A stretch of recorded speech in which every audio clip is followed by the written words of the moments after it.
Law faculty, but Professor, I'm not sure. Because I was at NAB, so I know about that paper. Very well.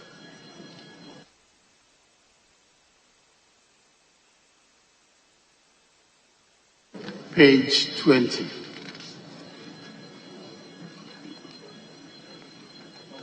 Page 21.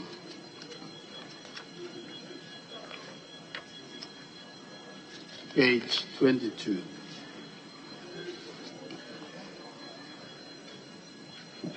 Page 23.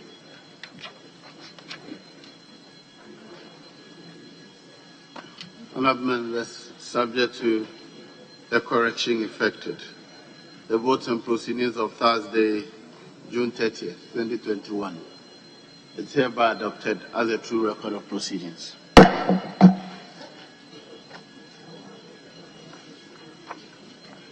There's an official report.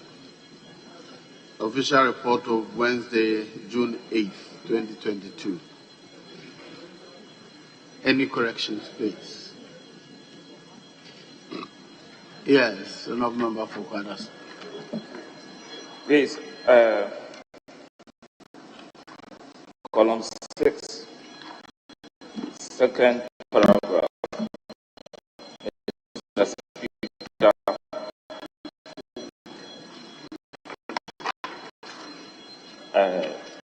8th June. That's what I have.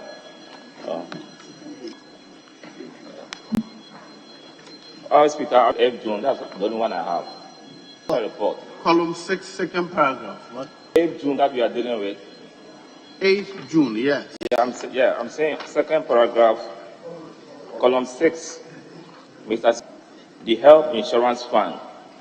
And I think if it's appropriate to add the National Health Insurance Fund. Yeah. Is that what the president yeah, but do we have Health Insurance Fund? Reportage. Unless you're saying that the person reporting said National Health Insurance, the same has been omitted. Otherwise, the report is accurate. Okay, then please, on 13, I remember during the votes and proceedings, I made some corrections, but it seems it was not captured well. On column 13, the fourth paragraph, Dr. Nyakon, Mr. Speaker, we either have University of Energy and Allied Health. I didn't say that. The correct rendition is supposed to be University of Health and Allied Sciences, into bracket, UHAS. University of Health and Allied Sciences, into bracket, UHAS. We don't have University of Energy and Allied Health in this country. Thank you. Very well. The table office will take, the Hansard Department will take note and effect the appropriate correction. Yes, any more corrections, please? Any more corrections? Honourable members, in the absence of any further corrections, the official report of Wednesday, June 8th, 2022 is hereby adopted as a true record of proceedings.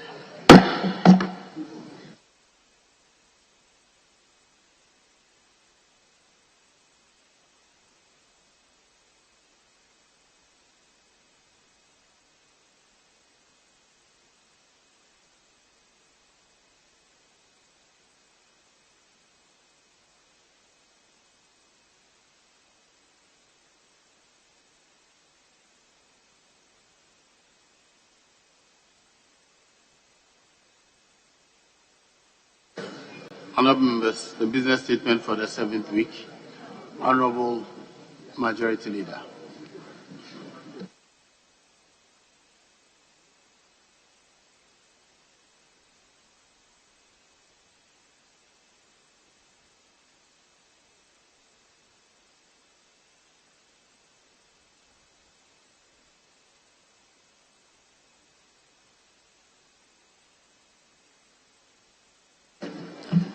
Mr. Speaker, the Business Committee met Thursday, the 30th of June 2022, and arranged business of the House for the 7th week ending Friday, the 8th of July, 2022. Speaker, the committee accordingly submits its report as follows. Honourable Speaker, you may read any available communication to the House. The Business Committee has scheduled the following ministers to respond to questions asked of them during the week. The Minister responsible for Energy, 12 questions. Minister for the Interior, 9 questions. Minister for Railways Development, 1 question. The Minister for Environment, Science, Technology and Innovation, 1 question, and you should read Minister, not Ministers. That is IV. Speaker, Minister for Information, 4 questions. Minister for Fisheries and Aquaculture Development, 4 questions. In all, 6 ministers have been programmed to attend upon the House to respond to 31 questions during the week. Mr. Speaker, you may admit statements to be made in the House by honourable ministers and members. Mr. Speaker, papers may be laid during the week and reports from committees may also be presented to the House. Motions may be debated and their consequential resolutions, if any, taken during the week.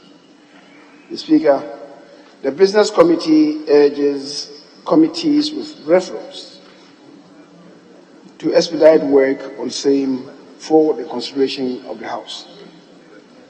The Speaker, as indicated in this week's business statement, leadership is still in discussions with the Minister for Food and Agriculture, Dr. Usu Efriya-Koto, to brief the House on the compensation package by government to poultry farmers who were impacted by the outbreak of the highly pathogenic avian influenza in 2021. The appropriate date for the briefing will be communicated to honourable members during the course of the ensuing week, but shall most probably be Tuesday, July 5th, 2022. The Speaker, I believe the day before we adjourn, I should be in a position to confirm the date. That is for Tuesday, July 5th, 2022. The Speaker, the Minister responsible for National Identification Authority shall attend upon the House to brief honourable members on the challenges the authority is facing regarding the printing and issuance of the ECOWAS identity cards, also known as Ghana cards, to citizens. The scheduled date for the briefing is Wednesday, July 6th, 2022.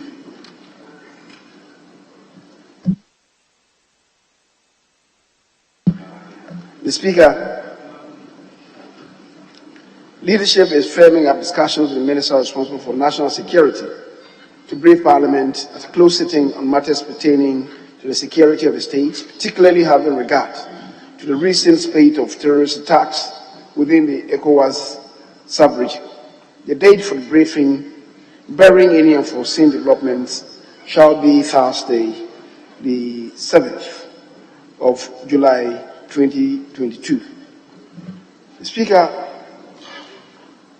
pursuant to the Public Financial Management Act 2016, Act 921, the Honourable Minister for Finance is expected to present a mid-year review of the budget statement and economic policy of the Government of Ghana, and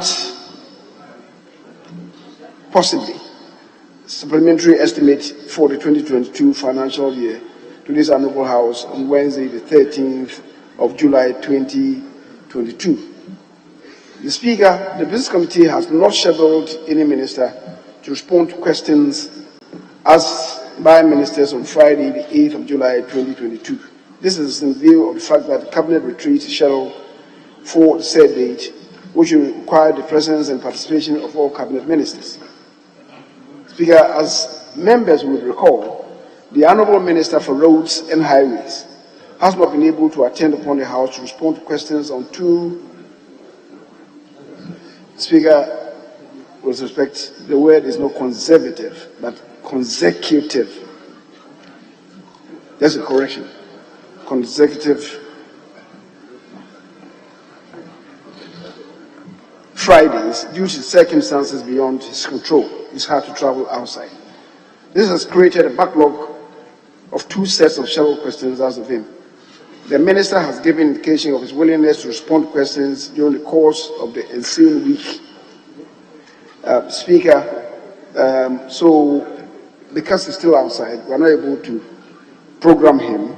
So when he returns, we'll see when to program him to attend to the business of the House at least once in the course of the ensuing week. Speaker, barring any unforeseen circumstances, this House is expected to adjourn Sine Die on Thursday, the 28th of July, 2022. This is subject to confirmation with Right Honourable Speaker upon return to Ghana on July 6th, 2022. This early adjournment of the House is to enable the Right Honourable Speaker and some members of the leadership of the House participate in a statutory international meeting during the last week of July. Speaker, having agreed to this development, the Business Committee again is urging committees with referrals to expeditiously work on same for the consideration of the House.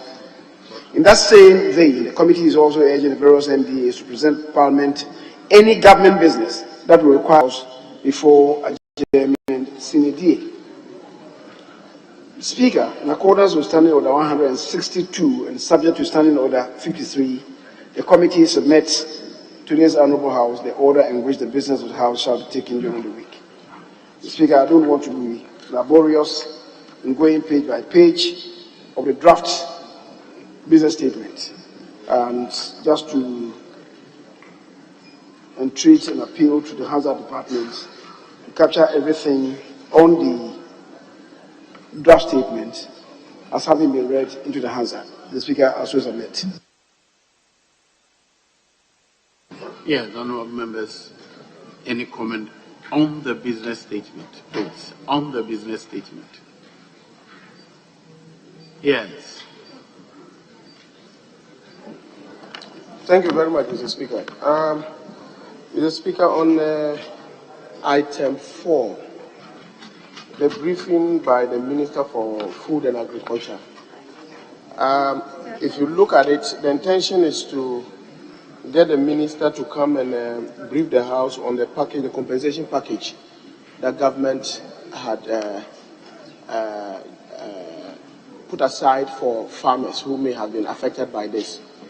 But Mr. Speaker, a few weeks now, I've had the occasion where the officials of the Ministry of Agri, those who are involved in these activities, I'm talking about the workers of the Ministry of Agri, apparently there was also yet another package that was approved for the workers themselves in terms of logistics, who were those who were supposed to move into the various farms. And unfortunately, it appears, excuse me, leader, you can hear because you are talking. So that. Okay. No, Mr. Speaker, I was just saying that you were not paying attention. So are you addressing me or you engaging in a conversation? You know. Address me, please. I respect him so much. So when he's talking to me, I always want to pay attention to him. So, Mr. Speaker, all that I was trying to say was that I said, if you look on item 4, the Minister for Agri is supposed to come and brief us on the package that government had given in terms of the compensation package for the farmers because of the challenge the poultry industry had. And I was saying that in addition to that package, apparently there was also yet another package for the workers themselves, the staff of the Ministry of Agri. And the understanding I'm having is that from the workers, I've had a number of calls. The understanding I'm getting is that that package is also did not come. That apparently they were supplying those logistics, and the contractor came back and withdrew those logistics. Can the Minister of Agri, in briefing us on this, also add that aspect of it? So that at least it will just be a full package, because it's all about the outbreak of the disease. So this is about the farmers and also the Ministry of Agri workers. If you could add that as part of his briefing to us. Thank you, Mr. Speaker. Any more comments on the business statement that's presented? Yes, Tamale North. Thank you, Right Honourable Speaker. Mr. Speaker, I just want to reiterate a point that was made last week and find out if a suggestion that was made can be considered in relation to how statements are treated in the House. There was this beautiful suggestion, in my view, to perhaps begin to capture and advertise statements that are accepted to be read, just as we do for question, so that members are well prepared and put on when the statements are admitted and when they will be read. I don't know if the Business Committee considered this proposal that came up last week. Thank you. Yes, Norton. Well, thank you very much, Mr. Speaker. Mr. Speaker, I commend the Majority Leader for the presentation of the business statement. I note, Mr. Speaker, that the plethora of motions that had been pending, admitted by the Speaker and programmed already, it kept appearing in the various other papers. Quite a number of them seem to have disappeared, and it's not clear if the Business Committee or leadership has taken some decision about them. So I would like to find out from the Majority Leader what the status of all the motions that were approved by the Right Honourable Speaker is. What really is the status, and is there a possibility that we will take those motions now that it is becoming obvious that we will have to have an early adjournment, as the Majority Leader put it. He indicates that it may be on Thursday, 28 July 2022. That doesn't leave us with much time. So the concern is on the motions that were filed by honourable members of Parliament, approved by the Speaker. They seem to have disappeared from the business of the House. Then secondly, Mr. Speaker, there are a number of referrals before committees that by the tracking of timelines, they are way out of time. I recall an example is the Nkranza referral, the referral on the Kumasi Senior High School, the Islamic Senior High School. The committee was given 2 weeks, which expired about a week ago. But there is no indication if the committee has concluded its work. So we need to really get to the bottom of these referrals. They are matters of enormous public interest, and if we can be told what the status is and when their reports will be ready, so we can take them. And finally, Mr. Speaker, I want to re-echo a point I made last week about the annual reports under various sector ministers. There are annual reports of institutions that are in arrears, some of them 4 years, 5 years. For example, the annual report for the Public Procurement Authority. It has not been made. Is annual reports mentioned anywhere in the business statement? But they are due. Well, they are, so you may find other means to bring it to their attention. But let's stay with the business statement, please. I'm grateful, Mr. Speaker. Yes. Thank you, Mr. Speaker, for the opportunity. Mr. Speaker, I should have a question for Road Minister on today, which was advertised, and I'm very prepared and I'm aware I'm going to ask that question, but all of a sudden it disappeared on the other paper. And it's not being programmed to for next week. This is a very important question for a road between me, myself, and Honorable Okujeto. And if it could be project for them. So I don't know if there could be any explanation to as to when it will reappear.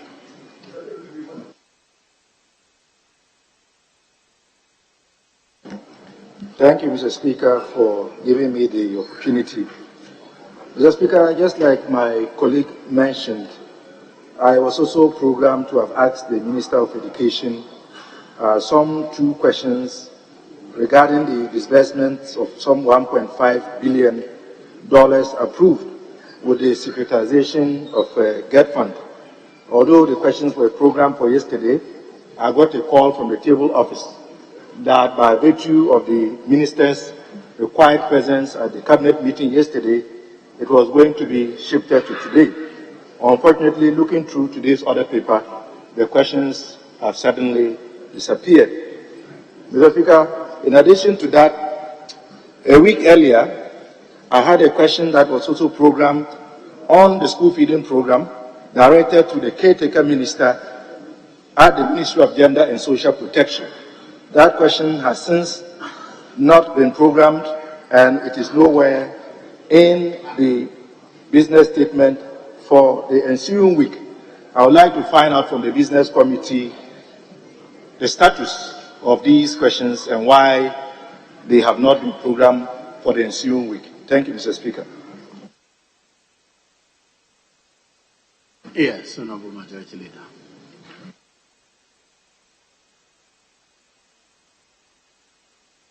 Mr. Speaker, there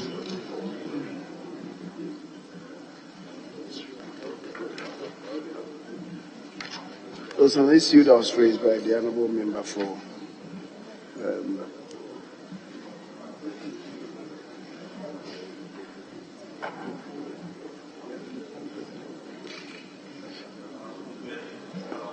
Bawa.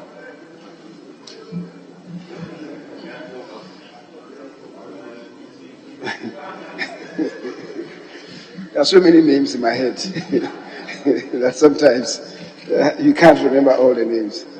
I know your face, and I know the fact that you register your presence here in Parliament, by your occasional interventions. So certainly I cannot forget you. The issue that they raised about addressing the package to staff of the Ministry of Agric in respect of the compensation that was paid, I guess it's an honest inquiry, so I would suggest him to the minister, so that when he comes Tuesday, he would also respond to same. Speaker, the Honourable Sweeney is requesting whether we cannot advertise statements ahead of time. It's not been a practice, it's not been a convention, and so we'll see. We'll discuss with the Speaker to see the way forward. Unfortunately, statements don't follow the usual path of questions. Sometimes commemorative statements are thrust on the Speaker same day before we enter the chamber. And the Speaker, upon perusing it, may agree and admit the statement. So it's difficult to advertise it ahead of time. But see, the importance of what you relate to is to allow members to also adequately prepare and make informed contributions to the statements. And as I keep insisting, to also offer us the opportunity in respect of statements that would require the intervention of the appropriate ministers to be here, because it doesn't serve any purpose when a statement is made which will require the intervention or response from a minister to be made, and the minister will not be informed and he will not be in the chamber. It serves no useful purpose. So we will have to discuss with the Speaker and see the best way forward. Mr. Speaker, then somebody intervened to inquire whether the Honourable Okujeto is asking why it appears some motions that have been advertised since the course of this week are not finding a space on next week's program. The Speaker, those of them that are not responded to will be repeated in the ensuing week's order paper. And then also it relates to some referrals, especially the Nkranza referral, the Kumasi Islamic School referral. I think it's legitimate, and the committees that have charge for the referrals should indicate to us when they'll be ready, and when they are, we'll program them as such. The Speaker, annual reports.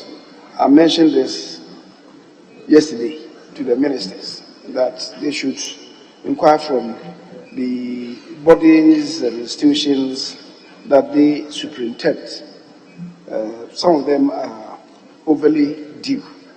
The 2020 reports, the 2020, sometimes even 2019 reports. The 2021 reports are not yet due until the expiry of this month, which is today. So beginning tomorrow, they may become due. But those of them that have to be accompanied by the Auditor General's report will have to wait, because the Auditor General will have to finish with his own work and submit to the ministers. Before, after perusing the work program, they would add the Auditor General's report with their own comment before it comes to the House. So 2021 is not yet due, but 2019, 2020. And I informed them yesterday that they should engage the various institutions that operate under the various sector ministries and have them submit these reports to us. The Speaker, the Honorable Apak is saying that there are some matters that have appeared in this week's order papers and they have disappeared in next week's programs. Maybe we have to debate what he means by disappearance. If something has not appeared, how does it disappear? A matter can only disappear if it's featured, and then you can't find it. Then you will say that it has disappeared. The Speaker, if it has not appeared, it cannot disappear. If you are saying that it's not there, it's another matter. So the terminology is what I disagree with. It's not appeared. So tell me that it's not appeared in next week's program. If you have said that it disappeared, well, I would want to engage you in that discourse. And Mr. Speaker, the ones that are legitimate, we'll look at them to see if we can reprogram them. And when Okudjeto related to, the Honorable Okudjeto related to some motions, I believe he was really relating to the private motions without stating it as such. There are some that we have to have some discussions amongst ourselves in leadership and the Speaker to see the way forward. So upon the return of the Speaker, we'll see how to bring a closure to these matters. I believe some can be closed with whatever consideration that the House may give to them in the House. Finally, the Speaker, the Honorable Otu Tei is giving indication of some questions on roads that he filed, which are not appearing on today's order paper. Mr. Speaker, I spoke to it, and I said the Minister is unavailable, and he'll be arriving sometime this weekend. Usually the Minister for Roads comes to the House to respond to questions on Fridays. Next Friday is a cabinet retreat day. So we're engaging upon his arrival to see if we can program some of the questions in the course of the week. Perhaps Wednesday, Thursday, for him to come and respond to some of them, and the backlog will be taken to the ensuing week. Mr. Speaker, thank you. And also to indicate that one of the reports, the annual report for 2021, the Right to Information Commission Ghana, is here with us. Maybe, I don't know whether, if we want it today, we'll have to have an addendum to the other people, to have it late. Speaker, since today is the last day of the week, I would urge the table office to have an addendum to the order paper printed to incorporate this so that I can be late. Thank you, Mr. Speaker. Very well. Honourable members, the business statement for the ensuing week is adopted as presented.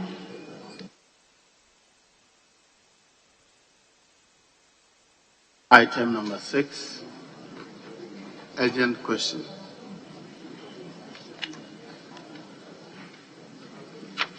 The urgent question is for the Honourable Minister for Energy. I saw him in the chamber.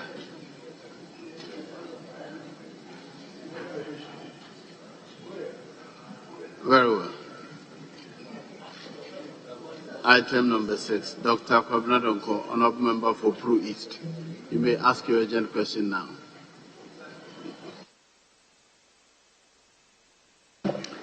Thank you, Mr. Speaker. Mr. Speaker, I rise to ask the Minister for Energy the total cost of the relocation of the Ameri plant to the Kumasi area. Thank you. Yes, Honourable Minister.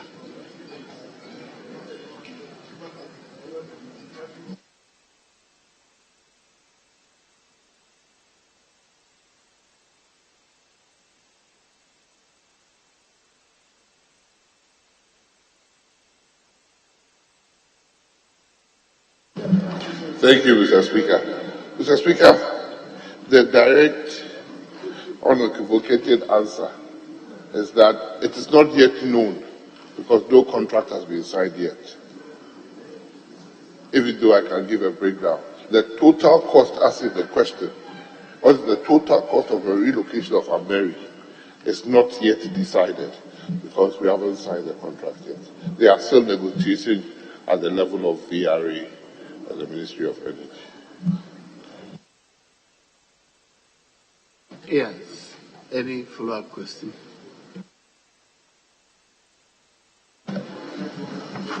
Mr. Speaker, will the Minister bring to this House? Will the Minister bring to this House when the contract is signed?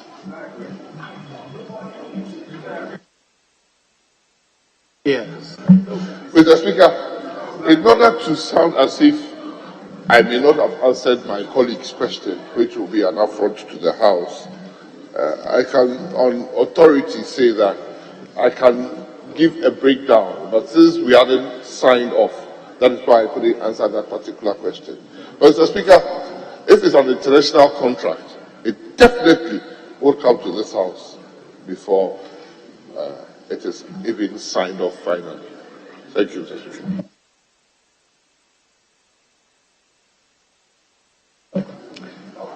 Mr. Speaker, recognizing that the House may go on recess by the end of July, will the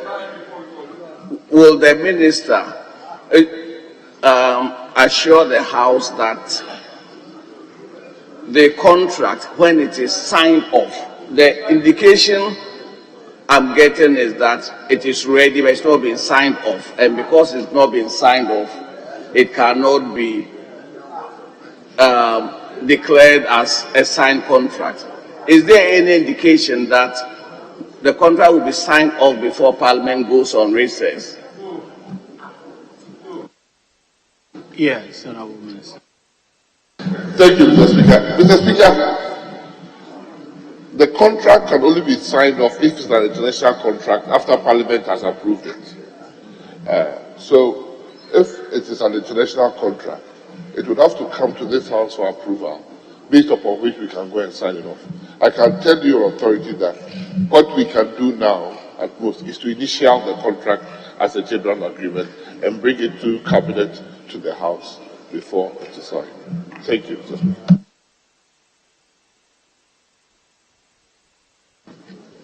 Are you done? Yes. Yeah, thank you very much, Mr. Speaker. Over the weekend, your committee engaged VRE. I put a question to VRE, how much it was going to cost us to relocate the plant to Kumasi and the contractors involved. The response of VRE was that it was going to cost us $34 million, and that the contractor behind this is Methylenus International Trading. That's information to Parliament. Question: are these the contractors you are engaging? Can you confirm that? At this cost? And there is the cost. Can you also confirm the cost? Yes. Thank you, Mr. Speaker. Mr. Speaker, I am very happy that the honourable member says it's VRE that gave him that information. The truth of the matter is that it's VRE that is doing the negotiation. And it's VRE that will sign the contract. And the ministry existed to supervise and lead because the plans that existed accrued to the government of Ghana. So we passed it over for VRA. So it is true, the operators, the O&M managers of the plant, since they came to Ghana, MEDCA, which company is Methylenus International, are the same people who do the relocation after operating and managing the plant for 6 years. They are the same people who see to the relocation of the plant to Kumasi. Thank you. Yes. Thank you, Right Honourable Speaker. Mr. Speaker, based on the answer provided by the Minister, can the Minister therefore confirm to us that the relocation of the Ameri plant by VRA is going to cost $34 million and it is going to be executed by Methylenus? Thank you. I think the same question that has been answered.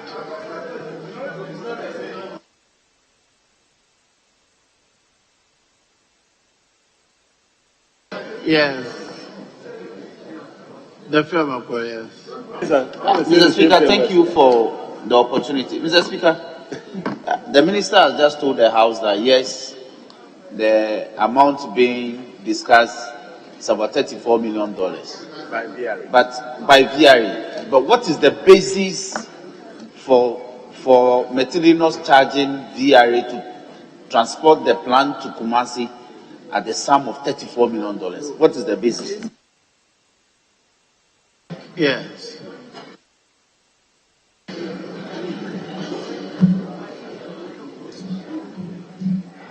It cost $87 million. $87 million to put the plant where it is. So if it's that comparison you want, 87 against 35. So that is not the comparison. So the question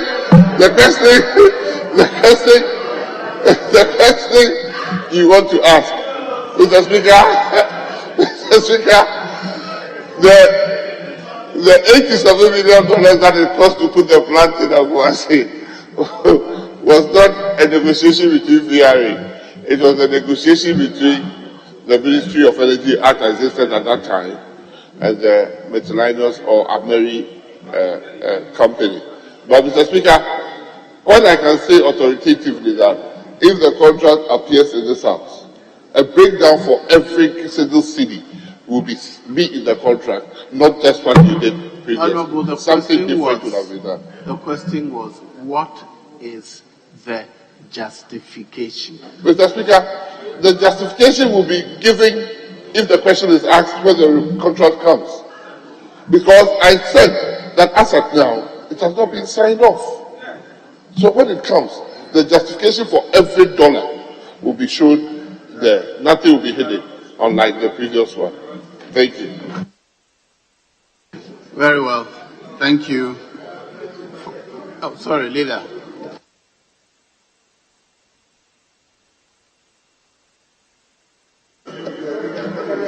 Mr. Speaker, I just want to find out from the Honorable Minister for Energy whether VRA is incapable of owning and running the plant even as it's relocated to Kumasi. Thank you.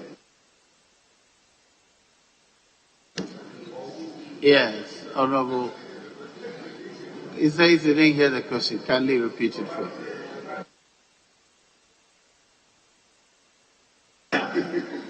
Mr. Speaker, I want to find out from the Honorable Minister for Energy that the Ameri plant, whether the Volta River Authority has no capacity to run it on behalf of government, even as it's relocated in Kumasi. Thank you, Mr. Speaker.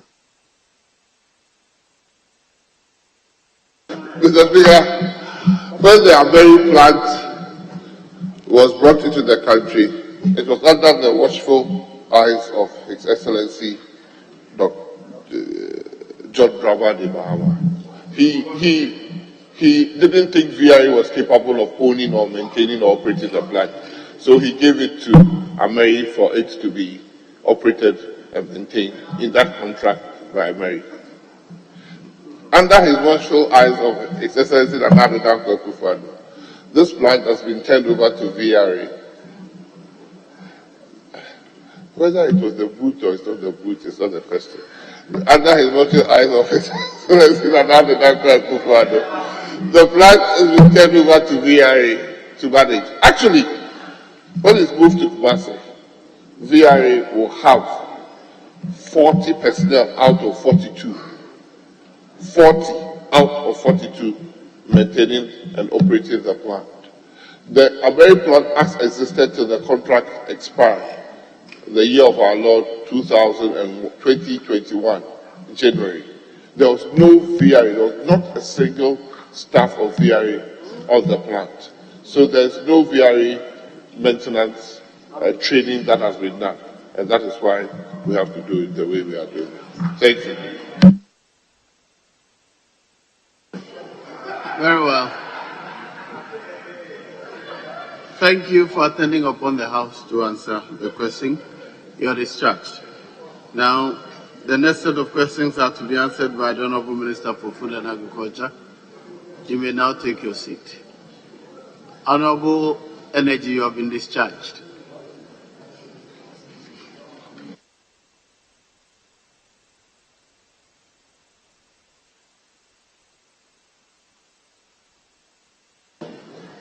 Yes.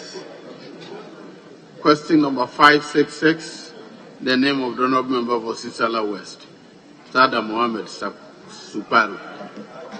Thank you, Right Honorable Speaker.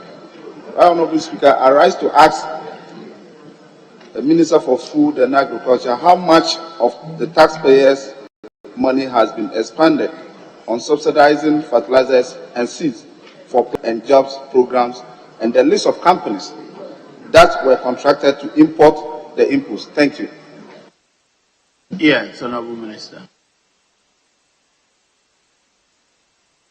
Thank you, Mr. Speaker. Mr. Speaker, the ministry since 2017 to 2021 has distributed 1,342,489 metric tons of fertilizers, both organic and inorganic, and 93,835 metric tons of improved seeds at a total cost of 2.56 billion Ghana cedis.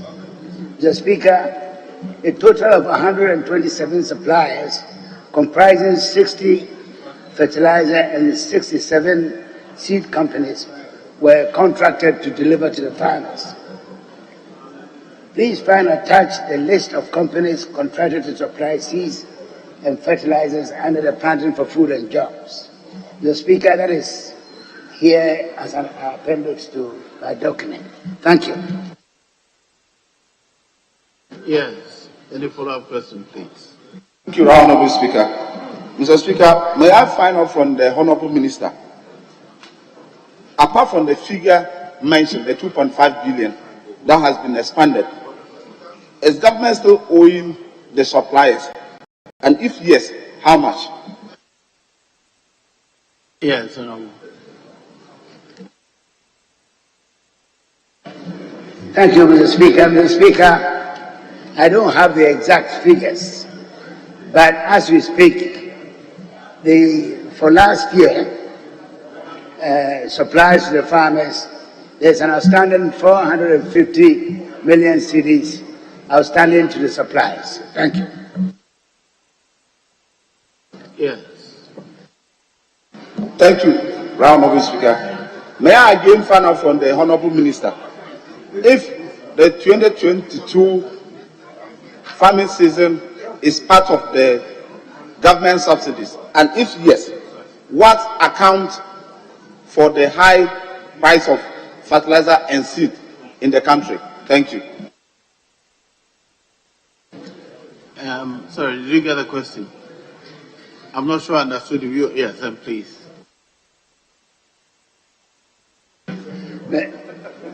Mr. Speaker, I have overheard the front bench answering the question. Russia, Ukraine war has happened.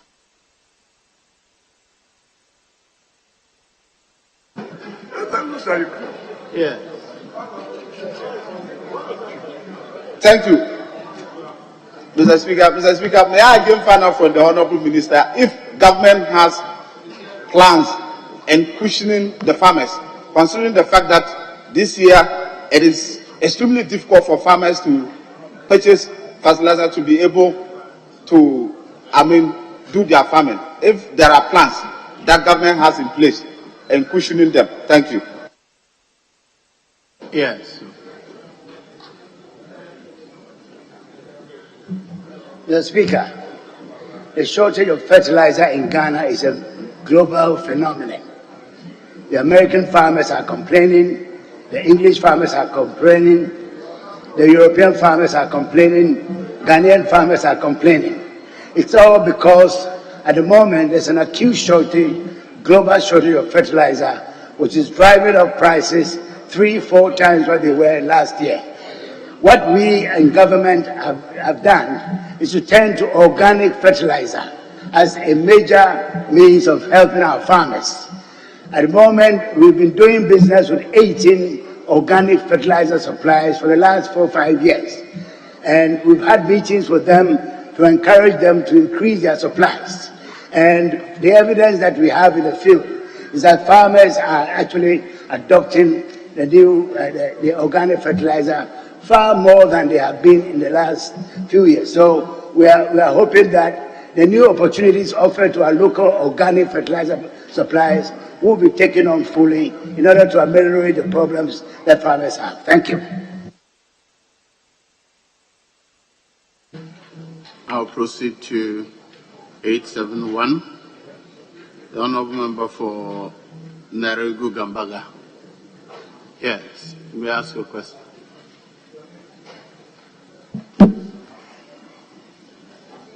Thank you, Right Honourable Speaker. Right Honourable Speaker, I rise to ask the Minister for Food and Agriculture what steps the ministry is taking to support the local production of fertilizer, to curtail the over-reliance on imported fertilizer with its attendant challenges and delays. Thank you. Yes, Honourable Minister. Sorry, I jumped to 809, but I'll come back to it. Now I've called 871. I'll come back to it. 871 is what has been asked.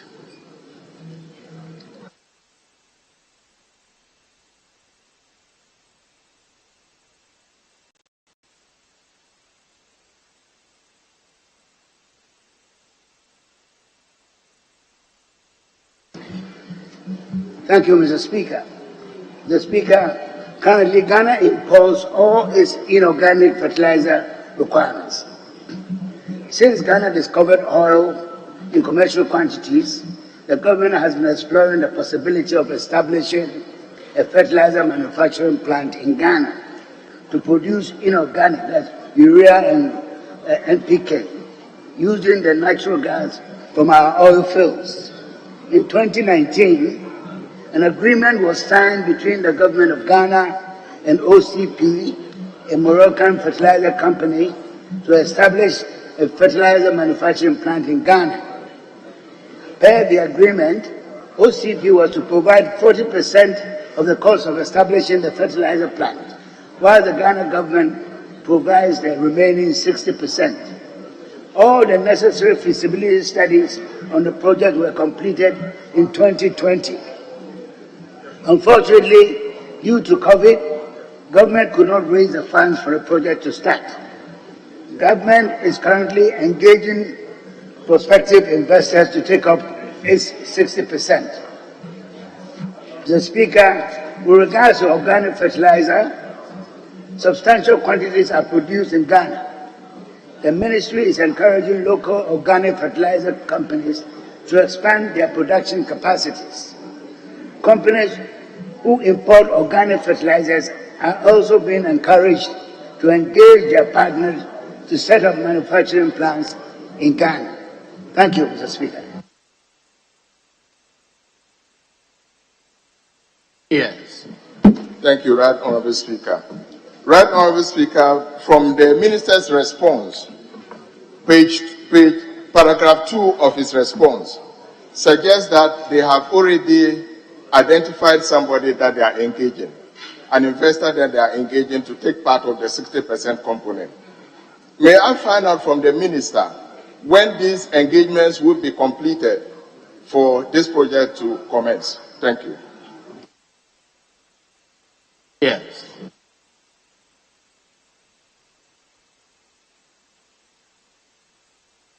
The Speaker, the paragraph 2 says that the OCP, the Moroccan company, has agreed to provide 40% of the cost of establishing the plant.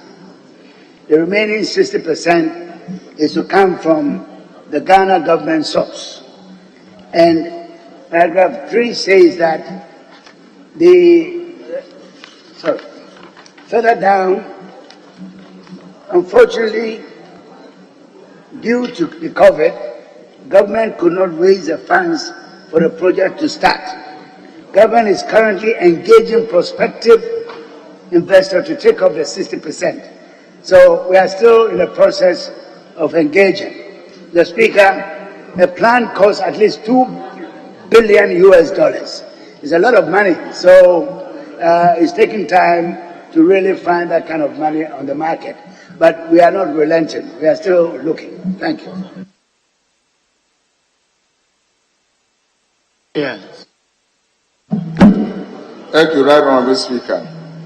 Right Honorable Speaker, about 3 or 4 months ago, the Minister was on record to have lamented seriously about the non-payment of these companies that supply the subsidized fertilizer.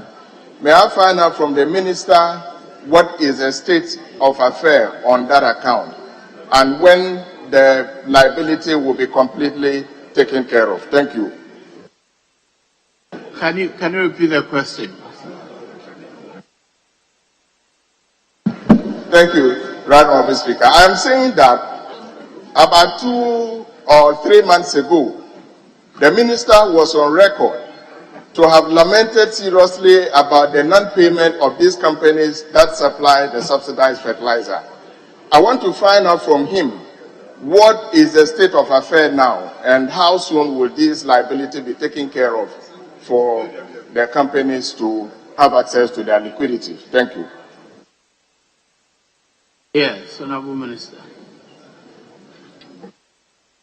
Mr. Speaker, I don't recall the lament that is being referred to me, so I need some more details from the questioner to be able to answer it properly. Thank you.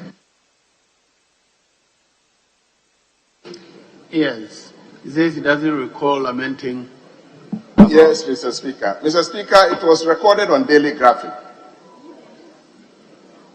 Daily Graphic. I don't have the exact date with me currently, but it was recorded that you lamented that the Ministry of Finance was not paying these companies that supplied the subsidized fertilizer.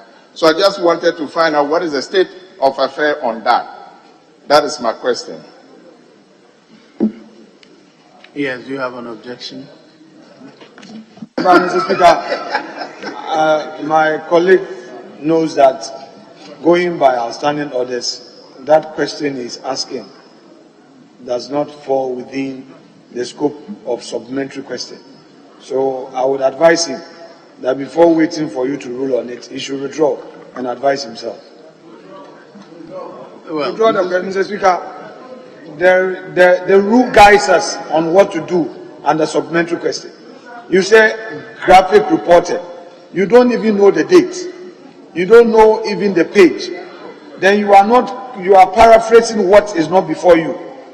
If you are relying on a document to make a case, tell us which graphic. Honorable is it Deputy Leader. Yeah, the objection is that the question is not admissible. Is that your it is so, it must, Mr. Speaker, that is my argument. Thank you. It's not admissible. It's sufficient for me. I've already advised that he doesn't remember, and you don't have the record here either. So you'll be allowed to ask one more question. That was your third question. So you can ask another question if any. Yes, yes. Mr. Speaker, my worry is not even the fact that he doesn't have the document before him. I think is the question he's asking. It doesn't really flow from the question that he himself has asked. Because his supplementary question now is about subsidies that the ministry owes some suppliers. Your question is to ask the Minister for Food and Agriculture what steps the minister is taking to support the local production of fertilizer. And now you want to smuggle through the window a question relating to contractors who have supplied fertilizer. Mr. Speaker, that is in violent breach of Order 69(1).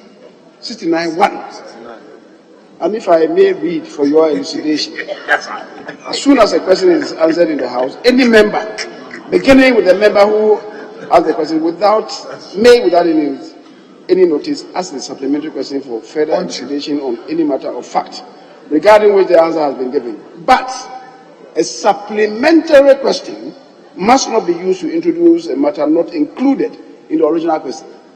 What you are asking is not part of the original question that you asked. And neither is it also ensuing from the answer that's been provided by the minister.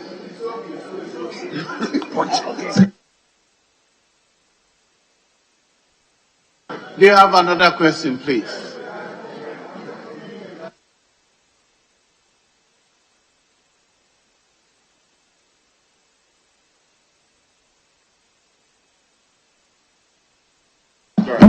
Thank you, Right Honourable Speaker. Right Honourable Speaker, my last question. In March, on the 24th of March, 2022, the Minister inaugurated the National Fertilizer Council Board. And can I find out from him exactly what the board has done so far and what was the mandate of the board? Is it the board of... Mr. Speaker, can I rephrase? Which board? That's what I want to understand. I'm saying that on the 24th of March, the minister inaugurated the National Fertilizer Council Board. And in that, he said they had secured funding for the construction of a fertilizer plant in Ghana. Can I find out from the minister the state of affairs on this? Thank you. Yes, Honourable Minister.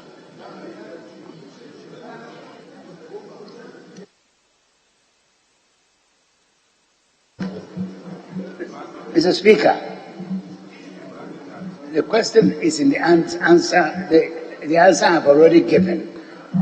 I'm saying that the Moroccan company has offered to provide 40%, and the Ghana government 60%. The Ghana government is looking for partners to take up the 60%, and when that is obtained, we will come to this House for the necessary things to be done. Thank you. I'm proceeding. The list of questions are way too many, and today is Friday, so I'm proceeding. Question number 809, I jumped you accidentally. Honorable Member for Garu, Mr. Abed Akuka Alao Zuga, you may ask your question. Mr. Speaker, Yes. Honorable Alezuga is out of the country on official business, and he's asked that I ask the question on his behalf, please. On our caucus platform.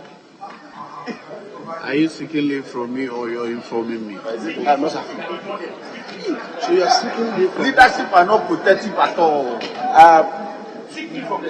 Six speakers protective. Mr. Speaker, I'm just seeking leave from you.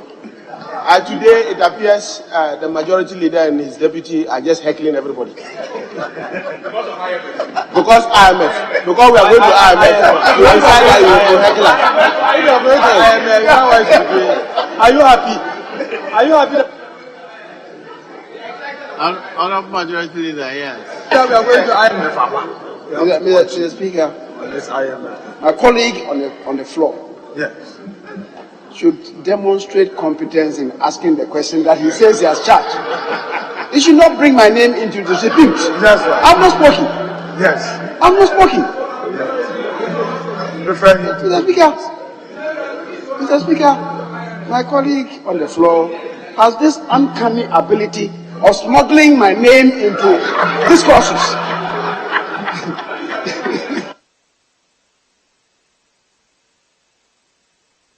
Yes, you may ask your question now. Thank you very much, Mr. Speaker. Mr. Speaker, I want to ask the Minister for Food and Agriculture what plans the ministry has within the short to long term to encourage the youth to go into commercial farming. Thank you. Yes, Honorable Minister. Thank you, Mr. Speaker. To be able to attract the youth, our strategy has been to enable them have access to land, technical know-how, finance, and markets. Out of about 3 million farmers, 30% are youth, according to the Agriculture Census of 2018.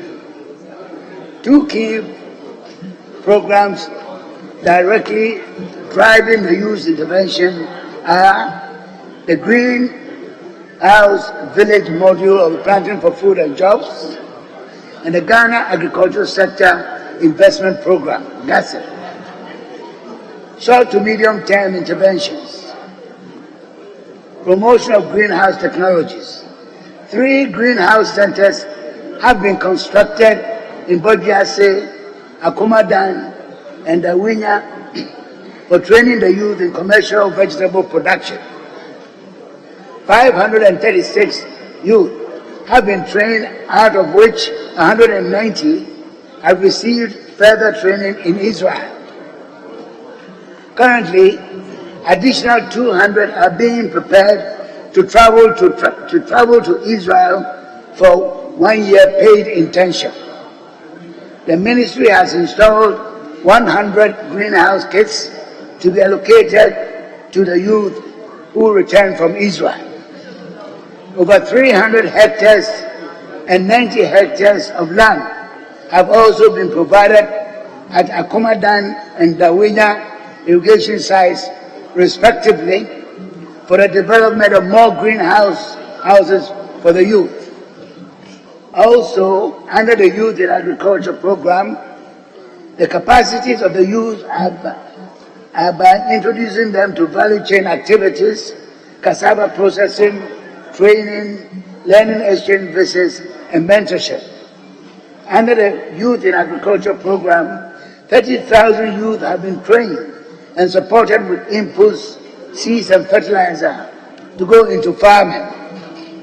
4 youth-operated mechanization centers have been established and providing services to 1,000 youth production businesses. Mr. Speaker, land availability.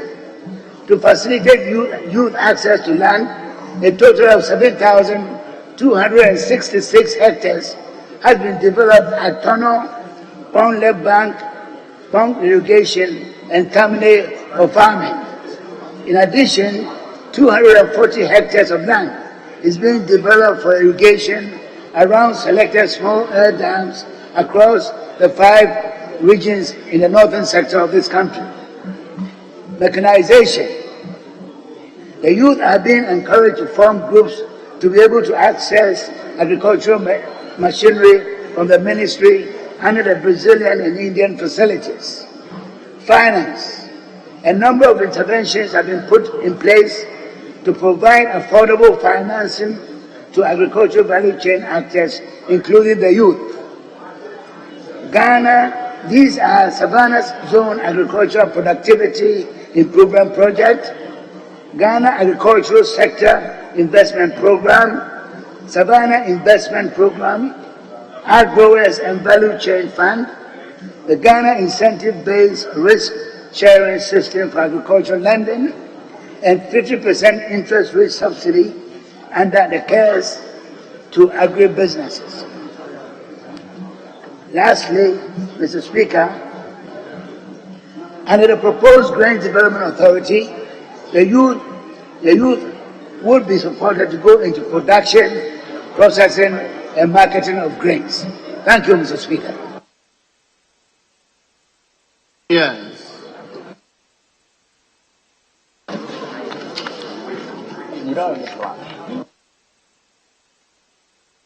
Yes, Honorable. I appreciate this treasure space. Mr. Speaker, before my colleague proceeds with his question,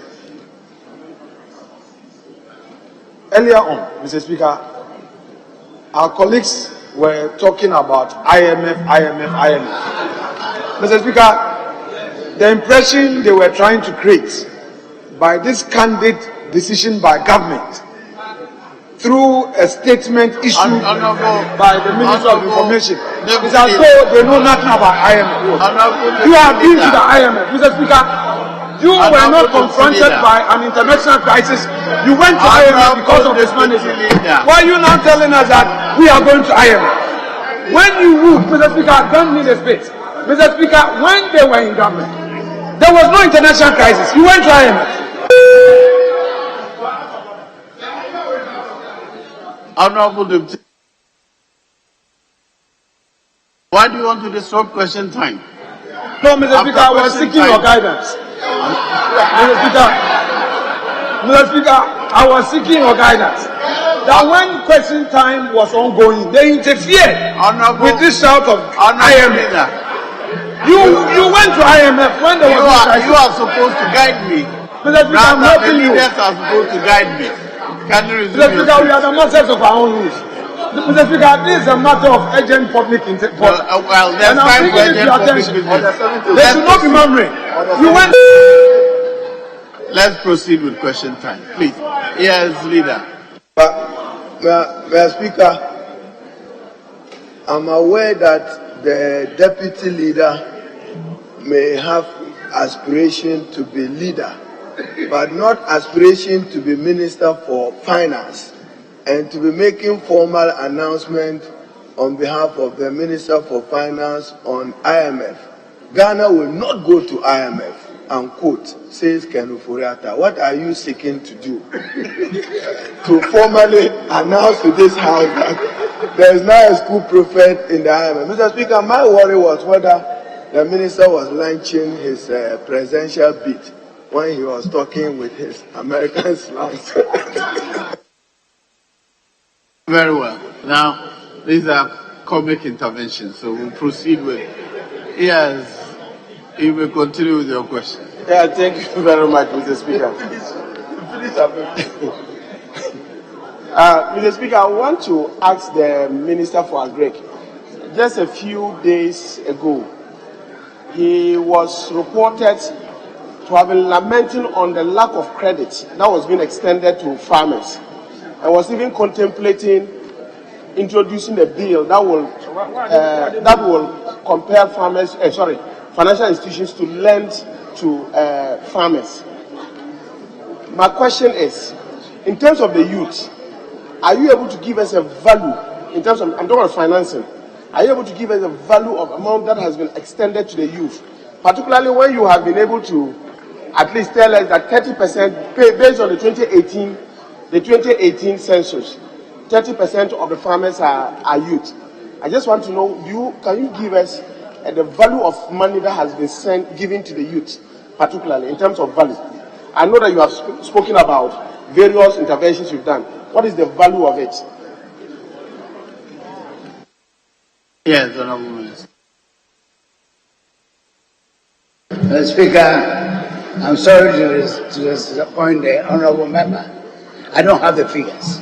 Thank you. Very well, Mr. Speaker. My next question is that I realize that on your short to medium term interventions, on you said that 538 youth have been trained, out of which 190 have received further training in Israel. Question: what was the criteria in selecting the 190? What was the criteria? Yes, Honorable Minister. Thank you, Mr. Speaker. There is an initial component of 3 months, 7 days a week training for those selected. It's advertised in the newspapers that at these 3 sites we are recruiting a youth for training. So those who qualify with agricultural background should apply. We get hundreds, and I may say thousands of applications. We go through and select the numbers for the 3 sites. They go through a 3 months training, and the best of them we pick to go to Israel, because I initiated a process with the Israeli government for an internship program. Now that program is going to be extended to universities, undergraduates, those who are studying for diplomas at agricultural colleges around the country. But we are asking the Israeli government to increase the quota. Originally they gave us 50 slots, and over the 3-year period I have fought for a higher increase. So this year we are sending 200 of our trainees to go. We are hoping that next year it will increase and give more opportunities to more youth for their internship in Israel. So that is the method by which we have used to select the students. Thank you. Thank you very much, Mr. Speaker. Congratulations. That's a very good initiative. My next question is that we have had, in this country, we have had situations where we take people abroad or maybe outside the country to be able to gain some knowledge to impact on what we do within the country. You have sent these 190 people abroad. Hopefully they will come back with a modernized way of doing agric. Can you assure this House that when they come, the basic things that they need, credit, access to land, and all those things, they will be given some startup to venture into the agricultural sector? Yes. Thank you, Mr. Speaker. The whole idea is for them to go on paid internship, come back, and the ministry helps them to settle. So they go for paid internship, which means that in the 11 months, they are receiving between $1,100 to $1,500 a month. And since they are on farms and so on, their saving rate is much, much higher. So we expect that they will bring back some savings, and with that, the ministry, together with them, help them to settle. I must say that it's been very successful these 3 years. All of them come back, and they are all in various areas, except those who opt to go on their own. Otherwise, the ministry makes sure that with all the help that we can, they go into various sectors of agriculture, including consultancy. Some of them have formed themselves into consultancies, advising farmers, commercial farmers, and so on. So it's proven to be very successful. Thank you, Mr. Speaker. Very well, I'll proceed to the next question. Question 872. In the name of the Honourable Member for Central Tongue, Mr. Alexander Roosevelt Otoje. Thank you, Mr. Speaker. Mr. Speaker, I rise to ask the Minister for Food and Agriculture what has accounted for the sudden high cost of weedicides on the markets. Thank you, Mr. Speaker. Yes, Honourable Minister.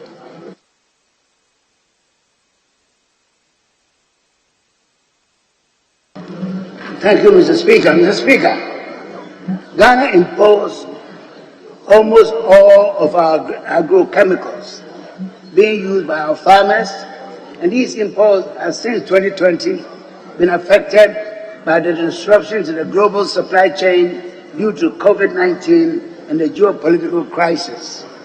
This mainly has accounted for the sudden high cost of weedicides on the market. Thank you. Mr. Speaker, I want to find out from the Minister what measures his ministry is putting in place to make this vital product affordable to the Ghanaian farmer. Yes, Honourable Minister. Thank you, Mr. Speaker. As I mentioned, almost all our agrochemical inputs, except organic fertilizer, we have to rely on the global market for it. So I cannot give the assurance when the current crisis and in both the supply chain of agrochemicals around the world will be completed. So long as that is comes to an end, the crisis comes to an end, we shall be host to what is happening. As we know, fertilizer prices, for instance, of inorganic fertilizer has more than trebled in just 18 months. More than trebled. So, and we are not the only country suffering from this. All countries around the world are suffering from such huge increases in input prices. So we are hoping that the crisis will end and then supply chains will be restored so that normalcy will come to the industry. Thank you. Yes. Mr. Speaker, I want to find out from Mr. Minister as to whether he is considering subsidy as a way of bringing or stabilizing the prices for these products. Yes, Honourable Minister. Mr. Speaker, I'm sure the honourable member knows that the foundation of Planting for Food and Jobs is to supply subsidized inputs to our farmers. So we are already practicing that. The only thing is that if you are subsidizing at 50% and the price is 100 cedis, it means that the farmer pays 50 cedis. But if the world price dictates that it goes to 400 cedis, it will mean the farmer has to pay from 50 cedis to 200 cedis, so the government can take another 200 cedis on itself. So the subsidy program is on, except that the world price has just gone up substantially in 18 months, and that is what is causing the high rise. That one is something we cannot avoid. Everybody will have to contribute to that, and that is the situation we find ourselves in. Thank you. Honourable members, you notice that I'm not admitting anybody apart from the questioner because I'm supposed to close within 1 hour. I've already done 1.5 hours, so I'm continuing that same fashion. Question number 873, the Honourable Member for South Dine, Mr. Roxon Nelson, Eche Kwame Dafio Mako. Your name is so long, all of that. Mr. Speaker, I thank you for the opportunity to ask the Minister for Food and Agriculture the exact quantities of foliar lithovid fertilizers the government through Cocoa Board has imported into the country since 2017. I thank you. Yes, Honorable Minister.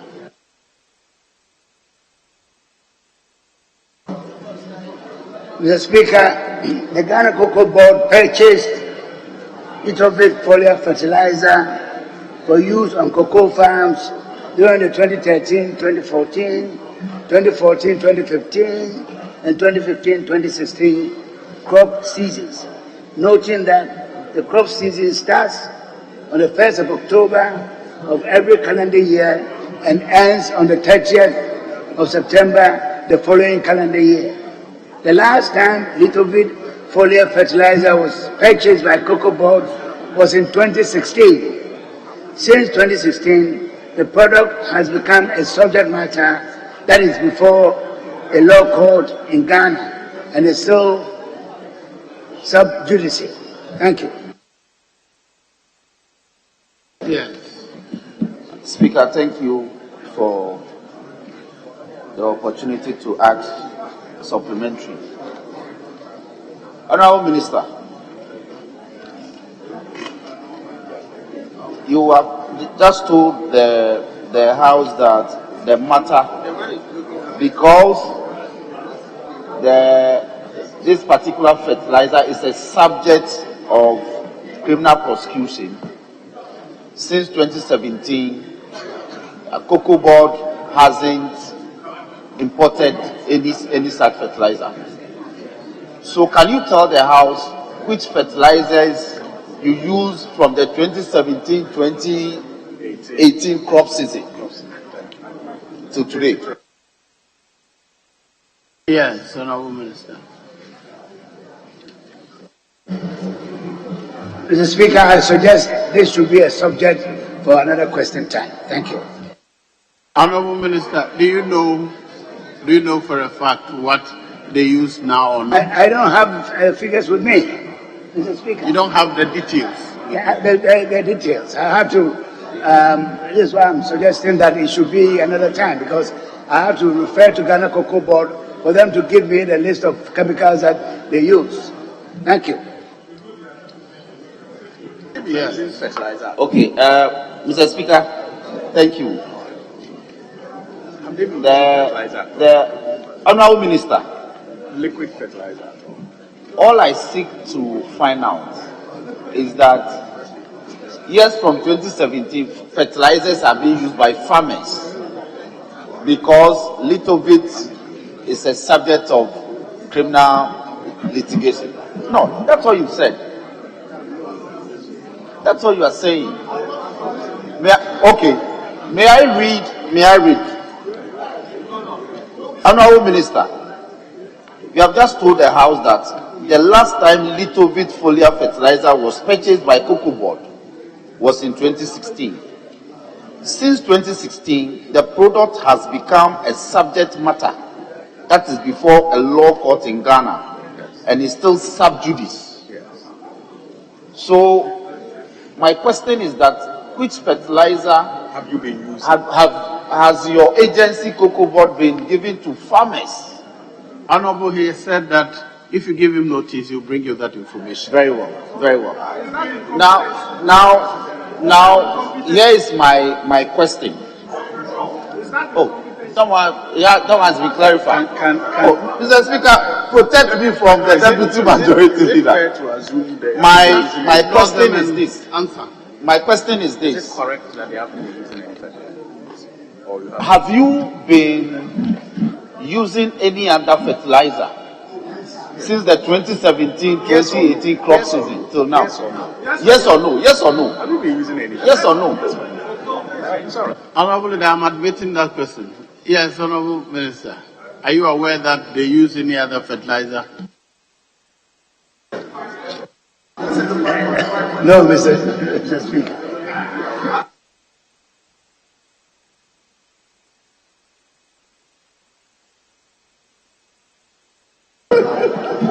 Unbelievable. You don't know.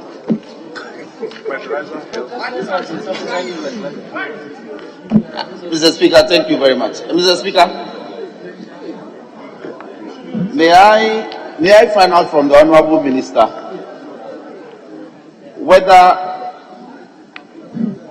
having said that this matter, the little bit is a subject of criminal prosecution, whether he knows, no, he has told the court that it's a matter before a court of law, whether he can tell this house which year the criminal prosecution began, which year? I remember, he hasn't said criminal prosecution. Very well, very well. Mr. Speaker, I amend my question. Which year was Litovit a subject matter became a subject matter before a court of law? It's a matter of public record. Our rule says that if it's a matter, information is available, you don't ask as a question. If you have another question, please proceed. Mr. Speaker, he's telling the House that it's a subject matter before a court of law. And it will be good for him to tell us which year it became a subject matter before. Honorable, if you be guided by the rules, a matter of information that is freely available is not a subject matter of question. Please ask another one. Mr. Speaker, thank you. Mr. Speaker, may I find out finally from the minister whether since 2017 his ministry has been subsidizing fertilizer of any kind for application by farmers by Kokobo? Yes, Honorable Minister, are you aware? Have there been any subsidies for fertilizer of any kind?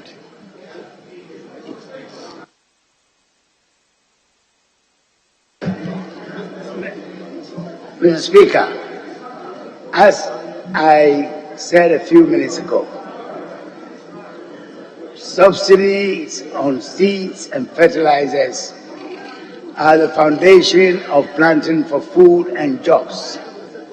Cocoa farmers do not farm exclusively cocoa only, they do food crops. So they are also entitled to the subsidies that the Ministry for Food and Agriculture gives to farmers. Thank you. I'll proceed to the next question.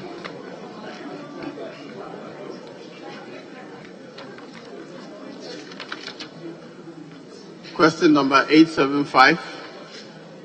In the name of the Honorable Member for Sege, Christian Colette Otute. Thank you, Mr. Speaker, for the opportunity to ask the Minister for Food and Agriculture if there are plans to obtain fertilizers for Ghanaian farmers early enough before the start of 2022 farming season. If yes, how many tonnage? And if no, why? Actually, this question is long overdue, but still, it's still relevant. Yes, Honorable Minister. I'm grateful, Mr. Speaker. Mr. Speaker, the ministry planned to provide subsidized fertilizers to farmers early enough for the 2022 planting season. As such, procurement process was completed by the end of 2021 to enable suppliers to deliver on time. A total of 310,500 metric tons made up of 285,000 metric tons inorganic fertilizer and 25,500 metric tons of organic fertilizers were targeted for supply to farmers in 2022. Thank you. Yes. Thank you, Mr. Speaker, for the follow-up. Mr. Minister, thank you. You targeted 310,500 metric tons for the farmers for this year. May I know if, as we speak, this normal quantity has arrived into the country? Because as at the time, that was the target. So are we... May I know how many do we have now, which is distributed to the farmers?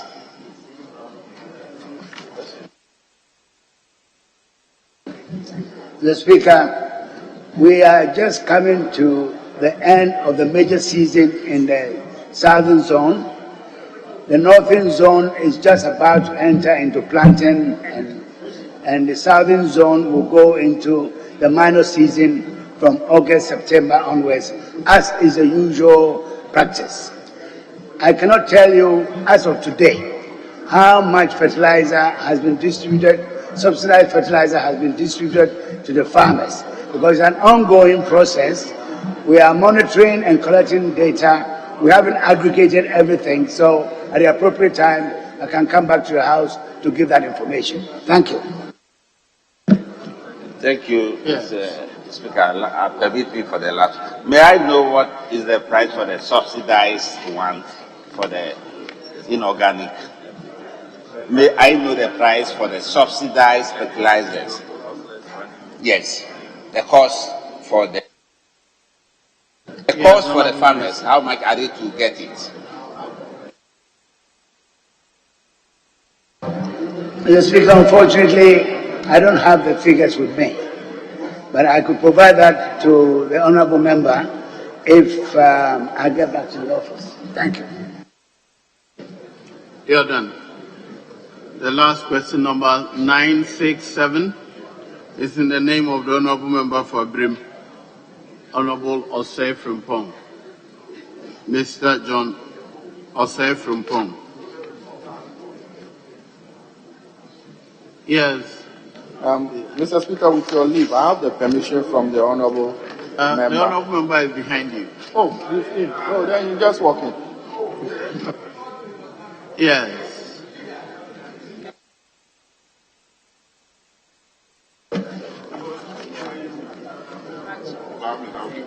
Thank you, Mr. Speaker, for the opportunity to ask this very important question. Mr. Speaker, I rise to ask the Minister for Food and Agriculture what the impact of the rice support project under the ministry is.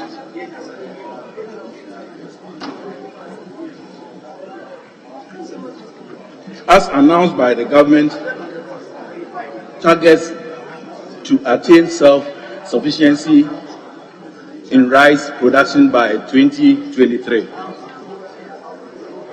Yes, Honourable Minister. Thank you, Mr. Speaker. Mr. Speaker, rice is an important strategic crop in the economy of Ghana, and its consumption keeps increasing as a result of population growth, urbanization, and change in consumer habits. From 2017 to 2020, rice seed distributed to farmers under planting for food and jobs increased from 1,700 metric tons to nearly 12,000 metric tons.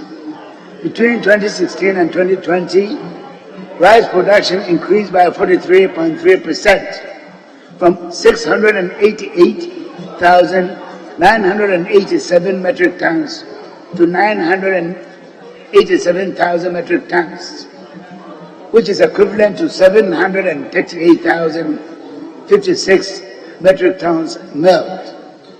Given a self-sufficiency ratio of 51%, the country's total rice consumption is currently estimated to be around 1.5 million metric tons in 2020. Since 2020, there has been disruptions in the supply of farm inputs, fertilizer, agrochemicals due to the coronavirus pandemic and the current geopolitical challenges, which has led to shortage and price increases. These have affected our rice production targets. However, we are intensifying the following measures to ensure accelerated rice production. A. Increase provision of improved seeds. B. Encourage the local production and supply of organic fertilizers. C. Development of more lowlands and valleys with water regulating structures under the World Bank-sponsored Food Systems Resilience Project, in addition to a total of 6,766 hectares developed in Pound Left Bank, Tono, and Pound irrigation schemes. D. Provision of simple handheld equipment for women and young rice farmers, in addition to combine harvesters, rice mills that have been received under a Brazilian facility. Thank you, Mr. Speaker. Yes, any follow-up question, please? Thank you, Mr. Speaker. Mr. Speaker, I'm satisfied with the answer given by the Minister, but I want to ask further that the measures put in place to increase rice production across the country has also faced some problems, as he rightly admitted. What is he doing again to augment the efforts being put in place to increase rice production, to help bring down the prices of food items, especially the rice in the country? Thank you, Mr. Speaker. Yes, Honourable Member. Mr. Speaker, given the strategic importance of rice in the welfare of Ghanaians, the government is not relenting for 1 minute in our efforts to find other means to supplement the efforts we are making to increase rice production to make this country self-sufficient. The latest effort is to do with the valleys in the forest belt, which have been lying unused for centuries and centuries. We are encouraging young people, the youth, the women, to exploit this natural resource by supplying them these areas with rice threshers and other simple machinery which will enable them to take out the drudgery involved in the cultivation of rice.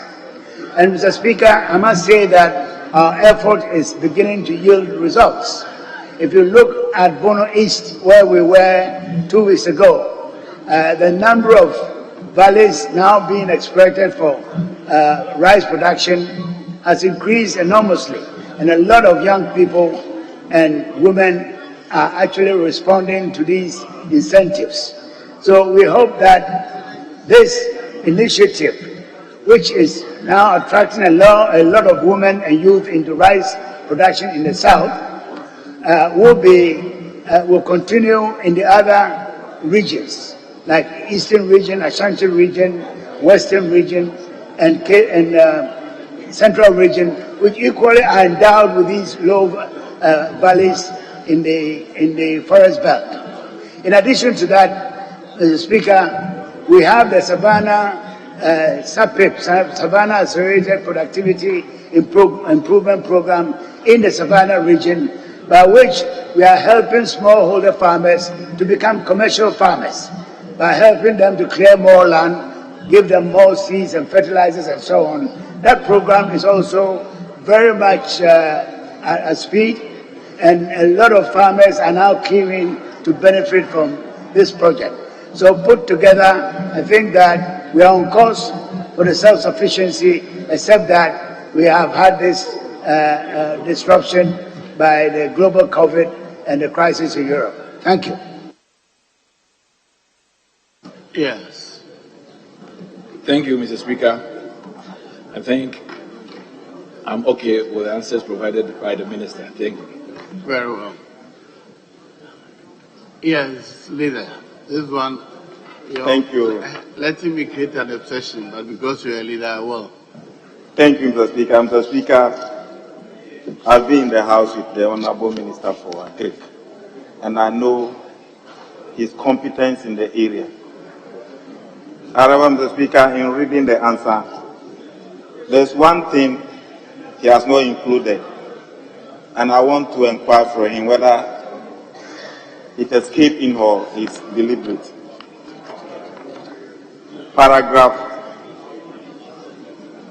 C of the answer. development of more lowlands and valleys with water regulating structures under the World Bank sponsored Food System Resilience Project, in addition to a total of 6,766 HA developed at Pond Left Bank, Tono, and Pond irrigation schemes. One thing conspicuously missing here is the Kwalugu multi-purpose dam, which we approved some facilities here that it was going to increase upon rights. What is the status of that now, and why is it missing from your answer?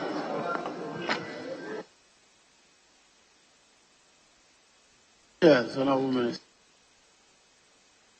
Thank you very much, Honorable Member, for reminding me. It was intentionally left out because we are talking about ongoing projects which are actually producing. Kwalugu is $1 billion project. It has the power component, the power generation component, and the agricultural component, which will more than treble the area under irrigation once it comes into operation. But at this stage, we are talking about ongoing projects and their expansion in the medium term to make Ghana self-sufficient. In fact, Mr. Speaker, if this project in Kwalugu is implemented, Ghana will be a major exporter of rice. And we are all hoping that it will come to pass. At the moment, the feasibility studies are almost completed, and the next stage, and the financing and so on, will definitely come to the House for your blessings before implementation. So thank you very much for drawing my attention. Thank you. Honorable Minister, thank you for attending upon the House to answer questions. You're discharged.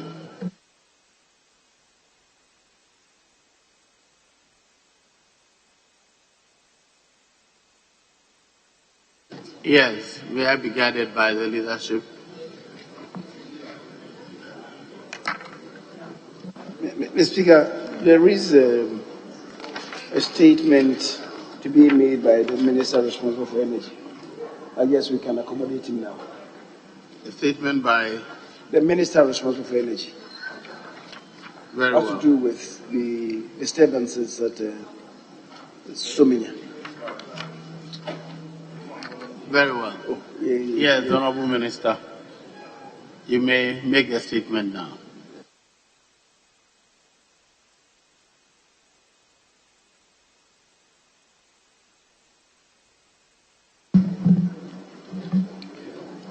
In May 2017, the Krobo district of ECG was attacked by angry demonstrators led by a group called Voices of United Krobo Force. They demanded that ECG should stop monthly reading of their meters. They also alleged that bill accumulation for 1 year has resulted in accumulation of debts and that they were being overbilled for power consumed. Investigations conducted by ECG show that 1.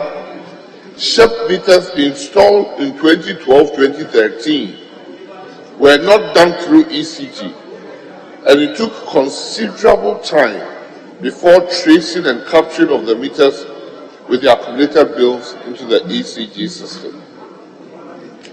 The installation of new billing system created anomalies in billing throughout the ECG operational area, which was subsequently resolved through the intervention of PURC. ECG made several attempts to resolve the issues raised by the group with various stakeholder engagements.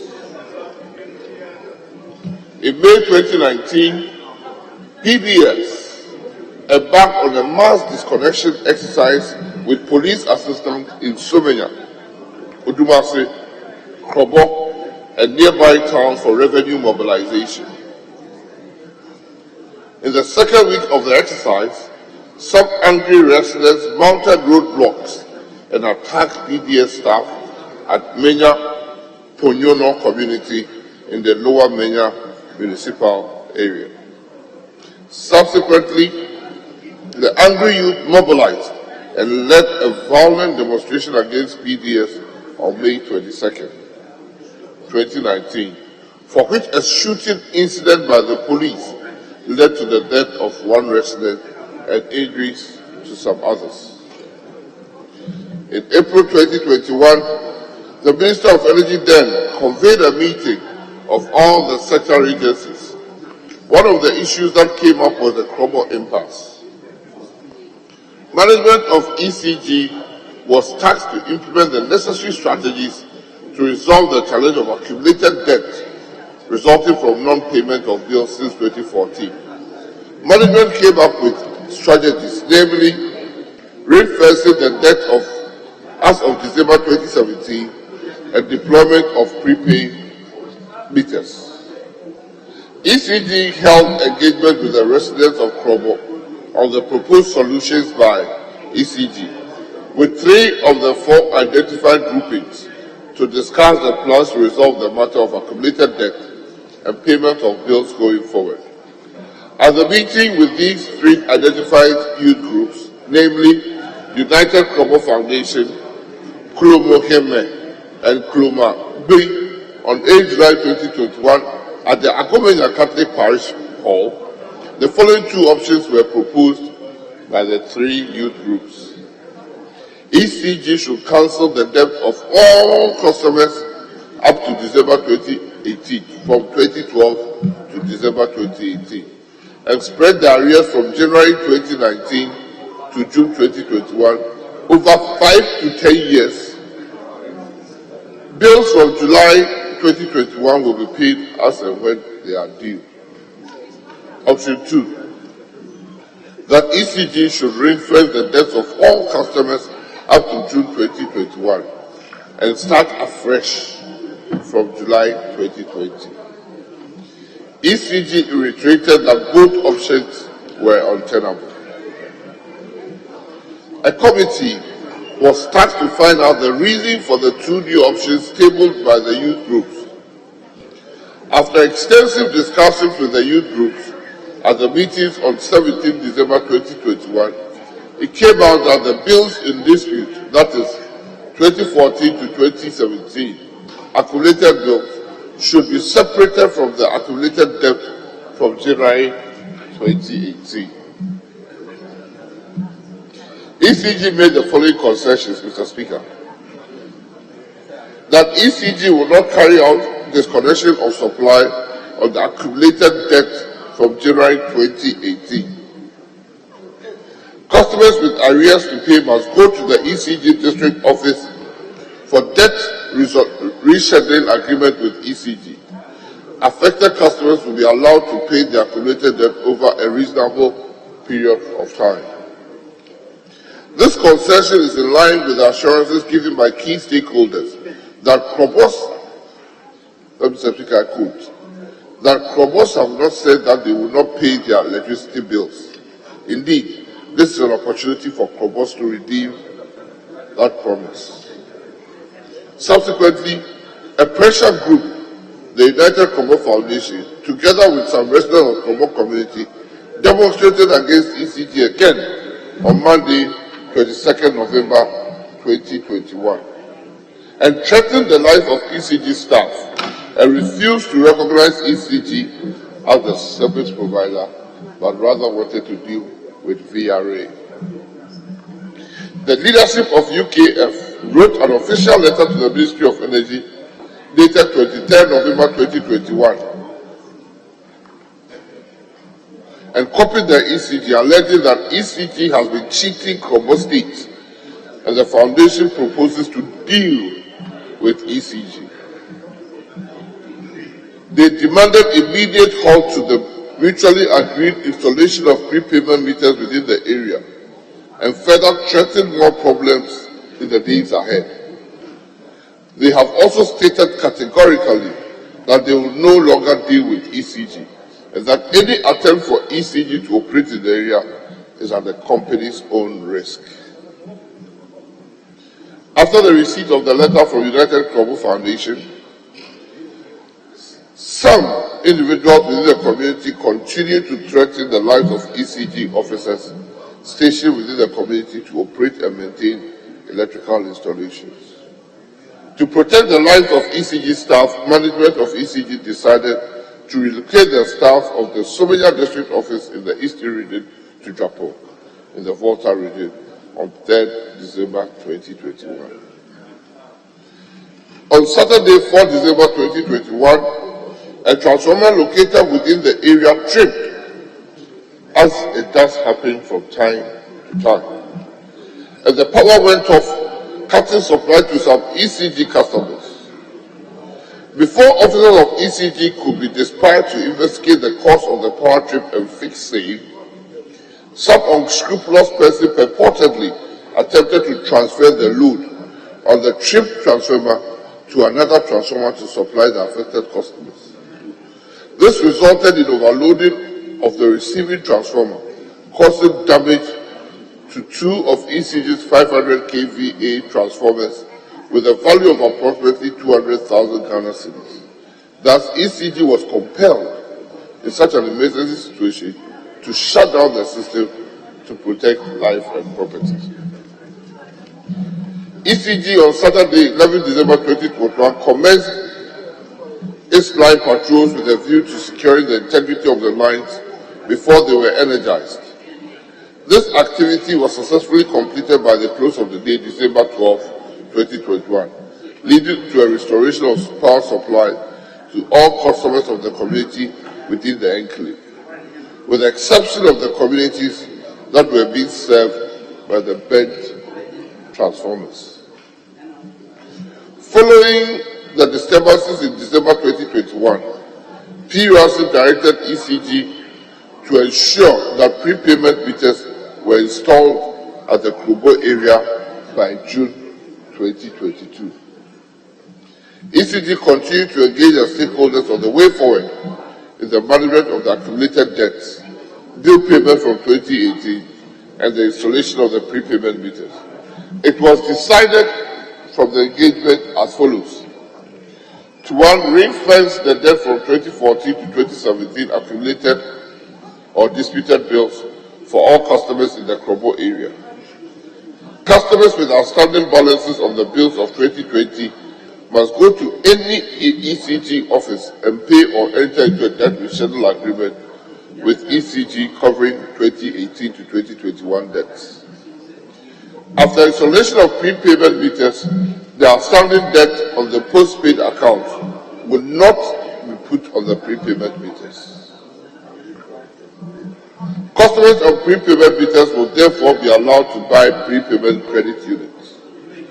However, their January 2018 to December 2021 debt will be set aside and collected through special debt reschedule agreements between the individual customers and ECG. A period of 2 to 5 years will be allowed for customers to pay their January 2018 to December 2021 outstanding debts in accordance with the debt reschedule agreement they signed with ECG.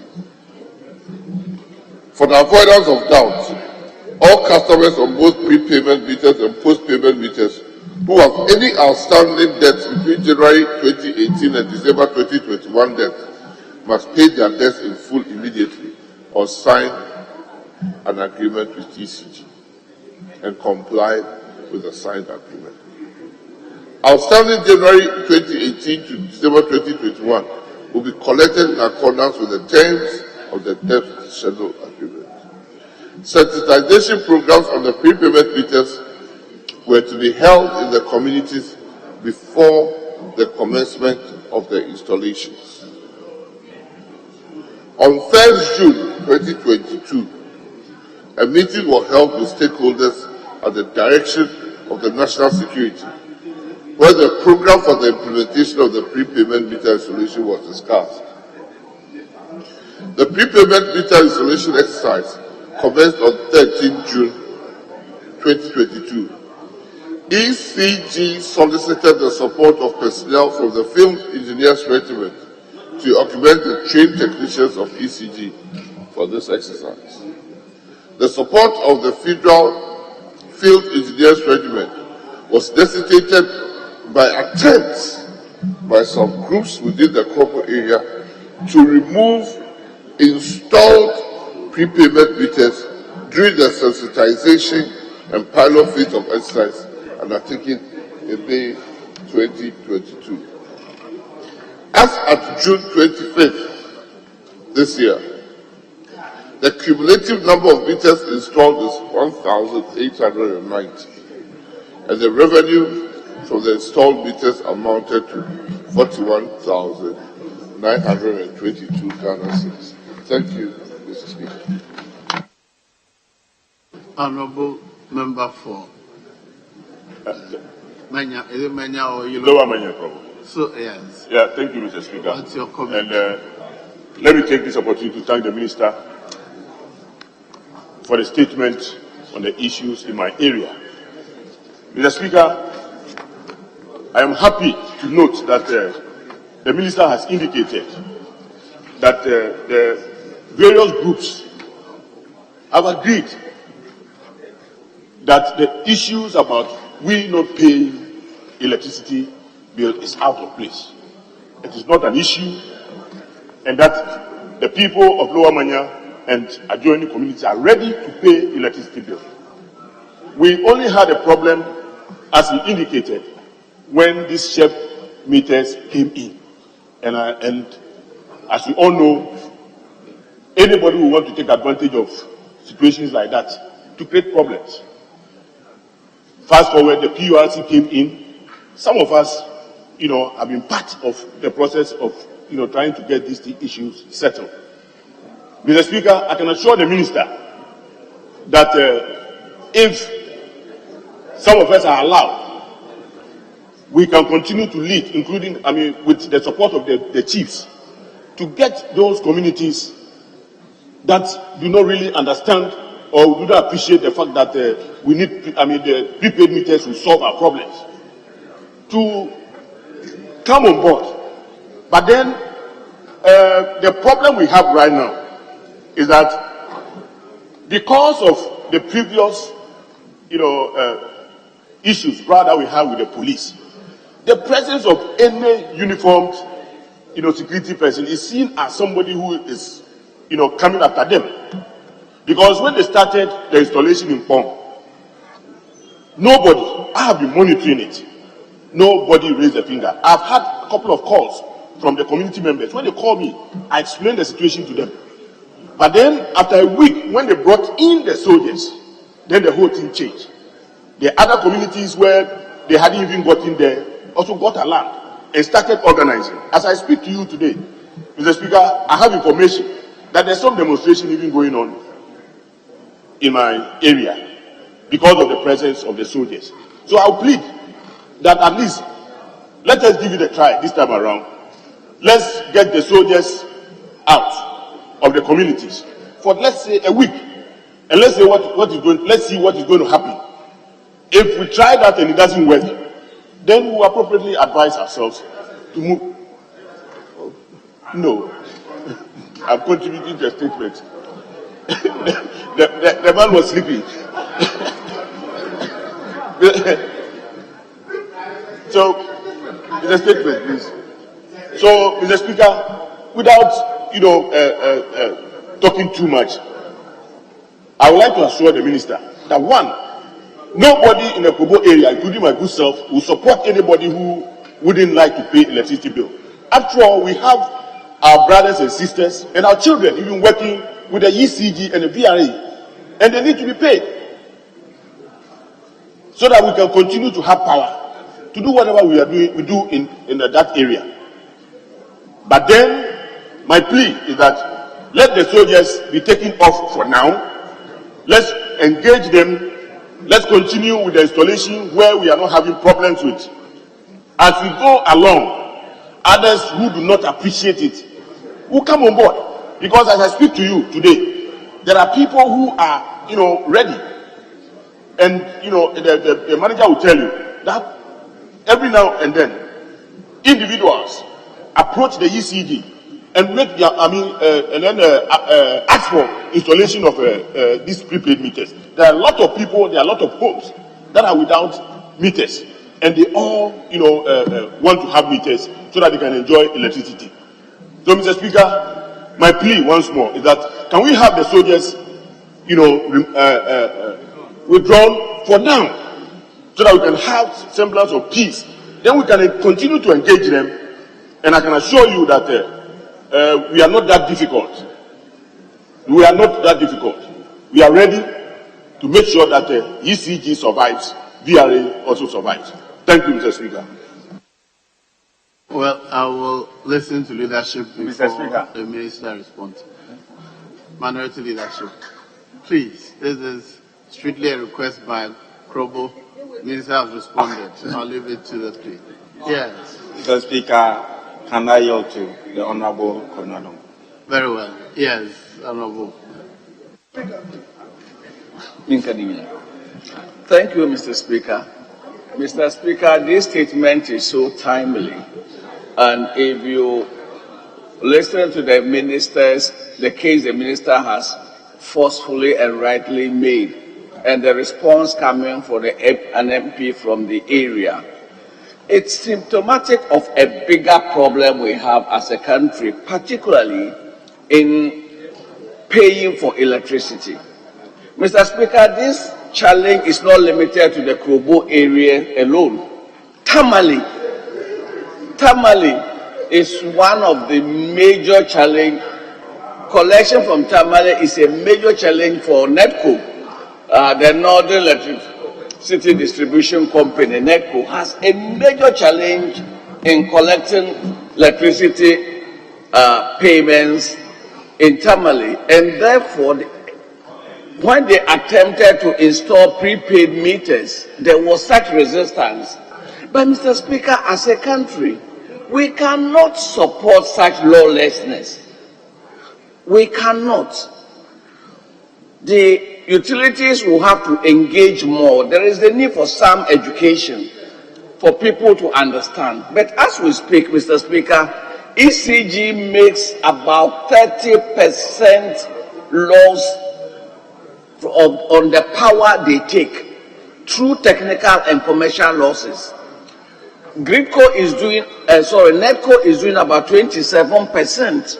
And the worst aspect happens to be the commercial losses. The commercial losses are plain thievery. And therefore, we must begin to use technology to resolve these issues. Other than that, the whole power sector will ground to a halt. ECG is only able to collect about 70% of what they sell. Already they lose 30% before they hit the market. And then out of what they sell, they are only able to collect 70%. So the cumulative non-collection is above 40%. And there is no single product that has a margin, a sales margin of 40% to make up. Yet this entity is owned by all of us. It's a wholly owned company owned by the sovereign people of Ghana. Mr. Speaker, this is so serious. And NEDCO suffers the same. The two distribution companies we own as a people. And therefore, I will urge the minister not to relent, but to also encourage a lot more education and dialogue. But the utilities must also be up and doing. When faults are reported on prepaid meters, they should be seen to attend to the faults timeously, so that we'll build confidence in the prepaid system. Thank you, Mr. Speaker, for the opportunity to contribute. Majority leadership.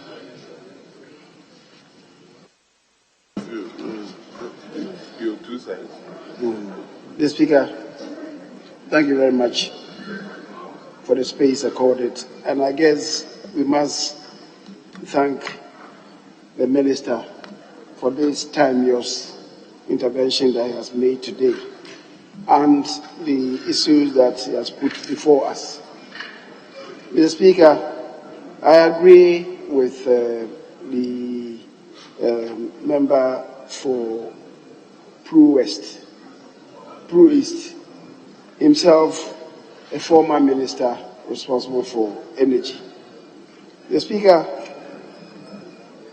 we produce electricity at huge cost. You must acknowledge that. The thermal plants that are producing electricity for us are producing at the cost of close to, in fact, all of them, between 14 and 18 cents per kilowatt hour. The one that is producing at the lowest is the hydro dams, Akosombo, Bui, and Pong. So the hydro mix, the electricity mix, is still at huge cost. Just last Friday, leadership and the Committee on Trade and Industry and Western Housing visited Jetta Cement. They're having a huge problem paying for electricity.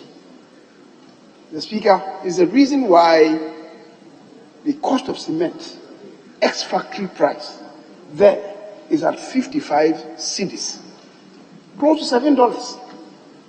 When cement should not be costing us more than $3. It's almost $7, ex-factory price.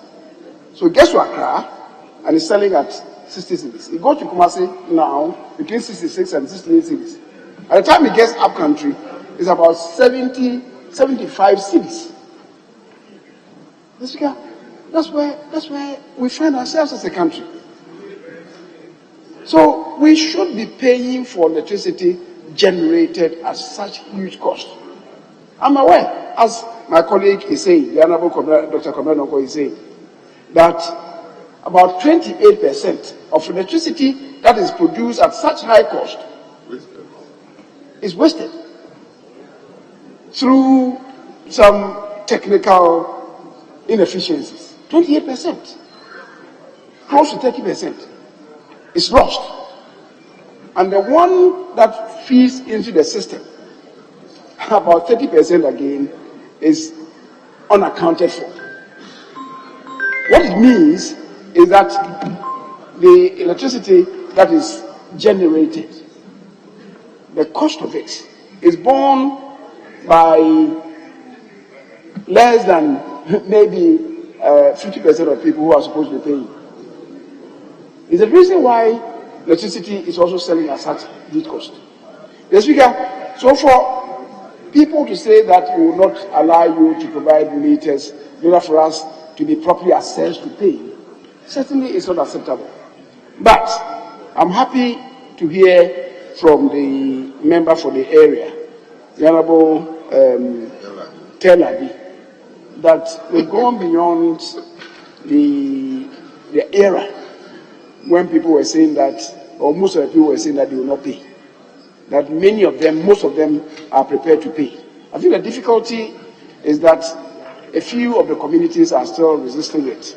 Or I wouldn't say the communities, but some residents within some of the communities are still resisting. And it's proposing to us that those communities that are prepared for the meters, they should be served. And when the others, the residents in some of the few communities realize that majority of the communities are now prepared, they then would see and then come on board. I think it's a very useful proposal. Between now and maybe he's saying to us that withdraw the soldiers. Let's give ourselves about 1 week. The soldiers can only be withdrawn after the minister has had some engagement with the chiefs, the opinion leaders, and other stakeholders, including the Member of Parliament. So, Mr. Speaker, if we allow that situation... It appears we are focusing on one Member of Parliament. The other member is very agitated. So after you are listening to him before the minister... Mr. Speaker, so let's say the representatives of the people, that is two Yellow Krobo, to also team up with the member for Sonia Lianabo Telabi, so that they can come together and join ranks with the chiefs, the other opinion leaders, and the other major stakeholders to have a discussion on this, a very dispassionate discussion on this. And if I heard the member well, I think he was proposing Monday or Tuesday. And I guess the same thing is what the minister is saying. So we can have that meeting, consequent upon what discussions, you will then be able to withdraw the soldiers and then offer ourselves space to do the metering. If it works, praise the Lord. If it doesn't work, then certainly the security people will have to be brought back.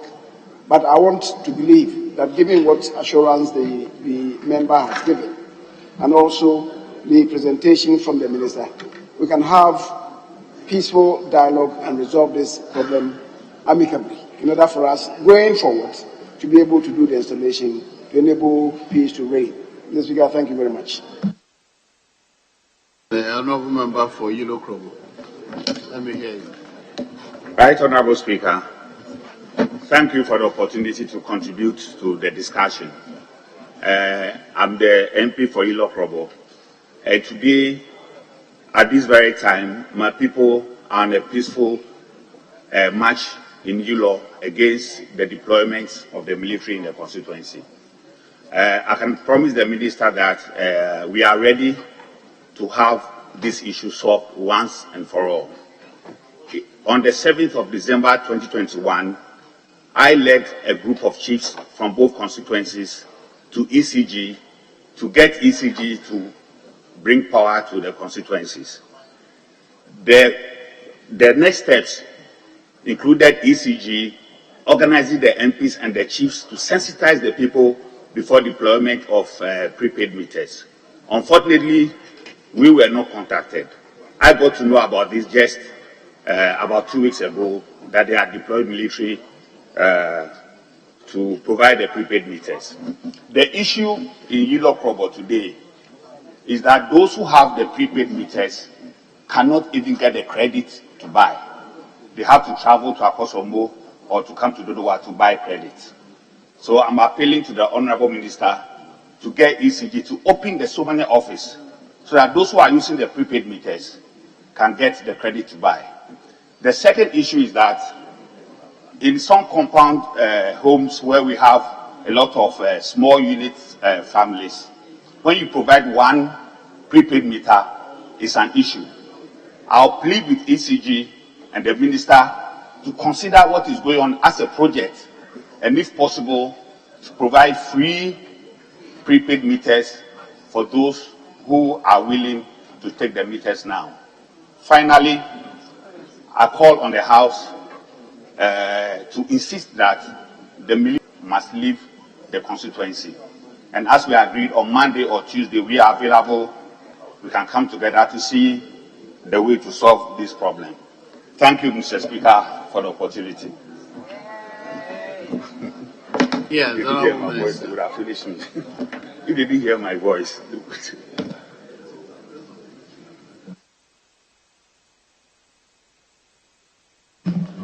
Thank you, Mr. Speaker. I would first like to thank the Honourable Member for Lamented for the very proactive role he's played during this whole impasse and the leadership the leader he has shown. But I want honourable members to send a message clear. The Electricity Company of Ghana belongs to all of us. The only way it can provide the service we have said they should provide is for me and you to pay our obligations. It can never be accepted that you decide on when to pay and how to pay. It cannot. We in here, even as members of parliament, cannot decide how to pay our electricity bills or when to pay our electricity bills. But Mr. Speaker, I want to promise my honourable colleague that on Monday, I'm meeting the chiefs and some of the groups from Krobo. And I do invite you as a colleague, a friend, and a member of parliament, and your brother Nyakote, and I'll expect you so that we can together put our minds to this issue and solve it once and for all. Mr. Speaker, if we don't get a grip with this matter, you can just imagine which part of Ghana then should pay electricity bill. Who should pay? Honorable Bowers constituency will come to me that they also signed an agreement with the then president that they should not pay. So as for paying for what you consume, that is your first obligation. And it is not going to happen that there will be a house without a meter. Every house will get a meter. But I'll work with my colleague to make it as peaceful. Like the Honorable Majority Leader said, it is very easy to withdraw the military and the police from the place. But you also have to then give the promise, my colleagues, that if we do withdraw them, and lo and behold, an ECG officer gets attacked, then the culpability will lie with all of us in this house. Don't make promise you can't fulfill, because I'll hold you to it. But on Monday, I'll see you at that time in a better forum, so that together we can discuss and can reach a mutual agreement. But Mr. Speaker, let everybody go from here and say, if you want electricity, you have to pay for it. Because this inefficiency the Honorable Member for Pro East was talking about, we are involved. Ordinary people who are bypassing meters, ordinary people who are stealing electricity, they will share the inefficiency amongst us and ask us to pay for higher electricity bill. And then you will turn around and go on the station and say electricity bill is too high. If every 100 units electricity generated, we cannot account for as much as 31% on the average in the country, no company can make a profit on that statistics. I hope we will all advise our constituents and do our bit, and then exert pressure on the ECG to improve its efficiency. So good. Thank you, Mr. Speaker. Thank you, Honorable Minister, for the statement. I hope that we will all, as a group, accept and let's accept that there's a cost to providing those services. If you are not paying, somebody else is paying. So every Ghanaian must understand that for every service that you enjoy, there's a cost to it. And we politicians should stop promising that we will reduce tariffs when we don't have the wherewithal. We don't have sufficient to do all the things we need. We should stop behaving like Father Christmas when we don't have a tree growing money. We should stop behaving that in governance. I hope we will learn our lessons and make sure that people pay for the services they enjoy. Honorable Secretary Speaker to take the chair. Yes, leader, what next?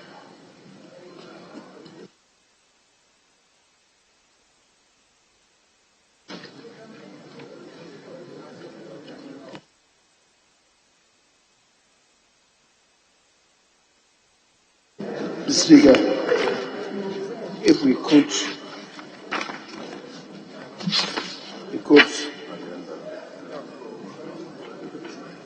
vary the order paper to take what is contained on the order paper, then just to present the paper. Addendum 2. Addendum 1. Addendum 1 is laying a paper. Is presentation of paper. Very well. Honourable members, at the commencement of public business, presentation of papers by the Honourable Minister for Information. Yes. Mr. Speaker, I would seek your indulgence to have the paper presented on behalf of the Minister. Yes, you may proceed. Annual report of the Rights to Information Commission for the year 2021. The paper is duly presented. It's referred to the Committee on Information Communication to consider and report.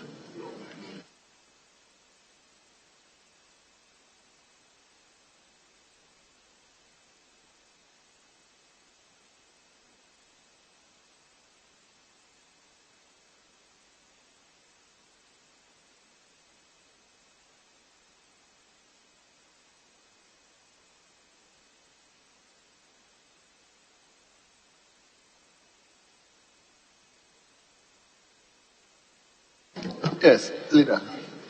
Mr. Speaker, respectfully, if we can go to page 20. Item listed as 31.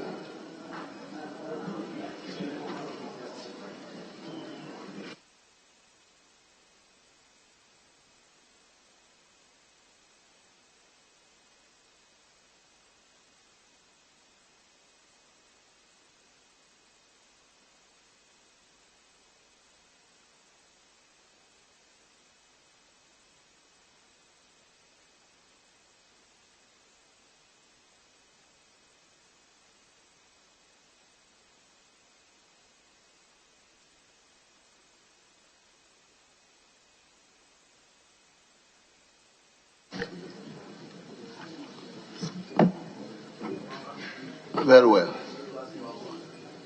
Honourable members, let's turn to page 20 in today's order paper. Item listed 31. Ghana Hydrological Authority Bill at the consideration stage. So you continue from where you left off.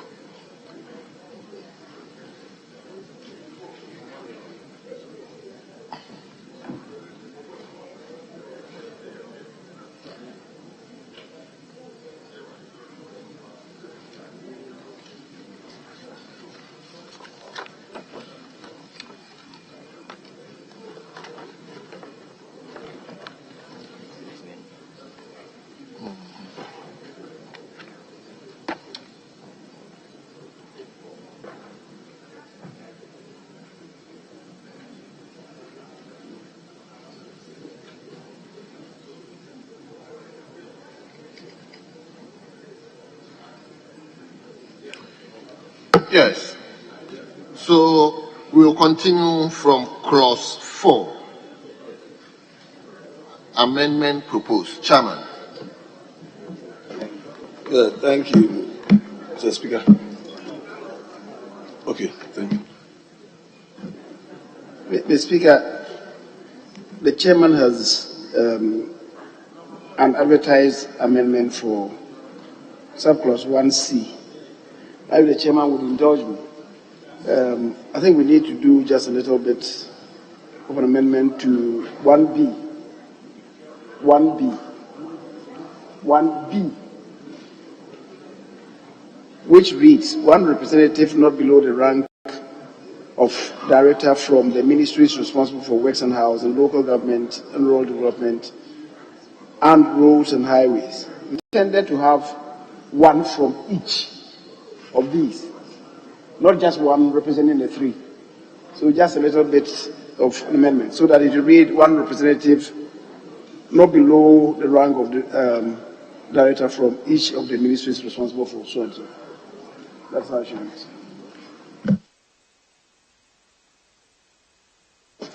be. Thank you, Mr. Speaker. That clause. Okay. It means we are going back to what we've already done. The one. Mr. Speaker, we've not done that. 1B. 1B. 1B. It's not been done at all. Okay. So, honourable members, the proposed amendment by the leader is before us. All those in favour of the proposed amendment say aye. All those against say no. Honourable members, the ayes have it. The proposed amendment is adopted.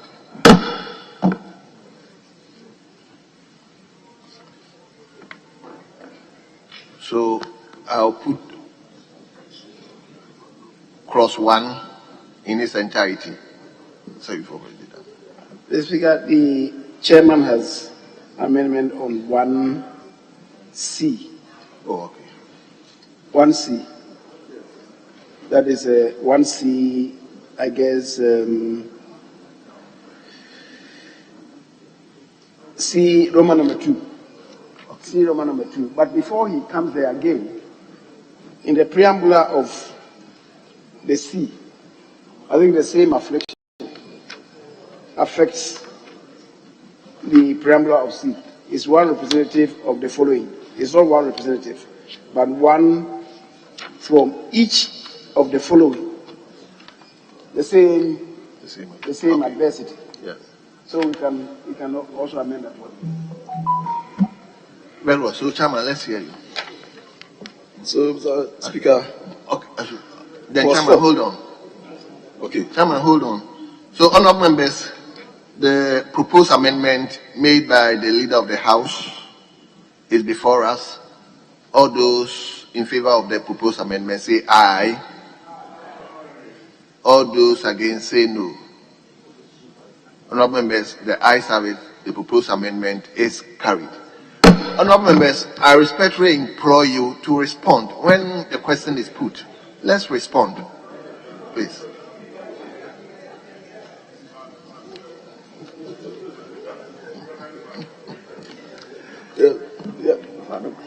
Yes, Chairman.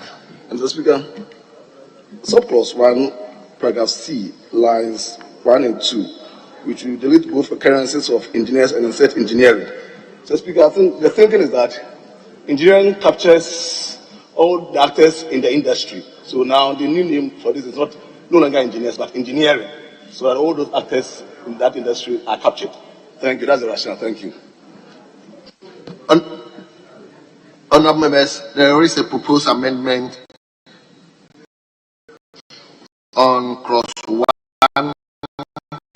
paragraph C, line 1 and 2, to delete bonuses of engineers and insert engineering.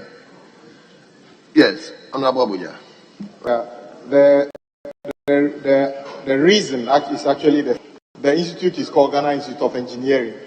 That is what they are. So to make engineers is actually not Ghana Institute of Engineering. So it's an appropriate amendment.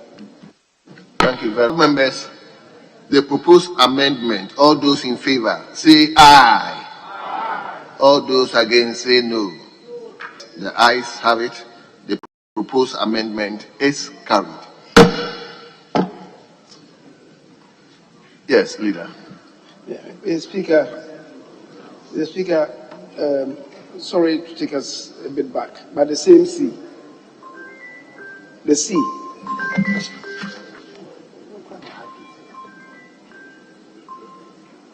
Mr. Speaker, the same C. We were talking about Water Resources Commission. The ministry responsible for it is the ministry responsible for water resources. The emphasis is on water resources, not sanitation. So we should delete sanitation. We should delete, for now, the ministry is christened Sanitation and Water Resources. Don't forget that until we did that, it was Water Resources, Works and Housing. And the commission was under Works and Housing Ministry. So just to say that it rather should read Water Resources Commission, not below the rank of, and we even come to that, nominated by the minister responsible for water resources. We don't need the sanitation for anything. So I think we should cancel sanitation. Yes. And they do. So yes. We delete sanitation and. That's the first thing to raise. Yes. The Speaker, the second thing to raise with the chairman, yes. Maybe he could explain. If you look at the MDs that are represented, Western House, the local government, and rural development, the rank for the representatives are all directors. 1B is not below the rank of a director. At Western Housing, local government, roads and highways, all of them are directors. I think we're in agreement. We're in agreement. So we should delete director. Yes, yes. Cancel the deputy. We delete deputy. Deputy, sure. That's all right. Thank you.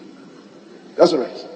So for 1C now, 1, it will read Water Resources Commission, not below the rank of a director, nominated by the minister responsible for water resources.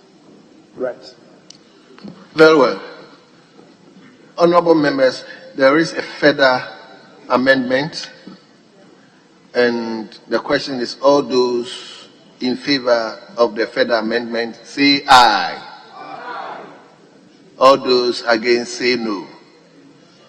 Honorable members, the ayes have it. The proposed further amendment is hereby adopted.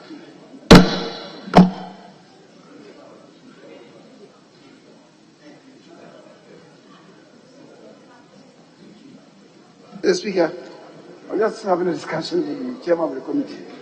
The C Roman number 3, it reads Ghana Meteorological Agency, not below the rank of a director, nominated by the minister responsible for communication. I know that it used to be under lands and natural resources.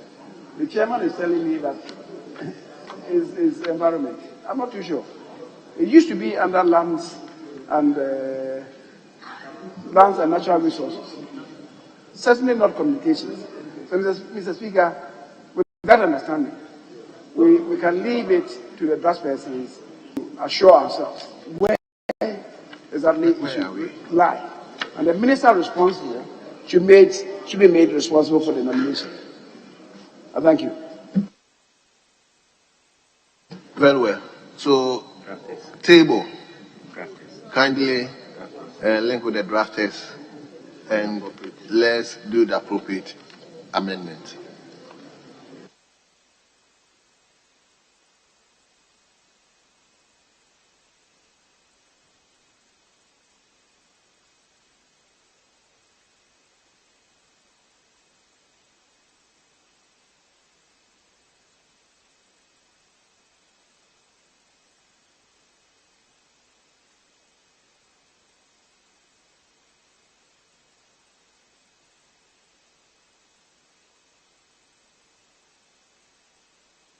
Yes, Honorable. It's currently under Ministry of Communication, as a matter of fact.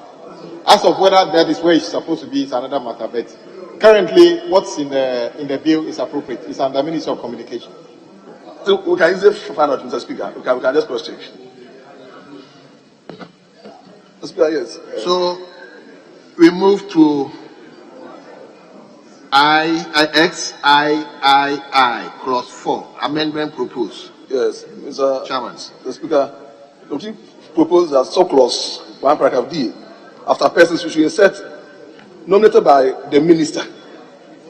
The rationale is that we also want the minister to also look at some key competencies and skills to come on board, and that God is an agency under the minister. So that is the decision of the committee. Thank you. Very well. Honorable members, please, let's be attentive. This is a real lawmaking or take part, because we need to learn this particular process. So let's be attentive, please. So the chairman has proposed an amendment to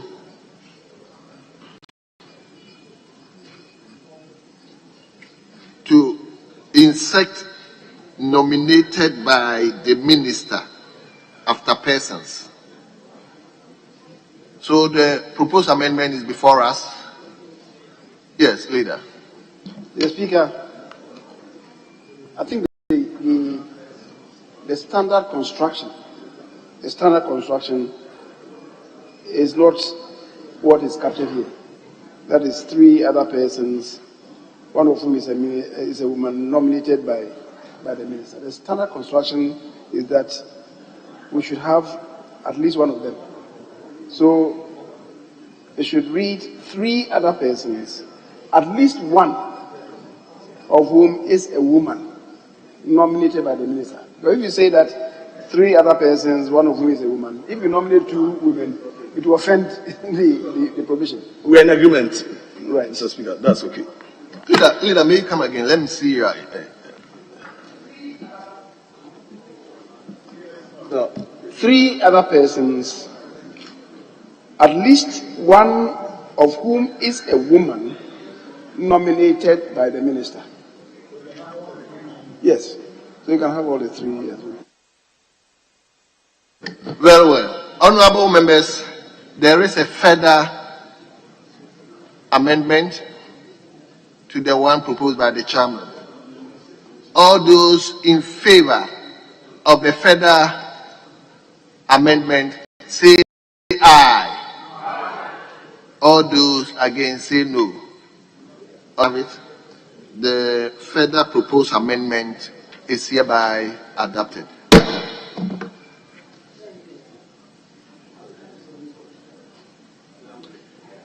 We move to X. Okay. So now we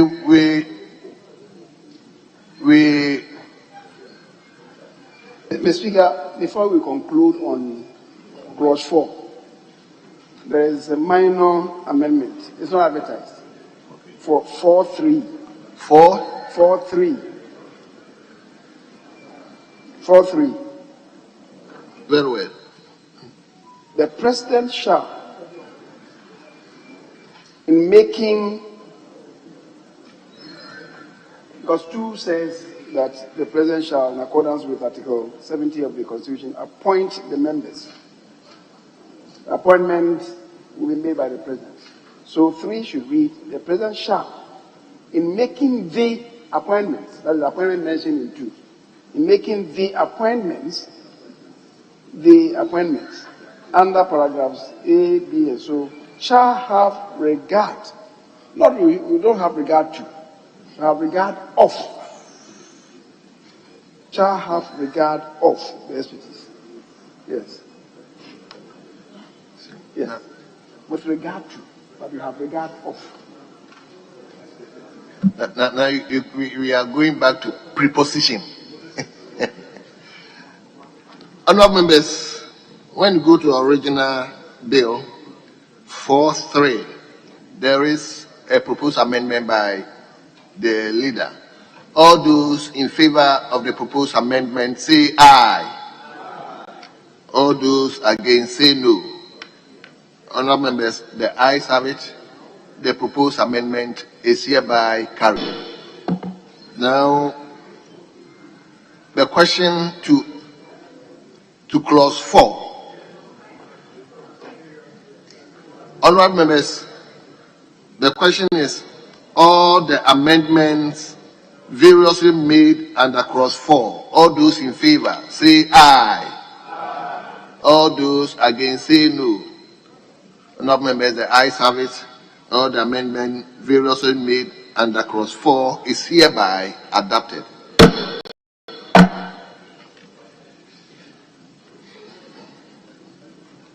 We now move to XIV. XIV. Amendment proposed. Chairman. The committee proposed that paragraph B, we should delete and insert the following: ensure the implementation of rules, regulations, and procedures on the collection of hydrological data and information on the surface water. Yes, Mr. Speaker, yesterday I had a discussion with the leader of the House, the leader. Mr. Speaker, when you take the report that we presented to this House, page 4, we alluded to certain issues about duplication of work, of functions. Mr. Speaker, the power and authority for groundwater has been given to Water Resources Commission. By law, this is by law. It's by law. Groundwater is not the preserve of Water Resources Commission. This is by law. Mr. Speaker, when you go to the report, it's to observe that the Water Resources Commission Act is an act passed by this House at 1996 at 522, and the drilling licenses and groundwater development regulations 2007 places issues of groundwater within the explicit purview of Water Resources Commission. This is by law. So until we go to amend that one, we cannot indeed take that power given by this House to any other body. No, please. No, please. Please. This is the observation we made. So it's captured here. I'm not amidst the other debate on this matter. No, please. We have an existing legal framework that regulates groundwater. And we can't do otherwise as Parliament. It was passed by this House in 1996. That is by 1996. So unless it's amended in the course of, but please, the thing is it, there are regulations and everything. So when I came and I told him that it should rather go to, it's rather, this is backed by law, legal regime, and the relevant regulations. So thank you, Mr. Speaker. Very well. Honourable members, the proposed amendment is before the House. So it's for the consideration of the House. So let's hear members' contribution. Yes, leader. Mr. Speaker, I appreciate the argument by the chairman of the committee. I disagree with him. Mr. Speaker, the reason is the law he's talking about drilling, exploitation of the mineral. That is the preserve of the Water Resources Commission. Now, Mr. Speaker, if a road contractor is constructing a road and the water table at a particular place is close to the surface, they will have to do excavation on the advice of the Hydrological Services Department and then put in boulders, aggregates, and usually they will put, a seal on it before they apply laterals. That is the preserve of hydrological services. Collecting water to serve maybe human purpose like maybe drinking. That is the preserve. The drilling of water for human use is the preserve of the Water Resources Commission. But for constructional purposes, it is that of the hydrological services. Mr. Speaker, and he knows what I'm talking about. Behind his own house.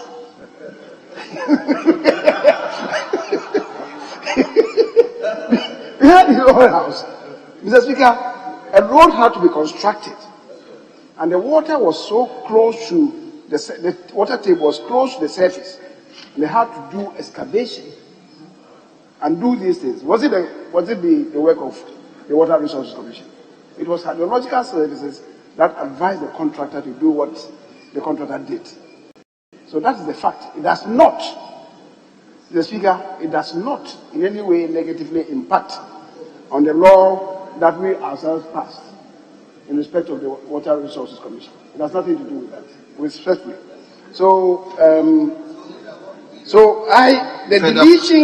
the deletion of groundwater, I mean, for purposes of construction, the Speaker, is not affected at all. And so I disagree with him that they should delete groundwater. Thank you, Mr. Speaker. Leader is an institution in this House. Sometimes I wouldn't want to discuss all these issues. But, Mr. Speaker, clearly, before we arrived at this decision, this committee invited experts. They came on board. So these two bodies had to agree on that based on their own functions and services so I can avoid duplication. And that is why I'm saying that we should tread cautiously on this issue. Because when they came for the committee, we had about 2 hours discussion on this very important, controversial issue of groundwater and who should control groundwater resources in this country. There's a thin line, per what he says, about construction. It's a thin line. What to do with construction? If I'm not careful and talk about the depth of construction, we will be missing the issues. Talk about the depth of construction. The operative word here is groundwater. So if you want to now define it by just the depth of construction, we're making a big mistake. So that is and that is why I quoted the relevant laws. Groundwater is within the preserve. The word is groundwater I'm talking about. It's not about the depth of constructing drains or whatever it is. So it's about the operative of the groundwater and deal with, which the law stipulates that it should be the preserve of the Water Resources Commission. So that is it. Very well. Go to the issue of constructional levels and all those things. I don't think we're making justice to the issue here. Thank you. Very well, thank you. Yes, let me hear Kwame Boya. Right, Honorable Speaker, I will encourage my good friend, the chairman, to abandon his intention to delete groundwater. Mr. Speaker, as eloquently put by the leader, there are various reasons why. In fact, just remind him, this particular thing is talking about only collection of data and information. And Mr. Speaker, I did point out the other day that sometimes, in order to save a situation, prescribe a remedy to flooding, will be that you need to determine a safe place where the unwanted water will be discharged into. You need data to find out whether the water table there is a place that you are collecting water or you are tapping water for potable water and other things, or the nature of the aquifer there. So we are just saying that the hydrological service department or authority would have the ability to collect data so that they can make the correct determination as to where to channel their excess water. It is not to say that they are going to be able to determine whether you drill a borehole or you harness the resource for water down there. So it is not going to be a conflict in any way at all. So for us to make progress, the chairman should just abandon this and then we move on. In many cases, I looked at the same laws in India and other places. Groundwater is part of the meteorological, hydrological service work. So I don't see where there is. And then this idea that experts have looked at it, If experts have looked at it, then why don't you just put a question on all of them? Let's say yes, and then we go away. It is serious things here. So we should allow the debate to go. We will vote on whichever one we like, and then the majority will carry the day. So this particular one, Mr. Speaker, we are not going to side with the chairman on this particular one, and he should yield to this one, and we make progress. Mr. Speaker, it's not by accident that this House always invites memoranda from the public. These are critical stakeholders. Don't downplay their relevance in our work, please. Don't ever downplay their relevance in our work. That is why we invite critical stakeholders to come and help us do this work. So that's it. Because you're an MP, you are the alpha and omega of the lawmaking. Please, you rely on people to assist you. So admit that fact. Yes, people have to assist you to come out of this document. So don't say that we are the experts. They are experts assisting us. Yes. Yeah, please. So this is lawmaking. Lawmaking is a process. Chairman, we're not just here. Chairman, take it cool. We're not just. We have come far. It's been here for 6 months. Further consultations, information gathering, expert advice. That's why we are here. Chairman, take it cool, please. Yes, let me hear you, Kita. Thank you, Mr. Speaker. The House normally invites memorandum and everything, consult experts. But Parliament is an authority. Here we take the final decision. So either they bring the expertise. We have experts in this room also, looking at the statement and making corrections. We are here to make correction and approve. And Parliament. So let's hear you. Let's hear your view. So my view is that elsewhere, looking at all over, this one is talking about regulation in terms of collecting data as well as information. It's not going to the realm of affair in terms of water resources management. It's purely data collection and information for them to use. So underground water we are talking about is just taking information and then data. So in my view, I think it should remain as such. Mr. Speaker, I read about this LI. Groundwater development regulation. I'm coming. I'll come. It should remain as such. So we shouldn't. Well. So, Chairman, if you are not prepared to abandon, then I'll put the question so that we move on. Mr. Speaker, you would see that the chairman in B is proffering an amendment.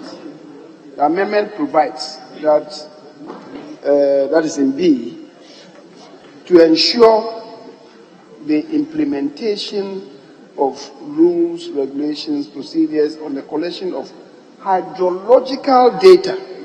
Mr. Speaker, the word hydrological is not even the original. So what he has introduced, cures that mischief. So it's good that he has proposed that we insert the word hydrological before data. The Speaker, when we come to explaining hydrological data in interpretation, we'll get it right. So it is good that he has done that. But I would even further suggest to the chairman that it is not for the board to do the implementation. The board ensures compliance. The Speaker, so I just noticed that when we dealt with functions of the authority in Q, we said they should ensure compliance.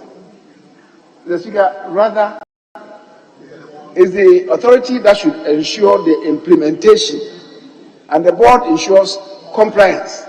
So we should just interchange the two words. For the Q, it should have read implementation. And here, the board would ensure compliance. So, Mr. Speaker, that is just the further amendment that I want to propose. And having said so, Mr. Speaker, I don't even agree that we should end at the groundwater that we should even include. Mr. Speaker, we should have the whole gamut. Because don't forget that we have deleted these in the previous, Mr. Chairman, we are not here, in the previous amendments that we proffered. We have deleted this from, I think we deleted from M. From M. And this should find expression here. And we deleted because we have it in Q as a duty by the authority. And ensuring compliance by the board should also be in B. So we should not delete, but we should add the words that you have inserted, that is the hydrological data, and the rest will flow. So, Mr. Speaker, it would finally read, ensure compliance with the rules, regulations, and then in line 2, we insert hydrological before data as the chairman has proposed. So it will read, ensure compliance with the rules, regulations, procedures on the collection of hydrological data and information on surface and groundwater laid down by the World Meteorological Organization, World Health Organization, United Nations, educational, I think there's no educational, scientific and cultural organization, and the United Nations Environment Program in accordance with the provisions of this Act. That's how it should be. So, Leader, before I will go back to the chairman, if I got it right, it means we have to further go back to Q. Speaker, Q has the word compliance. Ensuring the compliance is the responsibility of the board. The authority itself is the one that does the implementation. So the two words should change. Implementation should go to the authority, and compliance rather should come to the realm of the board. Okay. So honourable members, I'll go back to quickly go back to Q and move put the question on Q. So honourable members, there is a proposed amendment to 3Q. 3Q. All those in favor of the proposed amendment say aye. All those against say no. Honourable members, the ayes have it. The proposed amendment to 3Q is hereby adopted.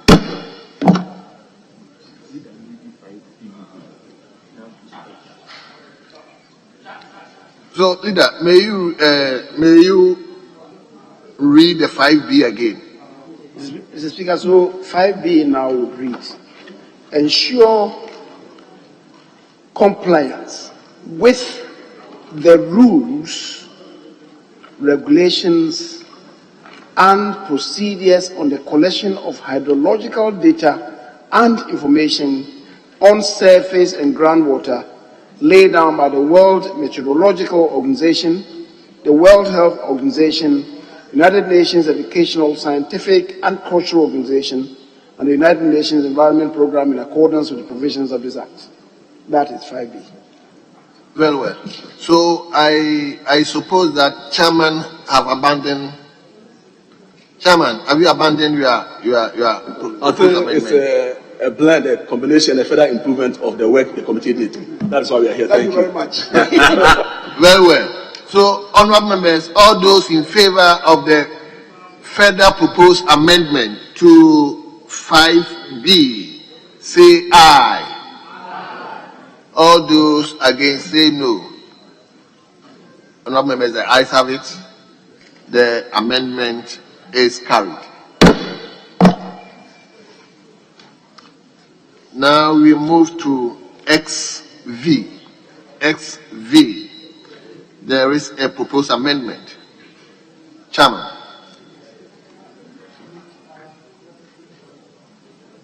Mr. Speaker, if I heard you have put a question on 5, as variously amended, right?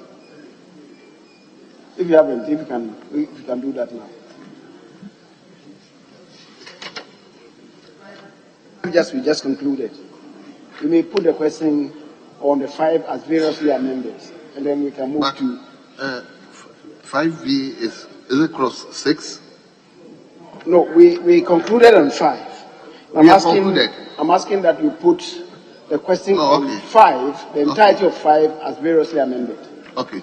So, honorable members, the question to clause 5 as variously amended.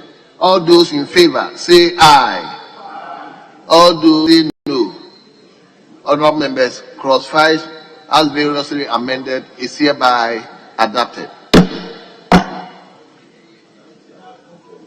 Now, Chairman, let's come to XV. Mr. Speaker,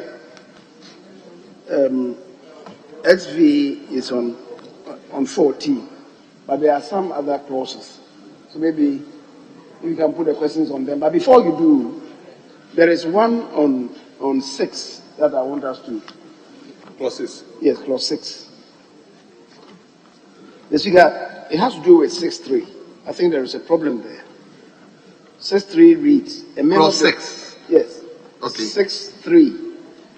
A member of the board shall, before assuming office, file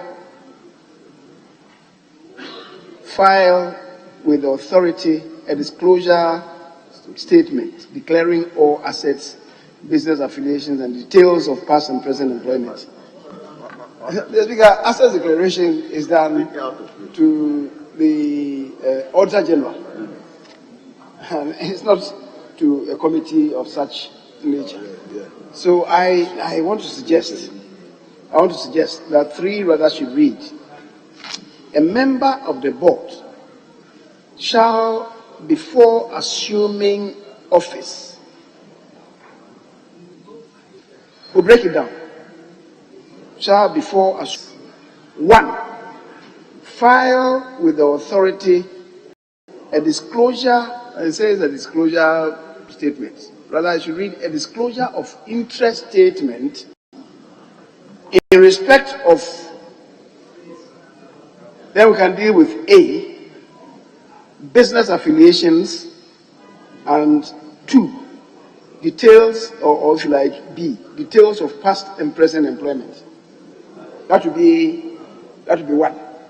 Then you can come to 2, file with the Auditor General a declaration of assets, so that we break it into 2 parts. The declaration of assets is done with the Auditor General and not with such a body. Mr. Speaker, thank you.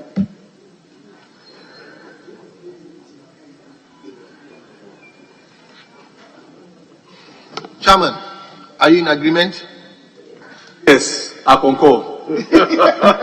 Yes. Honorable member for Police. Mr. Speaker, the declaration of assets, it's already a statutory requirement for all such office holders. Must we isolate this authority? They are public officers. They are public officers. Yes. Mr. Speaker, Article 206 does not enjoin all public officers to declare assets. That is why, if you want to make it statutory, you bring it here. Article 71, office holders. Not all of them are required. So 286, the Auditor General does not require all of them. If you want it, bring it under the law. And that's what we are doing now. Thank you very much. I think I share with the leader. But I don't know the structure. So now the structure will be a member of the board shall, before assuming office. 1. Leader, are you with me? I'm just trying to capture what the structure you want it to be.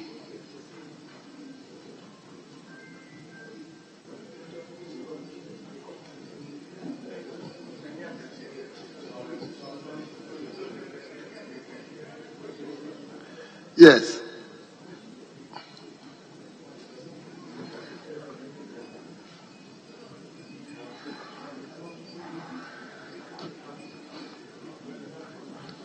I'll call you. So, leader, I just wanted to be sure of the structure. Yeah, Mr. Speaker, if I can go on. I'm saying 3 should read, a member of the board shall, before assuming office. And then you have 3A. File, because we are using 3. So 3A. Paragraph A, file with the authority a disclosure of interest statement in respect of Roman number 1, business affiliations. Roman number 2, and of course affiliations, and will come after affiliations. And Roman number 2, details of past and present employment. So that would be 3A. Then B, file with the Auditor General a declaration of assets under Article 286 of the Constitution, if you like. Yeah. Let's figure that is it.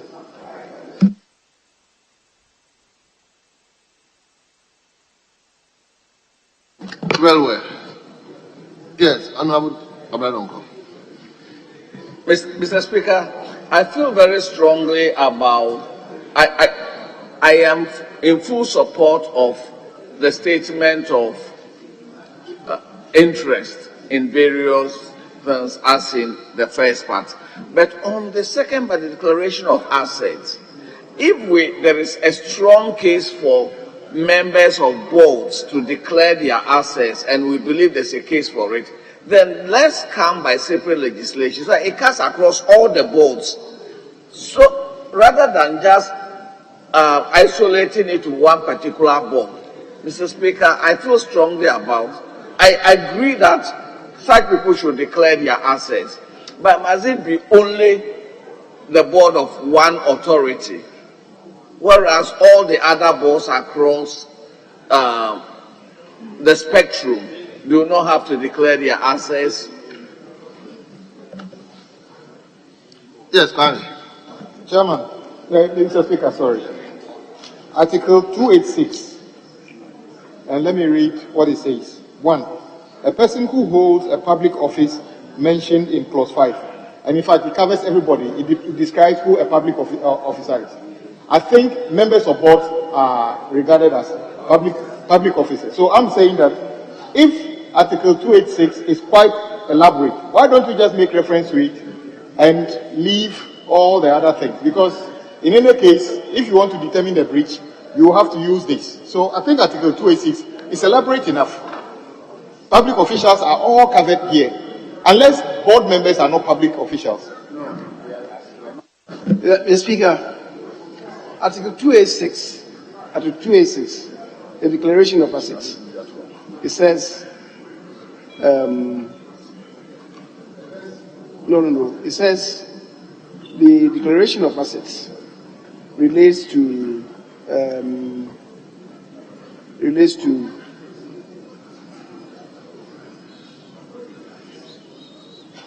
I think the officers listed under 5. Then when we come to 5J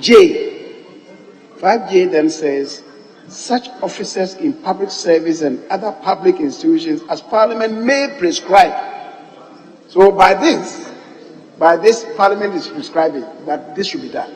But I appreciate the point made by Commander Donko that perhaps in future we should have an omnibus provision that will catch all of them, like board members and so on, into that net. And I appreciate the point. But we must begin from somewhere. That is what is being prescribed here. I just want us to have a better construct of this.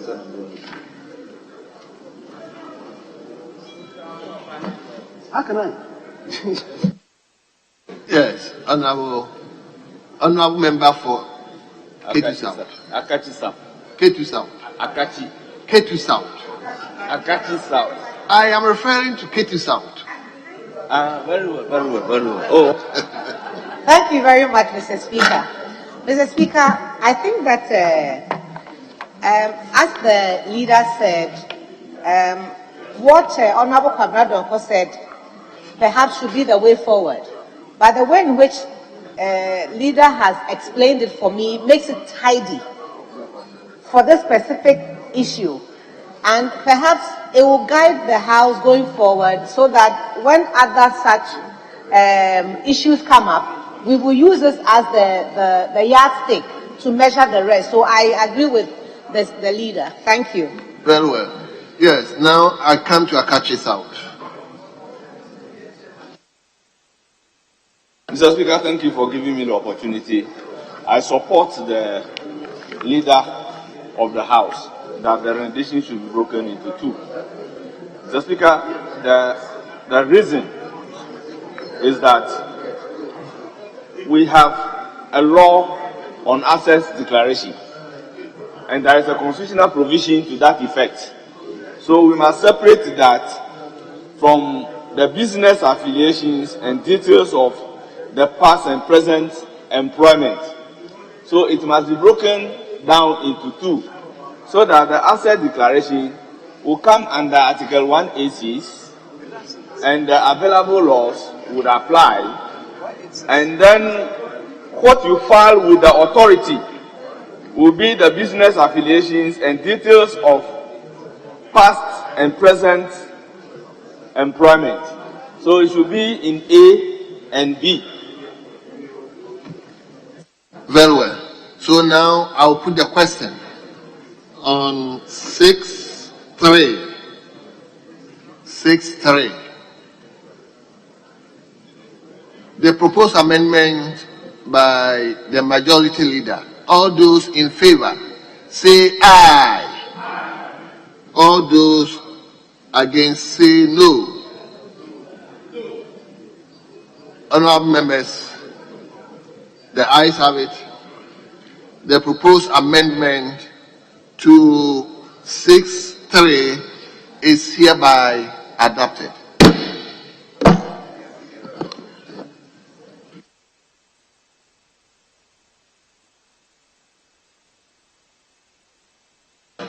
Honorable members, now I put the whole clause 6, and the question is, all those in favor of the various amendment to clause 6, say aye.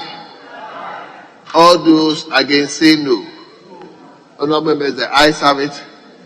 The proposed amendment variously captured in clause 6 is hereby adopted. We move to 14. Mr. Speaker, before we move to 14, okay. Yes. Before we move to 14. I'll put the question on the rest of the clauses. So, all those in favor of clause 7. Okay. Tenure of office of members of the board.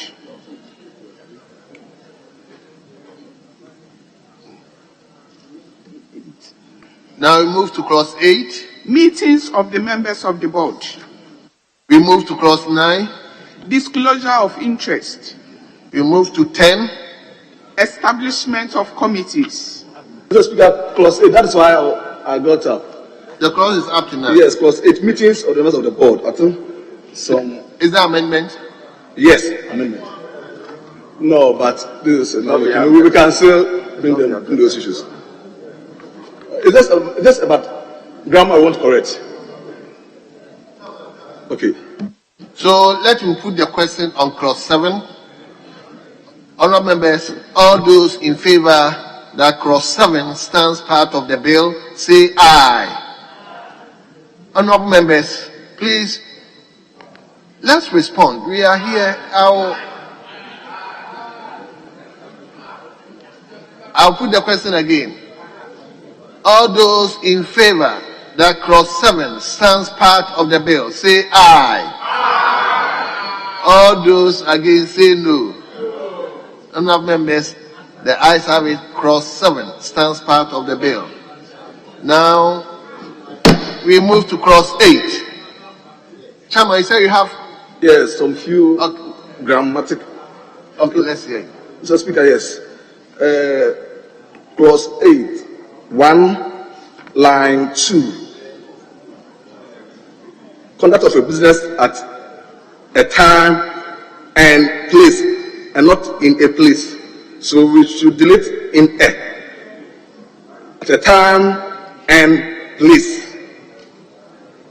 Yes. Clause 8. Yes. Clause 8, 1, line 2. 1, line 2. Yeah, line 2. Conduct of a business at a time and place determined by the chairman. So we are deleting in a, yes. But then clause 8.2. 8.2. Also, line 1, 2, 3. Yes. Meeting of the board at a time and place. Let him put the question on. Okay. 8. So when they are done variously, yes. The same thing. When they are done variously, we will put that, yes, yes. Yes, so also we cancel in a. So at a time and place, same grammar we need to correct. Time and place. Time and place. So in a, no, time and place. Time and place. So line 3 also the same thing.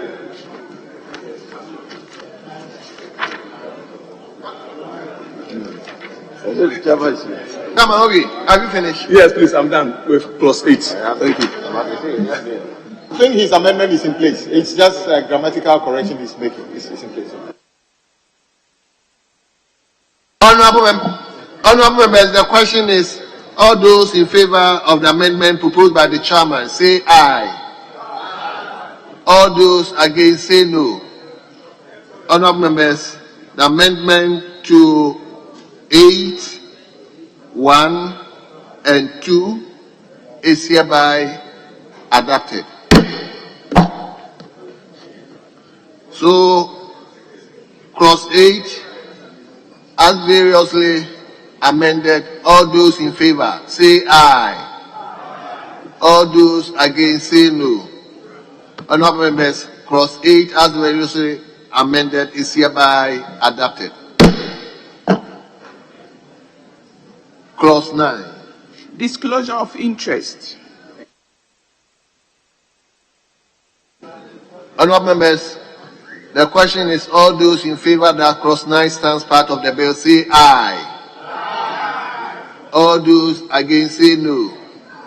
Honourable members, the ayes have it. Clause 9 stands part of the bill. Clause 10. Establishment of committees. Yes. Honourable Ayafo. Mr. Speaker, clause 10(2). After off, add only. And the new rendition will be a committee of the board consisting of only non-members of the board shall be advisory. That's 10(2). Non-members. Okay. Either way, only non-members. Okay. So the committee of the board consisting of non-members only. No, you can say non-members only of the board. So only non-members of the board. Yes. The first. Just look at the rendition. What I'm proposing, leader can come in. A committee of the board consisting of only non-members of the board shall be advisory. Yeah. That's better than the other one. Then, Mr. Speaker, if you come to 3. Okay, let's finish with 1. Yes, leader. Mr. Speaker, I think to prevent verbosity, you will say a committee of the board. The board, we know the board you are talking about, consisting of non-members only. We don't repeat of the board. Yes.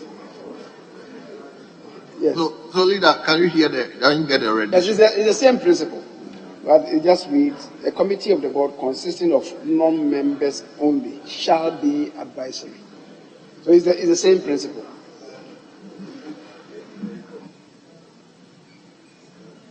Mr. Speaker, if you go by leader's suggestion, it will create ambiguity. Good practice. Non-members only of what? Yes, that is why it is necessary to bring of the board here in the sentence. Is it? No, what? So, for the sake of clarity, we have to say a committee of the board consisting of only non-members of the board shall be advisory. If you take out from the board, then you can raise an issue, non-members of what? So there will be a question mark there. Mr. Speaker, if you are drafting, we've done this again and again and again and again. It must be in a clear and unambiguous language. But we've done this. Mr. Speaker, I would suggest to my colleague, you should take it from 10-1 by the principle that you want to establish. Then you will say in 10-1, the board may establish committees consisting of members of the board or non-members of the board. Is that what you want? You don't want that. you don't want that. To perform, yes, to perform not the functions you require the functions to have of the board. Because it's not the functions of the authority. It's not the functions of the authority. We have precedents in this house. So, Mr. Speaker, I think with this understanding, with the understanding that we both have, we can leave it to the draft persons. Because Bernard, I know, is an eternal litigant. Mr. Speaker, you will not agree with me. So let's leave it to the draft persons. Yes, yes. The principle we both share.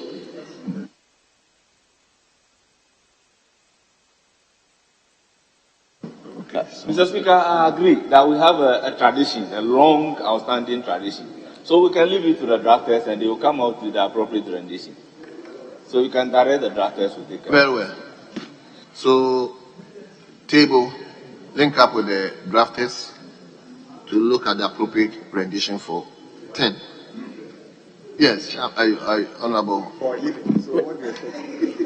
Mr. Speaker, I am fairly surprised that you want to have a committee of the board without a board member. It is not good corporate practice. If it's a committee of the board, It's an ad hoc committee. no, then it's not a committee of the board. If it's a committee of the board, then every committee of the board must at least have a board member. That is good corporate practice. Unless this is not a board committee. If it's a board committee, it must have at least a board member.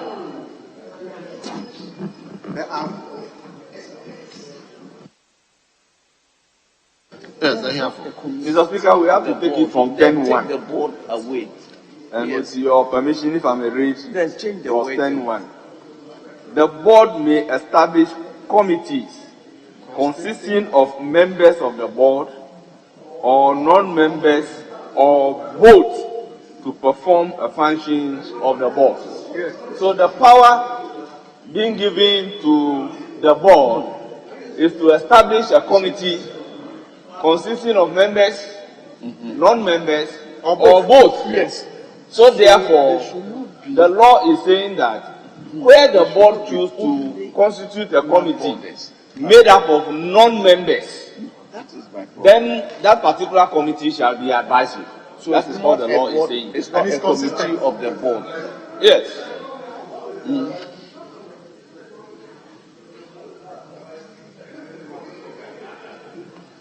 Very well. Mr. Speaker, this is a standard clause we've used again and again and again. It's one of the safest clauses we've repeated. So I would encourage my colleague to make us make progress. This clause is not intending to create a committee which has no relevance or no locus to the board. It will not happen. Mr. Speaker, let's make progress. Very well. So as already directed, please link up with the drafters so that we do the appropriate rendition. Mr. Speaker, as I said, we can leave it to the draft persons. The sense in this is a committee of the board consisting of non-members only shall be advisory. Right? One could as well even say that a committee of the board established under 10.1, comprising of non-members only, shall be advisory. I mean, the principle we all appreciate. So let's leave it to the draft person to look at what we have been doing, and it should just sit within what we have been doing regularly. So, honorable members, I'll now put the question on 10. Yeah, there is another one in 3. A committee of the board. I think there's a mistake. There's a typo. So it reads, a committee of the board consisting of members or non-members or both shall be chaired by a member of the board. Mr. Speaker, there's a problem there. So it should read, a committee of the board consisting of members and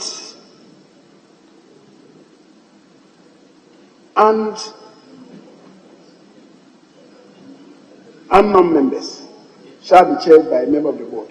So where we have, no, it's not precisely. We are not precisely anything, Dr. Komedongo. You see, when you read 10.1, a committee of the board may consist of members of the board only, or non-members. The third one is both, that is members and non-members. What it means here is that a committee that is comprising of members, of course, if it's members only, it will be chaired by a member. If it is comprising of both members and non-members, it shall be chaired always by a member. That's the import of 3. Non-members. That's the import of 3. So that's why I'm saying that we should tidy that one up. If it is comprising entirely of non-members, how do we get a member to chair? None of them have to chair. Dr. You have a problem. Your problem is not that of the House. It's your own problem.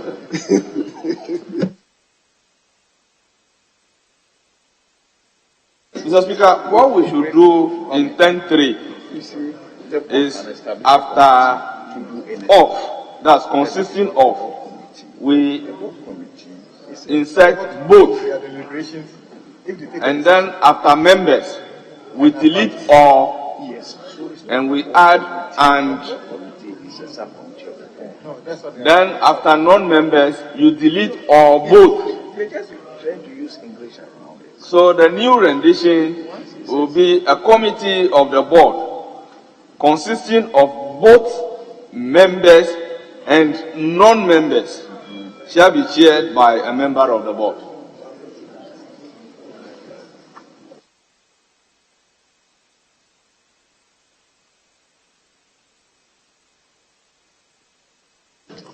Very well. So now the proposed amendment. All those in favor say aye. Aye. All those against say no. The ayes have it. The proposed amendment is carried. So 10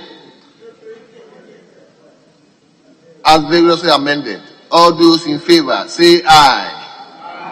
All those against say no. Honourable members, 10 as vigorously amended is hereby adopted. 11.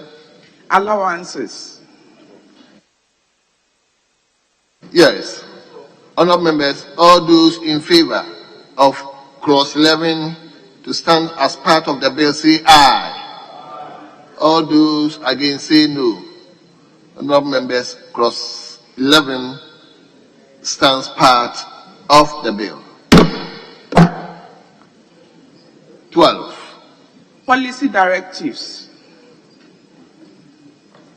Honourable members, the question is, all those in favor that cross 12 stands part of the bill, say aye. All those against, say no. Not members, the ayes have it. Clause 12 stands part of the bill. Clause 13. Chief Executive Officer. Honourable members, all those in favour that clause 13 stands part of the bill, say aye. All those against, say no. Honourable members, the ayes have it. Clause 13 stands part of the bill. Now let me come to clause 14, Chairman. Functions of the Chief Executive Officer.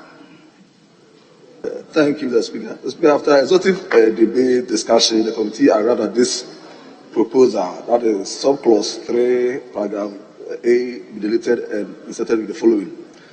That advise the Director General of the Ghana Geological Agency as the permanent rep of Ghana with the World Meteo Organization in the capacity of hydrological advisor.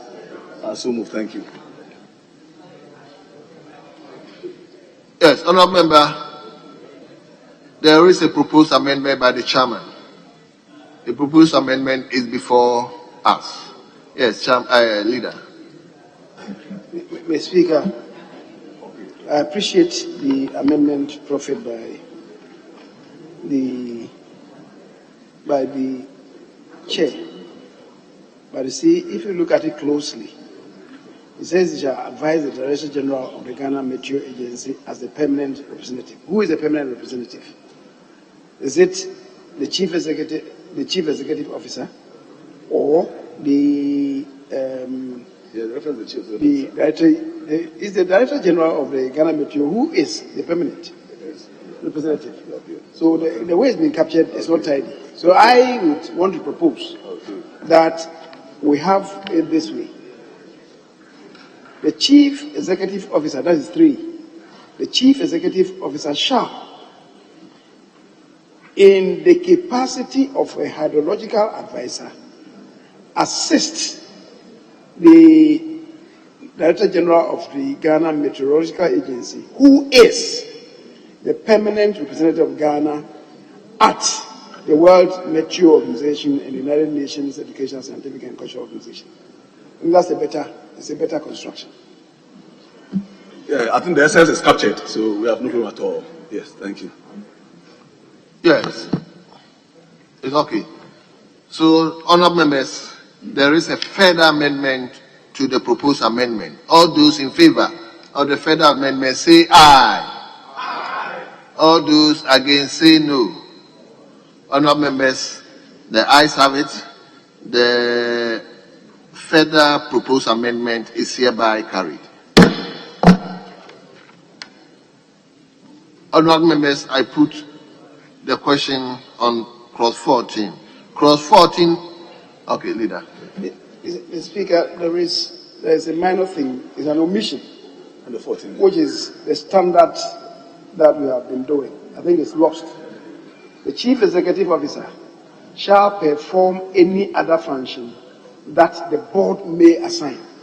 It's a standard provision, but is missing from that is an additional one. An additional. Yes. So that will precede the 4. It will precede the 4, so that the 4 then becomes a 5. Okay. So it's a new 4. Okay. New 4. Yes. So, Leader, you said, where are you inserting this one? We are inserting after 3B. We are creating a new 4 to read, the Chief Executive Officer shall perform any other function that the board may assign. The board may assign. That will be 3C. That will be a new 4. It's not a C. It's a new 4 that we are creating. So that the original 4 now. So to be 4B, or shall we make it 4B? No, 4. You can do the numbering. We are inserting a new 4. Okay. And the original 4 as contained here become 5. Yes. Very well. So, honourable members, there is a proposed amendment to 14.4. And the question is, all those in favor of the proposed amendment to 14.4 say aye. All those against say no. Honourable members, the ayes have it. The proposed amendment is hereby adopted. Speaker, just to clarify this, what leader did was a new 4, so we are not amending the 4 as it is. The 4 as it is becoming 5. So it's a new clause called 4. So we are not amending. Very well. Okay. So now 4 shift to 5. So please, table drafters, take note of that. So I put clause 14. So, honourable members, clause 14 as variously amended. All those in favor say aye. All those against say no. Honourable members, the ayes have it. Clause 14 as variously amended is hereby adopted.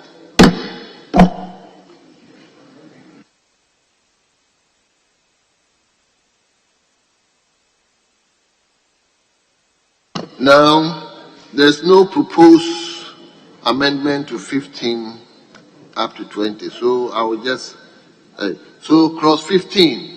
Deputy Chief Executive Officer. All those in favor say aye. All those against say no. Honourable members, clause 15 stands part of the bill. Clause 16. Functions of the Deputy Chief Executive Officer. Yes, I have. Mr. Speaker, with your leave, I propose that clause 16 be 16.1 be broken down into 2. That is, the Deputy Chief Executive Officer shall assist the Chief Executive Officer in the performance of the functions of the Chief Executive Officer. Then that will be 1. Then the 2 will be the Deputy Chief Executive Officer shall perform any other function assigned by the Chief Executive Officer. Yes, honourable members, there is a proposed amendment to 16.1. The question is, all those in favor of the proposed amendment to 16.1 say aye. All those against say no. Honourable members, the ayes have it. Clause 16. The ayes have it. It's a minor one. So it says 16.1. which you have agreed to, it's been broken in 2 now. So now the 2 becomes 3. But even there is a minor tweak that we have to do. The Deputy Chief Executive Officer is answerable to the Chief Executive Officer in the performance of the functions under this Act. Because those functions have been stipulated. So just inserting the definite article. There. Yes. In the performance of the functions under this Act. Bernard, I hear. Okay. Yes. So, honourable members.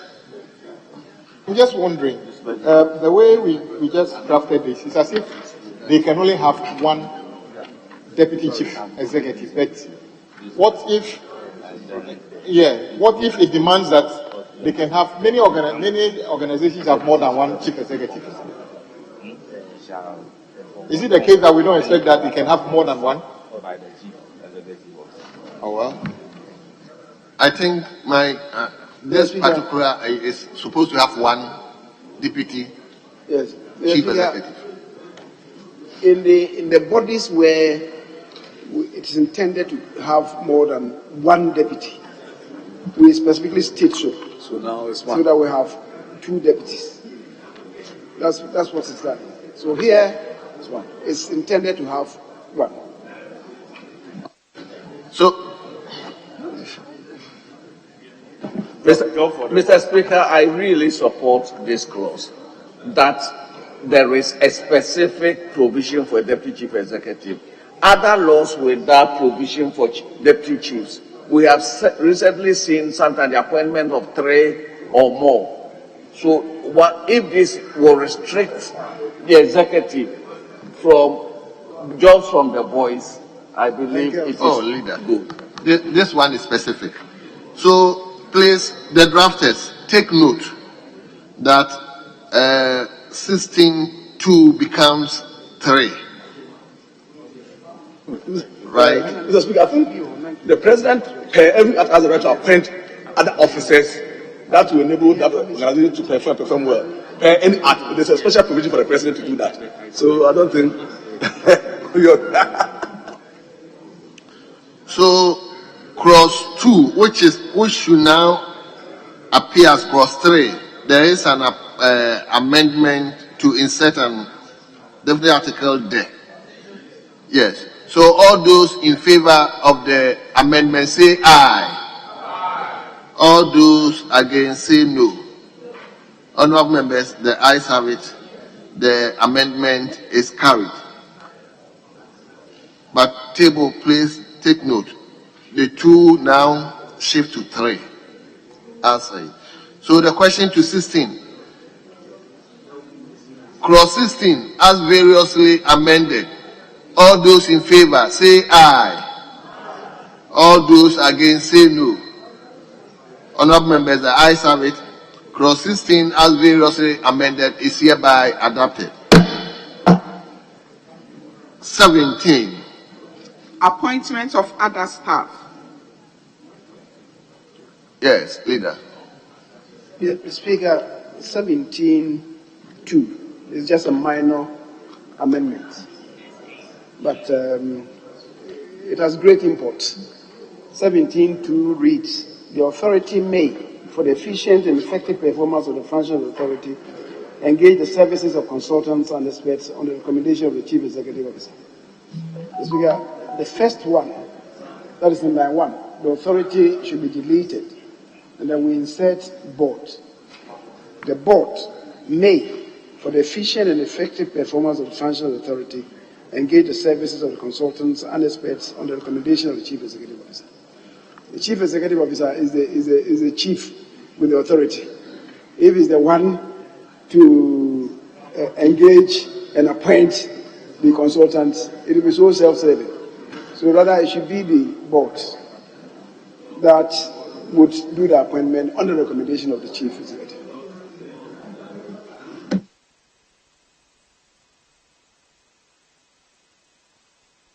Yes. Yes. Mr. Speaker, I share the same view, but upon a second look at the provision, I realize the authority being established will now be an artificial person, a legal entity. So as a legal entity, it is capable of engaging a consultant to assist in the performance of the functions of the authority. Though as a legal entity, the functions or the powers of that particular entity would be exercised by the board. But technically speaking, once it is established as a legal entity, then it has the power to be able to engage a consultant to do whatever the consultant is supposed to do. Yes, leader. Mr. Speaker, as I earlier argued, apart from the board, which is the vehicle, the working vehicle of the authority, if you take out the board, who constitutes the authority? The Chief Executive, now the Deputy Chief Executive, and the staff. The management staff.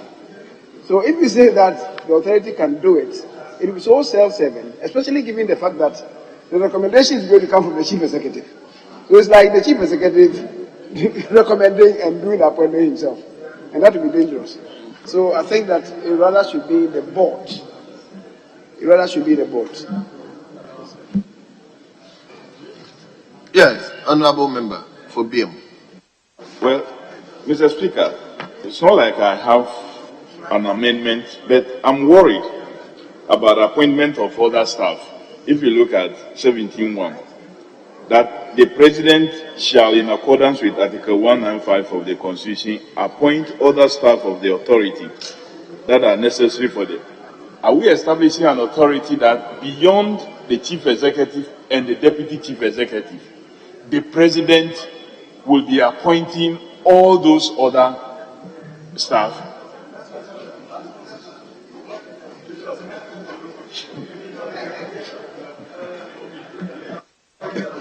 Mr. Speaker, my colleague will soon come to appreciate that it's constitutional. It's constitutional. But of course, the president doesn't do it. Normally, he will delegate the authority to the minister, right? And the minister would also often depend on the chief executive. So that's constitutional. Appointment into the public service. And similar associations and institutions are done by the president, as per the article that he himself quoted, 195. So, Mr. Speaker, I believe we can move quickly to that. That is the 17.2. The board may, for the efficient and effective performance of the functional authority, engage the service of consultants and experts on the recommendation of the chief executive officer. I so move. Honourable members, there is a proposed amendment by leader, and the question is: all those in favour of the proposed amendment say aye. All those against say no. Honourable members, the ayes have it. The proposed amendment is hereby adopted. So I put the question on 17, cross 17 as variously amended. All those in favor say aye. All those against say no. Honourable members, the ayes have it. Cross 17 as variously amended is hereby adopted. Cross 18. Secretary to the board. Yes, leader. Mr. Speaker, 18.2. The secretary shall perform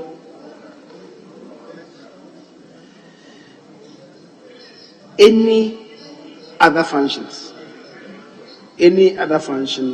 that the board or the chief executive officer may assign. When we did it, it will be better that it will be tidier that way. The secretary shall perform any other functions that the board or the chief executive officer may assign. That will be the B. The B. 2B. 2B, okay. So not an additional clause.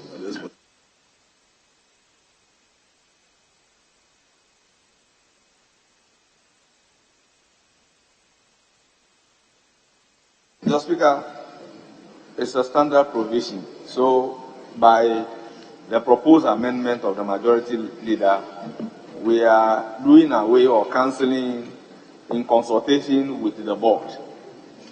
Because if the board or the chief executive officer is the one that is going to assign the responsibility, why should it again be in consultation with the board? No. So the proposal if the chief executive is assigned, to delete in consultation with the board should... No, if the chief executive is assigned, chief executive is said by the law to be responsible for day-to-day. Yes. So that was not...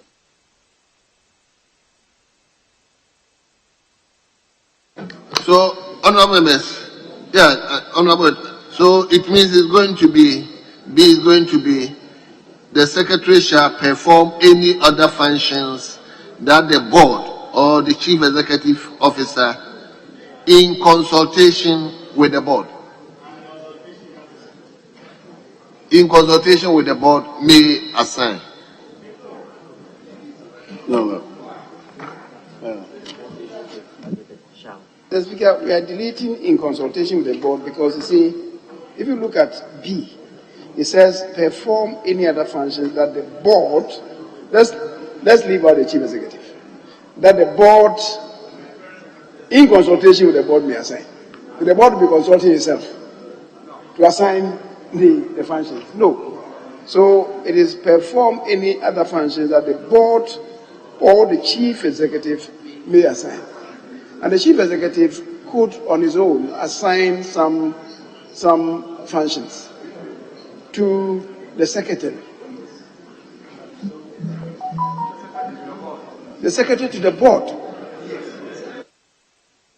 Very well. Yes. I think the confusion, let me speak. The confusion is being created. It's that chief executive. We are not trying to make a distinction between the functions of the board and the functions of the chief executive. Now, if you look at clause 14 of the bill, it's talking about the functions of the chief executive. So it is the functions that the chief executive is supposed to perform that he can assign to the person.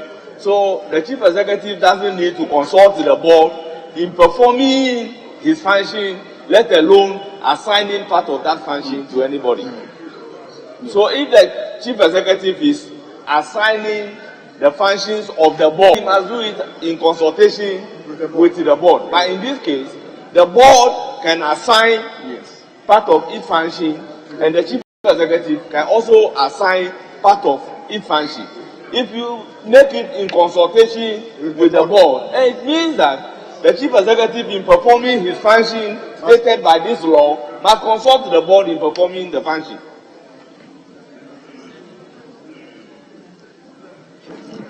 Mr. Speaker, let us not assume that all secretaries to the board are employees or executive members of the management team. No, let's not assume. In this law, it is. And the secretary is secretary to the board and is not a management. Honorable Commander, we are dealing with a specific issue, and you are generalizing. Yes, Mr. Speaker, 18.1 with respect to Dr. Donkofo. I was going to say Dr. Donkofo. Dr. Donko. 18.1 defines the status of the secretary to the board. It says the head of the legal service unit of the authority. Is part of the organization. Is the secretary. That's what it is. So take it from there. If you take it from there, you appreciate what you are doing. Mr. Speaker, Leader, let me hear you. I've seen the nodding of the head of Dr. Kobrado. He now appreciates it. So I guess we can move on. Leader, may you come out with your rendition again? Yes, Mr. Speaker. So 18B should read: the secretary shall perform any other functions that the board or the chief executive officer may assign. Honorable members, all those in favor of the proposed amendment, say aye. All those against, say no. Honorable members, the ayes have it. The proposed amendment is hereby adopted. I put the question on 18. All those in favor of clause 18 as variously amended, say aye. All those against, say no. Honorable members, the ayes have it. Clause 18 as variously amended is hereby adopted as part of the bill. 19. Internal Audit Unit. 19. Internal Audit Unit. All those in favor of clause 19 as part of the bill, say aye. All those against, say no. Honorable members, the ayes have it. Clause 19 stands part of the bill. I'll put clause 19, 20. Honorable clause 20. Regional Offices of the Authority. Yes, honorable member for Ho Central. Mr. Speaker, before we conclude on clause 19, I want to... I've already put the question. You see? Honorable. No, we can go back. Honorable member, I've already put the question. Oh, please. We can always re-put the question. Mr. Speaker, you have done putting of question several times before.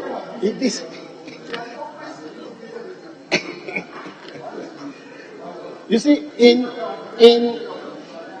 the public financial management. Oh, Honorable, you are taking this. Honorable, the question has been put. Let's move on. Allow. Mr. Speaker, allow. In section 85 of the PFM. Honorable Podo, we've already put there is a provision. You only allow me to speak. Why? Leader, what is happening? Leader, don't heckle me. The speaker has given me the go ahead. No. Honorable Podo, it means you were not paying attention. We've gone past 19. Okay, let me hear you. Yes. So Mr. Speaker, I want us to create a provision there for the establishment of an audit committee by the authority, because it is required as part of the internal control system. That is why, it is in the PFM Act section 85. It is there, but we are doing a law for a particular authority. And people don't go around looking for provisions in other laws in order to operate their organization. Honorable, don't you think that the PSFM is already part of almost every bill or every decision we take? So do we need to specifically make it part of the bill? I don't think that you should make public finance as part of this specific bill. Mr. Speaker, the reason why I'm saying this, even though it's in another act, we still have provisions in the Constitution, Section 195, that the President should appoint Chief Executive and appoint the Deputy Chief Executive. But we are still quoting it. So what is wrong with quoting this in line with the PFM Act section so and so? We should make a provision for. Yes, Peter. Okay.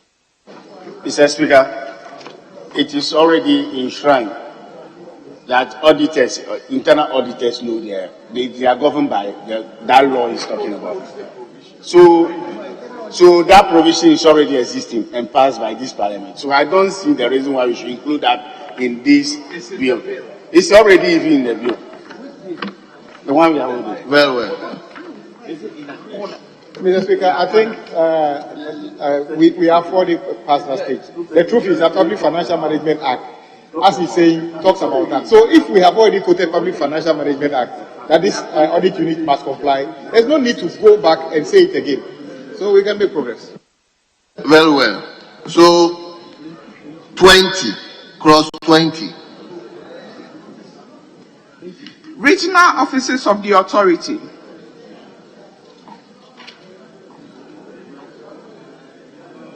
Honourable members, the question is, all those in favor that region cross 20 stands part of the bill, say aye. All those against, say no. Honourable members, the ayes have it. Cross 20 stands part of the bill.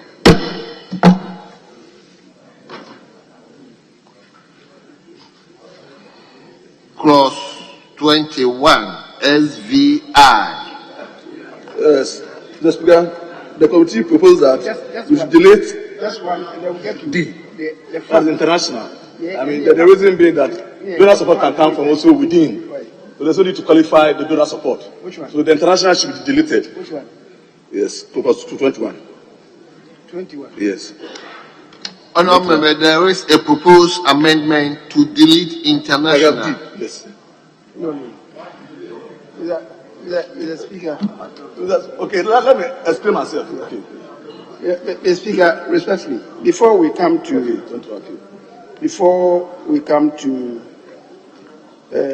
the D. The D, okay.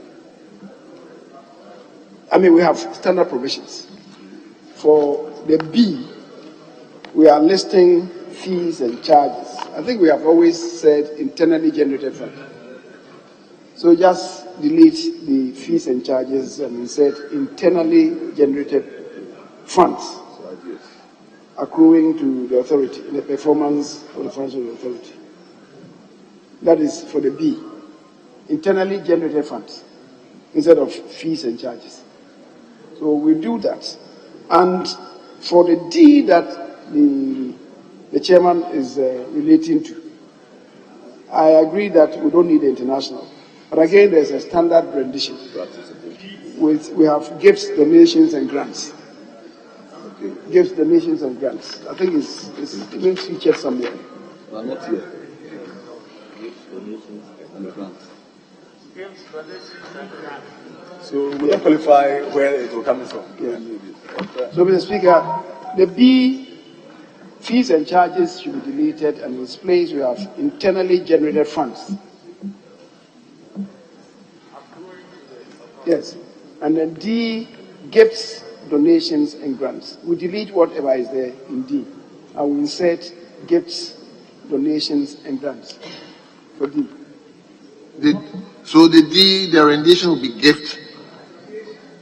Gifts, donations, and grants. And grants. Yes, grants for D. What's it?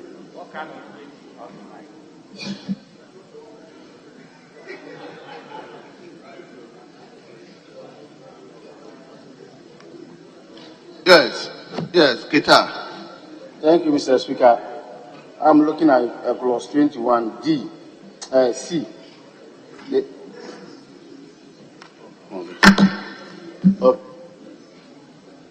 So, honourable members, the proposed amendment to B, all those in favour of the proposed amendment say aye. All those against say no. Honourable members, the proposed amendment is hereby adopted. Again, the proposed amendment to D. All those in favour of the proposed amendment to D say aye. All those against say no.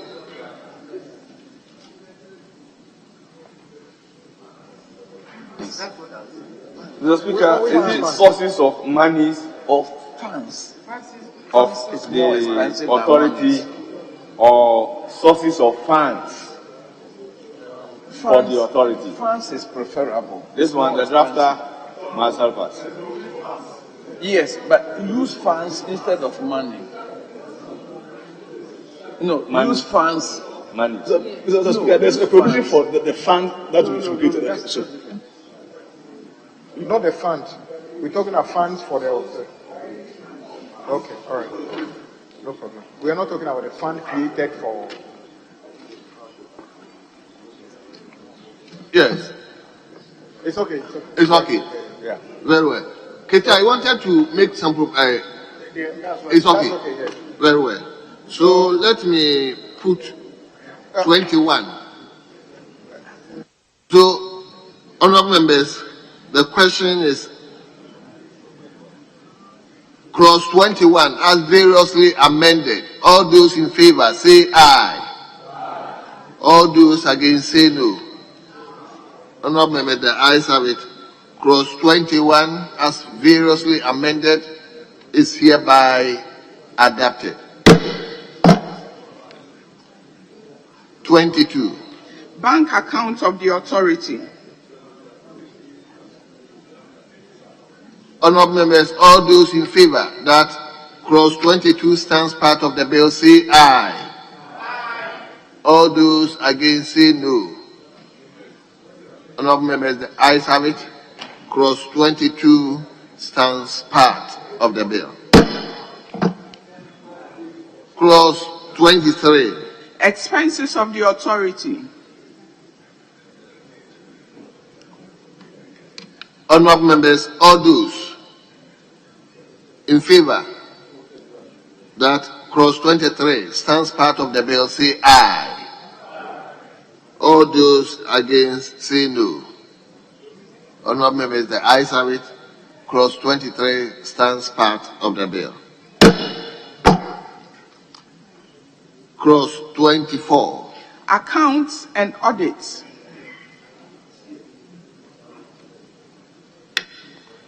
Honorable members, all those in favor that clause 24 stands part of the bill, say aye.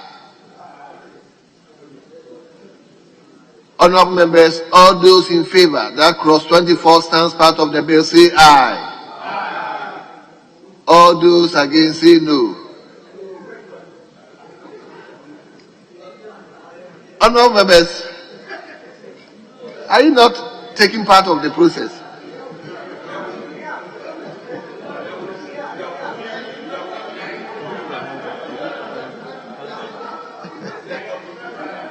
Honorable member Fonya, what are you holding?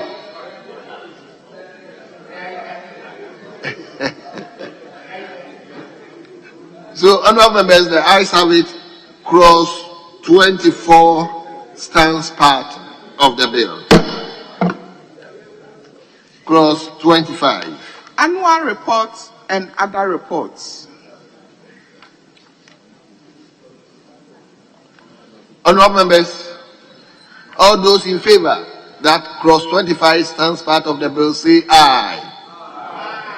All those against, say no. Honorable members, the ayes have it. Clause 25 stands part of the bill.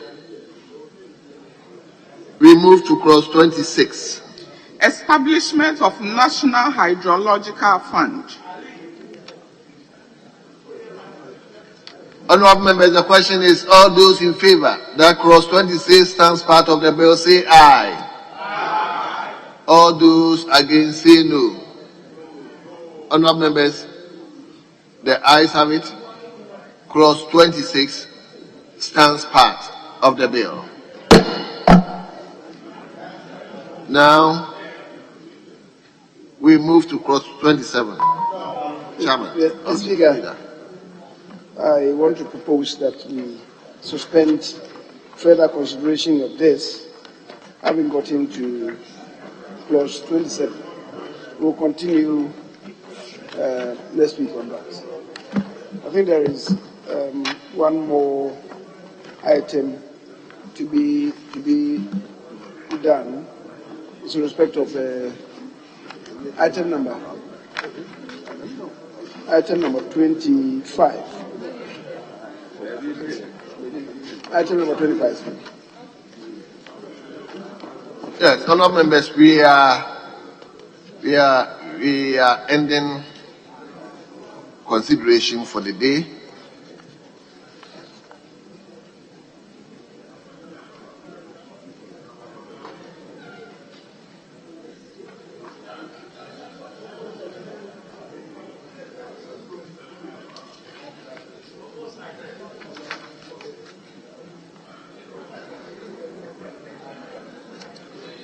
Yes, leader. Any indication? Mr. Speaker, if you can indulge us for us to do item listed as 25. Item 25 on the other paper. Honorable members, I'd like you to page 16. Page 16. Item listed 25. The chairman of the committee.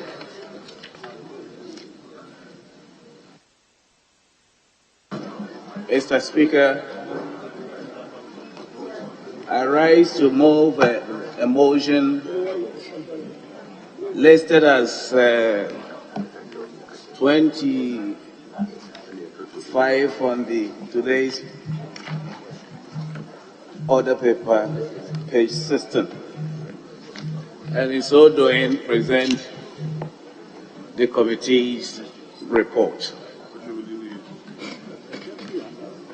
Mr. Speaker, the ranking member of the Committee of Employment, Social Welfare and State Enterprise, Dr. Kwamrad Onko, while contributing to the debate on the approval of the 2022 annual budget estimate of the Ministry of Employment and Labor Relations on Friday, 17 December 2021, drew the attention of the House to an alleged injustice and unfair treatment being meted out to beneficiaries under the sanitation model of the Youth Employment Agency here by the service provider.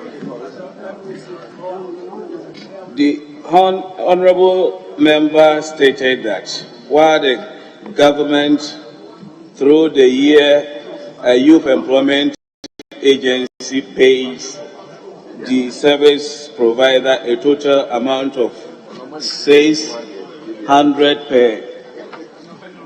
per head, the service provider pays the beneficiaries a sum of 180 per month after deducting 300 and 120 as logistics and management fee, respectively.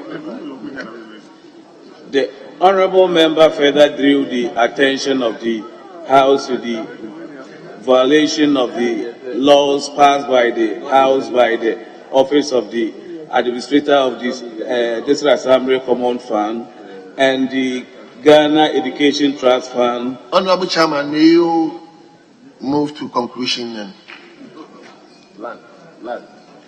Conclusion.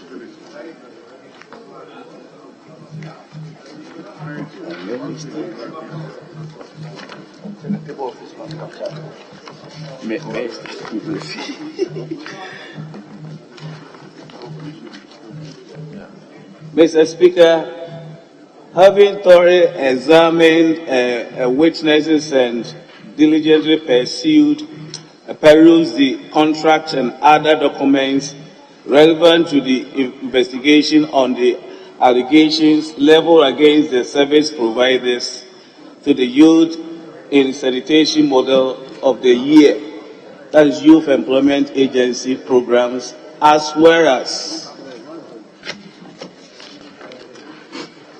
allegations of violations of Section 23C of Act 887 in relation to formula approved for the District Assembly Common Fund by the House, the committee came to the conclusion that there was neither material nor circumstantial evidence to prove any wrongdoing on the part of the service provider with the intent of meting out unfair treatment to beneficiaries of the Youth in Sanitation Program.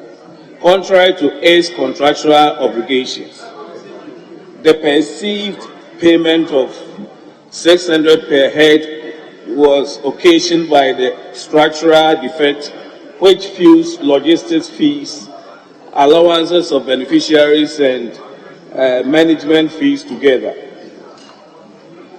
Although there was material evidence to suggest that Parliament indeed gave approval to this Assembly Common Fund formula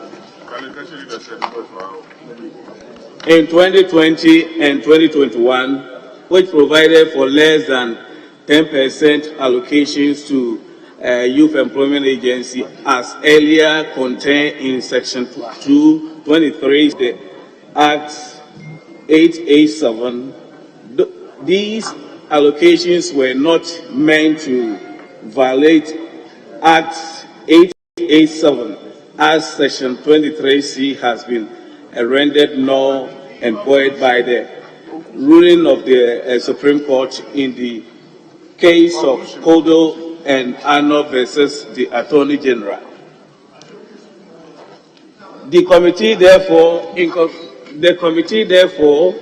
recommends to the House to adopt its report on the above subject matter as thorough reflection of the service being provided on the grant by the Youth Employment Agency, the service provider and the beneficiary in relation to the Youth in a Sanitation Program.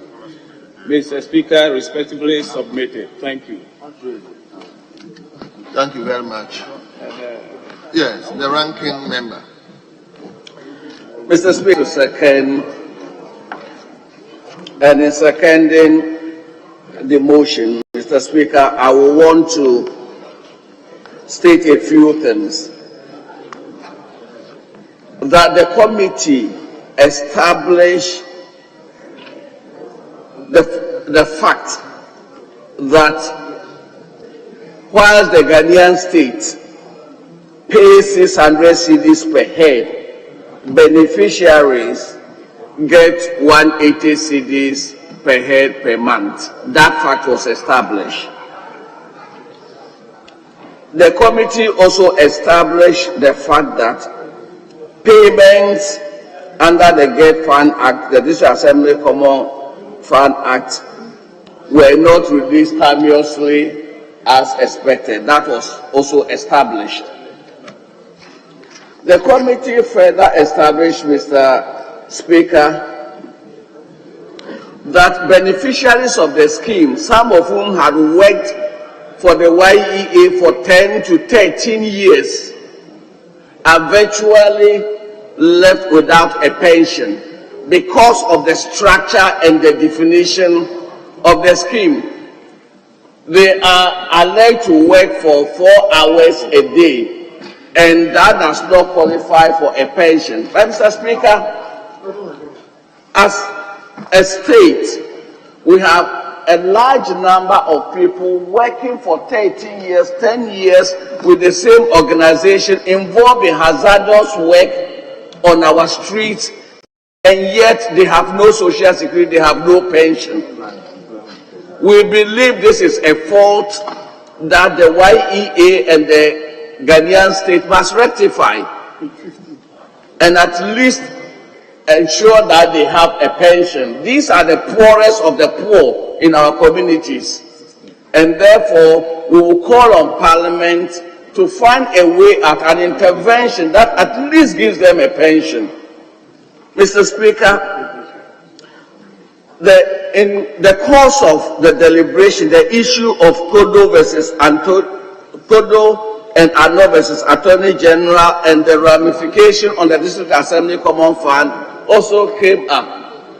Mr. Speaker, I will suggest that Parliament takes a look at the ruling and its ramifications and come out with appropriate legislation or direction so that the scheme does not suffer from the unintended consequence of the ruling.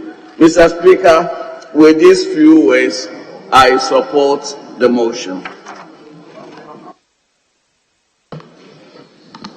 Honourable members, the motion has been moved and it has been seconded.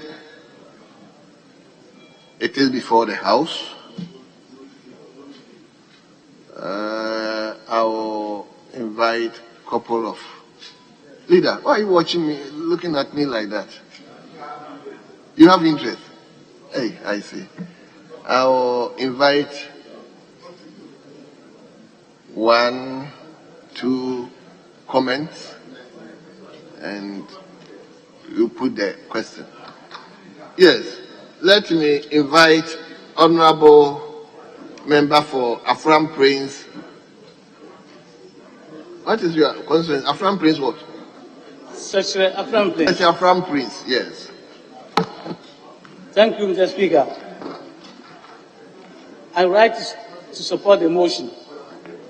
In doing so, Mr. Speaker, I will make 3 comments. The objective of introducing the Youth in Sanitation Model Program was to address the issue of unemployment among the youth, and designed to cater for the youth in the age bracket of 18 to 35 years. Mr. Speaker, the contract has been running since 2006, when this first initiated, that the service provider only operating within the confined contract, and the Youth Employment Authority is responsible for reviewing the allowances.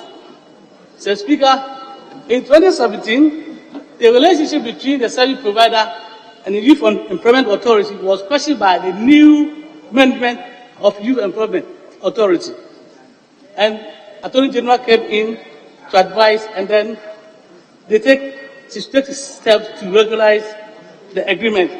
And therefore, the new agreement was signed after a thorough tender process in 2020. Mr. Speaker, the committee observed that all the payment to service provider is made directly by the District Assembly Common Fund on behalf of the agency and subject to a written request from Youth Employment Authority. Mr. Speaker, we noted that the decision to pay an amount of 300 cedis as a logistic fee, 120 for management fee, and 180 as a beneficial allowance was spelled out under the new agreement signed in November 2020. Mr. Speaker, we realize that the responsibility of payment of beneficial allowance and logistic fee is placed on the service provider. But per agreement, the Youth Employment Authority pays the beneficial allowance through the service provider. The Speaker, we committee, we question about the inability of this Assembly Common Fund to disperse the fund to Youth Employment Authority. And here is where the problem lies. Because you were told or informed that there was no release of funds from Ministry of Finance to the various departments. And that's the reason why they are not having more funds to release to the Youth Employment Authority. The Speaker, there is a perception about the management fee, logistic fee, being paid to the service provider, and believe that this payment go into the pocket of service provider. The Speaker, the reality is that there was a payment of 600 cedis being paid to service provider per head. That's per beneficiary. And this payment, Mr. Speaker, has created an impression that the whole amount of 600 was meant for the beneficiary. Mr. Speaker, it is a structural problem, and this needs to be solved. It is in the people's mind that the whole amount is to be given to the service provider. It is noted that this management fee, budget fee, and beneficial allowance are determined and spread out under the contract. Mr. Speaker, the misconception and confusion created as a result of payment of the allowance to beneficiary by service provider, who is also responsible for the procurement of logistics. Because Youth Employment Authority was responsible for payment of beneficial allowance and procurement of logistics, while the service provider concentrate on management. If this is done, then they will create a nice atmosphere that the people will know that the service provider is the Youth Employment Authority is in charge of payment of beneficiary and procurement of logistics, so that the payment of a management fee will be on the service provider only. Mr. Speaker, we also observe that the beneficial allowance is greatly inadequate in view of the general economic conditions and the hardship in the country. And therefore, we propose that the government to review the beneficiary allowance in order to create room for contribution of Senate and pension. Mr. Speaker, we also observe that the Assembly do not have a direct control over the activities of service provider and beneficiary, even though the beneficiary were assigned to work in the District Assembly. These are the things that we need to address so that sanity will be maintained in that field. Thank you, Mr. Speaker.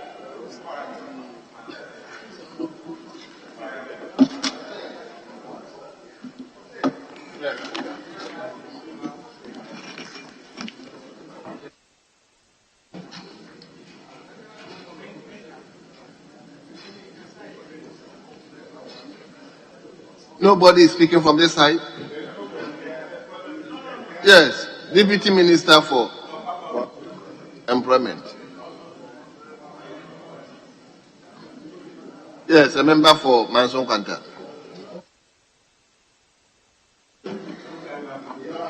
Thank you, Mr. Speaker, for the opportunity given to contribute to this important document concerning youth employment in this country. Over the years, we have been experiencing the issue of graduate unemployment on the ascendancy, and this program was to facilitate the employment of our youth, engage them to gain something to make a living. However, looking at the provision as the committee came out with, there were some injustices in terms of the payment to these young ones who have just come out from schools. In the process, there seemed to be the issue of where those who are managing the program are taking a chunk of the allowances given to this agency to help the young one. It is very important that this allegation being made need further investigation to ensure that in future, whatever is given to this agency, they have to take interest in monitoring and evaluating the consequences of this program so it can be sustained to ensure that our youth are not left out in the process of developing this country. When this is done, we believe that the youth will have confidence in the governance system and contribute their quota for the development of this country.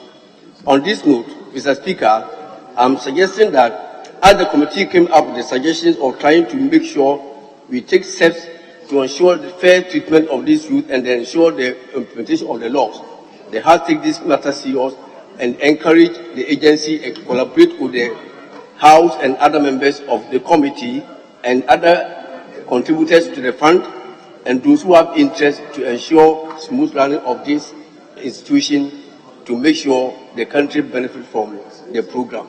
I'm grateful to you, Mr. Speaker, for this opportunity. Thank you very much. Let me come to Honorable. Thank you, Mr. Speaker, for the opportunity. Yes. Yes. Mr. Speaker, before I will go on, let us do some correction on page 6. The review of management fee and allowance of beneficiaries. The second line is supposed to be in 2011, not 2000 and not 2021, 2011. So that correction should be made. Mr. Speaker, thank you for the opportunity to contribute to the motion that this House will adopt the report of the Committee on Employment, Social Welfare and State Enterprises on the alleged injustice and unfair treatment of the beneficiaries of Youth Employment Agency managed by Zoom Lion Ghana, and also the alleged delays in forwarding the portions of the Youth Employment Agency from the Common Fund and the GET Fund. Mr. Speaker, this happened during the budget hearing when the Youth Employment Agency appeared before your committee. And we realized that government through Youth Employment Agency was to have an agreement with Zoom Lion Ghana to manage the youth in sanitation. And the work the youth does is to clean the streets, our markets, and gutters. So they do the filthy jobs we can find in this country. Their age is between 18 and 35. But the sad aspect of it was that the service provider takes 300 Ghana for logistics, and then 120 Ghana for managing the beneficiaries, and pay them a little small 180 Ghana to manage under this very Nanado's economy. We realized that that was too small. That was too little for a person within the age of 18 to 35 to be paid 180 Ghana cedis a month for working. And so your good self asked the committee to go into the matter and investigate. We realized that it was actually an agreement signed by government, represented by Youth Employment Agency and the service provider. And they had agreed that the service provider should pay this amount to the beneficiaries. The question is, what is their crime that they will work for a month and take home 180 Ghana cedis. Even for nothing at all. When these people shout, Osunu, they are the ones who say, Eshi, Rado, Rado. So they even respond more. And we paid them this morning. Mr. Speaker, when we invited the various organizations, we realized that the CEO of Youth Employment Agency willingly allowed or wrote a letter to the agencies to transfer everything that will come to them from the statutory funds, that is the common fund and the GET fund, to the service provider. We all know that the common fund and the GET fund, the amounts are not the same. They vary from quarter to quarter. But what is constant is that government agrees to pay 600 per beneficiary. And again, the number of beneficiaries are also constant, because at the point when you employ 100, in every month 100 is supposed to work. So you are supposed to take statistics of those who are at post and those who are working before you will know how much you will pay to the service provider. The Youth Employment Agency do not want to go through this work. Instead, they've just allowed that the service providers to collect the money straight from common fund and GET fund. Mr. Speaker, this is a worrying situation. That the one who is to protect the purse is the one giving the purse out freely. And no wonder we are getting to IMF today. Because if you can just give your purse to somebody who is to provide service, what happens? Within some 2 days, you would have emptied it. And so, Mr. Speaker, I will want to say that this House should direct the Youth Employment Agency, the CEO, to do the right thing by ensuring that whatever releases that is due them, the 10% from common fund and 5% from GET fund, should be paid to their coffers, and they will assess the number of people at post and pay them accordingly. But not to just say that, oh, transfer straight. And I even think that the CEO lied to the committee that those agencies were not doing the transfers, and they had not gotten monies from 2019, 2020, and 2021. But when we invited them, they produced documents indicating how he wrote to them to transfer the monies to the service provider. I want to say that this House will look at it very well. 180 Ghana cedis for anybody in this economy of Nanados to manage is unfair to think of. We should look at it and ask that management agreement should be reviewed and the money adjusted to be able to allow them to stay comfortably in this country. If not that, Mr. Speaker, we'll be pretending to be paying them and they won't work. And that is why the country is full of faults.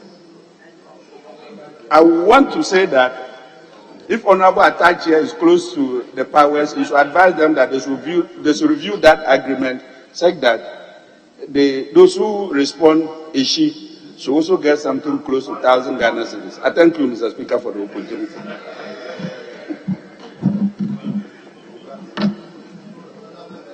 I'm moving straight to leadership. I'm moving to leadership.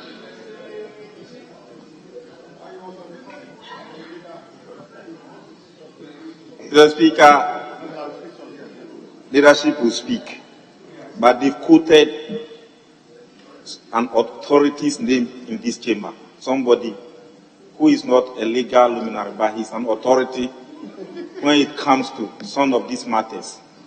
I could see that Kodo versus the Attorney General is quoted in the report, but the Honorable Kodo is in the chamber, and I could see him on his feet. So if you can take 1 or 2, you see that my brothers on the other side. Leadership will speak anyway, but if you can give. Anyway, fine. I will allow 1, then I come to leadership. Honorable member for Ho Central.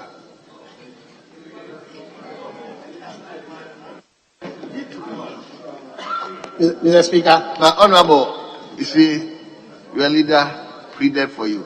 So just be snappy for me.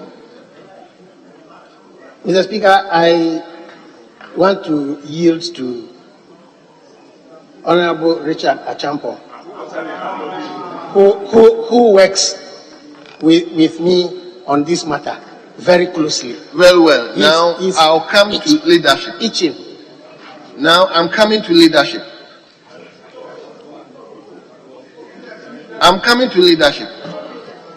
So leadership, 1-1. We have so many things to. So leadership. Thank you, Mr. Speaker, for this opportunity. Mr. Speaker, if there is one area that there has been administrative continuity and partnership, where the state has partnered with the private sector to be able to solve some of our developmental challenges, I think is in the area of sanitation. Mr. Speaker, 17, 18 years ago, that's around 2003, 2004, is where the former President of the Republic, President Kufuor, John Ajekun Kufuor, saw the need to tackle the area of sanitation. And in so doing, Mr. Speaker, he saw the need to partner with the private sector. Globally, all over the world, Mr. Speaker, we all know that matters of sanitation are municipal or district assemblies function. However, Mr. Speaker, our decentralized structures could not tackle this matter of sanitation effectively. And that is why the former president saw the need to partner with this private sector. But Mr. Speaker, currently as I speak, I'm a member of the Committee of Local Government and Rural Development. And Mr. Speaker, we've paid a monitoring visit to some of those structures that are tackling the areas of sanitation. Mr. Speaker, clearly there is some misconception, and I must congratulate the Committee of Employment and Social Welfare for doing a very diligent job. This House, Mr. Speaker, sometimes have come and attack that, oh, the beneficiaries are paid 600. They are entitled to 600 Ghana cedis. Meanwhile, they are giving 180. Parliament should sit up. So, Mr. Speaker, when the committee took it upon itself to take your referral very seriously and to invite the powers that be and investigate the matter to get to the bottom, Mr. Speaker, some facts have been established and they are contained in this report. So, Mr. Speaker, I'm not surprised the committee is chaired by the Honorable Philip Baswa. Mr. Speaker, when I saw his signature on the report, it made me to read the report, and I could see that a very diligent job has been done. Keep it up. He was my de facto chairman in the Special Budget Committee. Therefore, Mr. Speaker, in future when the 2025, when the new MDC government comes to power, and the new standing orders come into operation, and we give some of the positions to the minorities seated here, the Honorable Philip Baswa must be given one of the few positions that will be given to the minority to chair. We should support him to come back to Parliament. Mr. Speaker, back to the substantive issue. The committee has established that the 600 cedis given is not only for the beneficiary allowance. So let nobody take us on that, oh, the service provider is giving 600 cedis and is supposed to give 600 to the beneficiaries and is giving 180. So, Speaker, you and I know what goes into managing waste in this country. When President Kufuor was establishing this model, there was no recycling factory in the country, nowhere. Ghana was learning about recycling of waste only in books. But through this partnership, now if you go to Ajin Kotoku, there's a waste recycling plant there. You go to Kaneshi here, there's a waste recycling plant here. So the service provider does not only carry the waste, they are managing and recycling it as well. And Mr. Speaker, all the 16 regions in the country, including man-owned region, a waste recycling plant is being established in all of them. So, Mr. Speaker, we must not think that, oh, once you are giving 600, give it to the beneficiaries, then they are going and to dump them where? So we are killing two birds with one stone. One, we are managing our waste issue. Two, we are managing our youth unemployment issue. But Mr. Speaker, members are mentioning common fund. When the model was being established, Mr. Speaker, there was an introduction of a tax that we call the communication service tax. And it was solely responsible for the National Youth Employment Agency. Where is that money?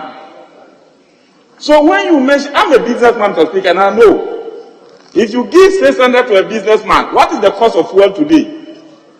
The contract is not automatic readjusted.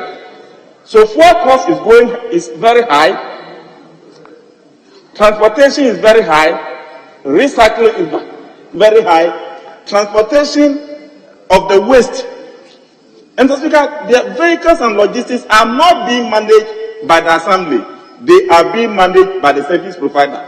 Time will not permit me to go deep into those matters. I could see that, Mr. Speaker, we are hard pressed with time. But this is an area that if opportunity or time were to be there, then you listen to the members, distinguished members of the local government committee who visited all the 16 regions, including Honorable Kodo and Honorable Richard Achampo. And the rest, Mr. Speaker, you could see that truly we are excelling when it comes to matters of sanitation and waste recycling and their management. But I still agree with the committee when they are saying that those monies should be released on time. And those monies should not only be released on, they should be upwardly readjusted so that the beneficiaries will get an increment in the monies given to them. So, Mr. Speaker, with this opportunity given to me, I once again want to thank your committee, led by Honorable Philip Baswa and Honorable Dr. Kobna Donko, for being a very good job. And I call on all of us in this house to let you adopt this report and make sure, just as the Committee of Local Government did ours, and it was translated into legislation, this report here must be translated into some form of legislations come 2023. Mr. Speaker, I thank you for the opportunity. Yes, leadership. Mr. Speaker, the authority in this part of the chamber, as we all know, is Honorable Broby, and I therefore yield to him. Yes, Honorable Deputy Minister, let's hear you. Thank you, Speaker, for the thank you, Speaker, for the opportunity. But be brief. Yes, I'm very glad the first Deputy Minority Whip really corroborated most of the part of the report that is suggesting. Because when the report came to the committee, Speaker, you recall that you referred this to the committee to look into it for two main objectives. One was for us to look at the paltry sum that entire Ghanaians were looking at, 600 cedis for service provider, and then 180 Ghana cedis going to beneficiaries. So it just appeared on the face of it that 180 cedis was going to beneficiaries and 420 was being taken by the service provider. That was one. The second issue was for us to look at the allocation of GET fund, how much the 5% that GET fund is supposed to release to YE by way of appropriation in this house. and whether or not they were getting that money to do the work which we ourselves had mandated them to do. Mr. Speaker, when we went into the committee meeting, all members unanimously agreed that 180 Ghana cedis for these workers who were sweeping on our streets across the country was insufficient. So we delved deeper into it. It came to light that the sum put together at 600 was about 3 components. The materials and logistics that were needed to do the job, and indeed, all of these people carrying out the work are, once every quarter or so, they change uniforms, the brooms are bought and all that. So what the committee recommended was that we should look at it very well and look at how we would have engagement with the service provider to up the 180 Ghana cedis to at least cross a threshold and meet minimum wage. Speaker, it was also recommended that the job these people do, they wake up very early on our streets and so on, and they don't have any insurance of any kind. Anything could happen to them. So the committee also recommended that we look at a way and engage the service provider and see how we can even look into some form of pensions. And then we make sure that these, our brothers and sisters, our mothers and so on, who are doing that work will be covered with time. Speaker, the last one is the Get Fund issue. We went to it and we realized that as and when YEA puts in request for Get Fund to release some monies, they do so. So to cut a long story short, Mr. Speaker, the Get Fund Secretariat asked YEA to make that requisition, which was done. Mr. Speaker, if you look at the bit of the conclusion, and let me read, it says, on the part of the first one that I talked about, it said there was neither material nor circumstantial evidence to prove any wrongdoing on the part of the service provider with intent of meting out unfair treatment to beneficiaries of the YEA sanitation program, contrary to its contractual obligations. At the committee level, we all agreed. So the perception that somebody is being cheated out there and so on, we looked at it, but we all have the view that in future contracts, we should rather look at the beneficiaries and up whatever they are receiving. And so with these few words, Mr. Speaker, I thank you and support that the motion be moved. Thank you very much. Honourable members, the motion has been moved and has been seconded. It has been thoroughly debated, and the question is, as many as are in favour of the motion listed 25 in today's order paper, say aye. All those against, say no. Honourable members, the ayes have it. The motion listed 25 in today's order paper is hereby adopted.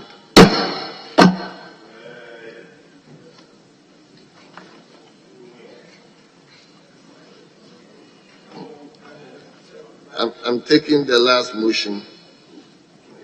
The last motion. Yes. Mr. Speaker, let's go back to motion number 23. 23. Yes, Very that's well. on page 15. Very well. Please return to page 15, motion listed 23.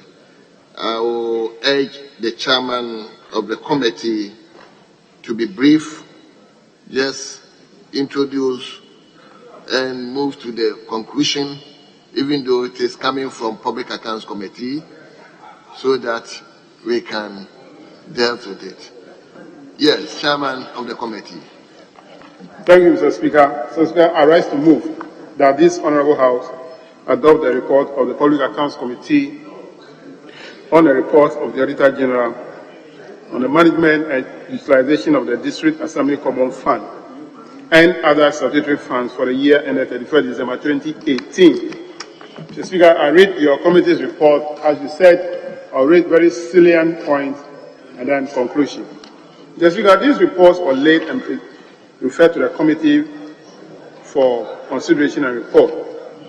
The purpose under which the Auditor General audit the audits also expressed his opinion on whether the financial statement of the assemblies are a true and fair reflection of the financial positions of the assemblies. Now, the methodology the committee used was to receive both oral and written submission from the officials of the assemblies, and then also the status report on the implementation of the recommendation of the Auditor General were also submitted to the committee by the Auditor General. So, Speaker, the report revealed extensive weaknesses and deficiencies in internal control system in operations of the assemblies. The lapses identified cover a number of areas. So the total infractions or irregularities captured in the report was about 120.6 million Ghana cedis. The committee did a summary of all the infractions in the report, so I will not bother you with that. But one important one, which is observation of the committee, is that the audit revealed that 46 assemblies procured goods and services totaling 5.9 million Ghana cedis without following the procurement law.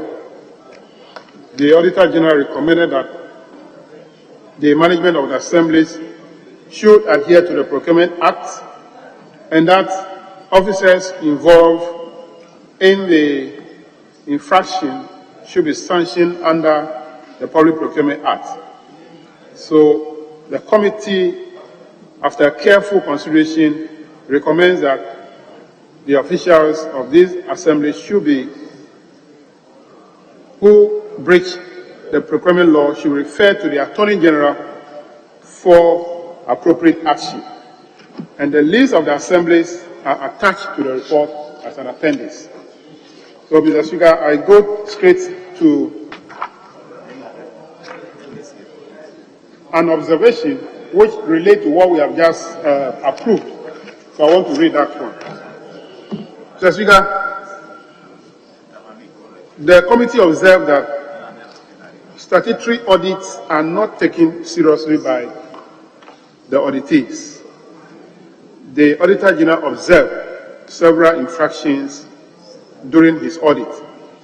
The committee, however, observed that when the auditees were to appear before the committee, prompt steps were taken to address the infractions and implement the Auditor General's recommendations.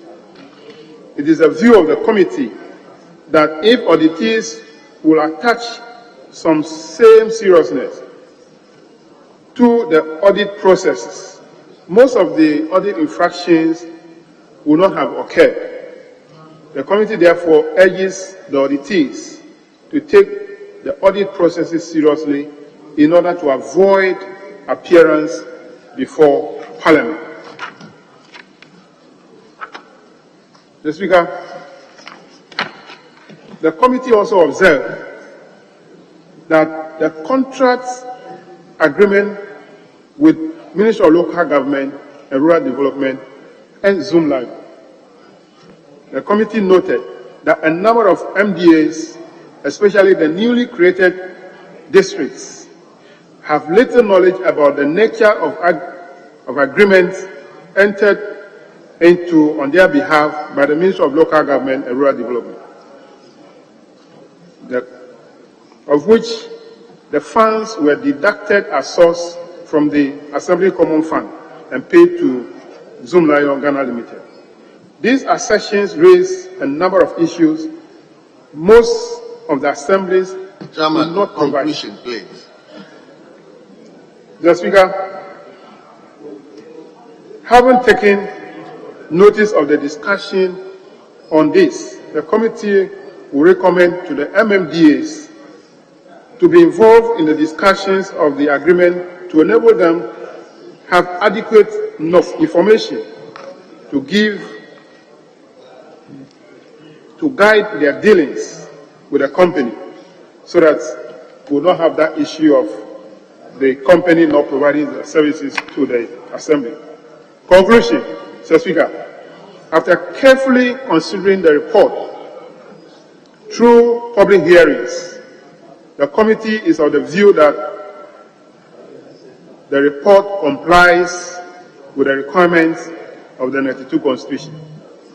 The committee therefore recommends to the House to adopt this report on the report of the Auditor General on the public accounts of Ghana, on the management and utilization of the District Assembly Common Fund for the year ended 31st December 2018, with its recommendations in accordance with Order 1653 of the Standing Orders of the House.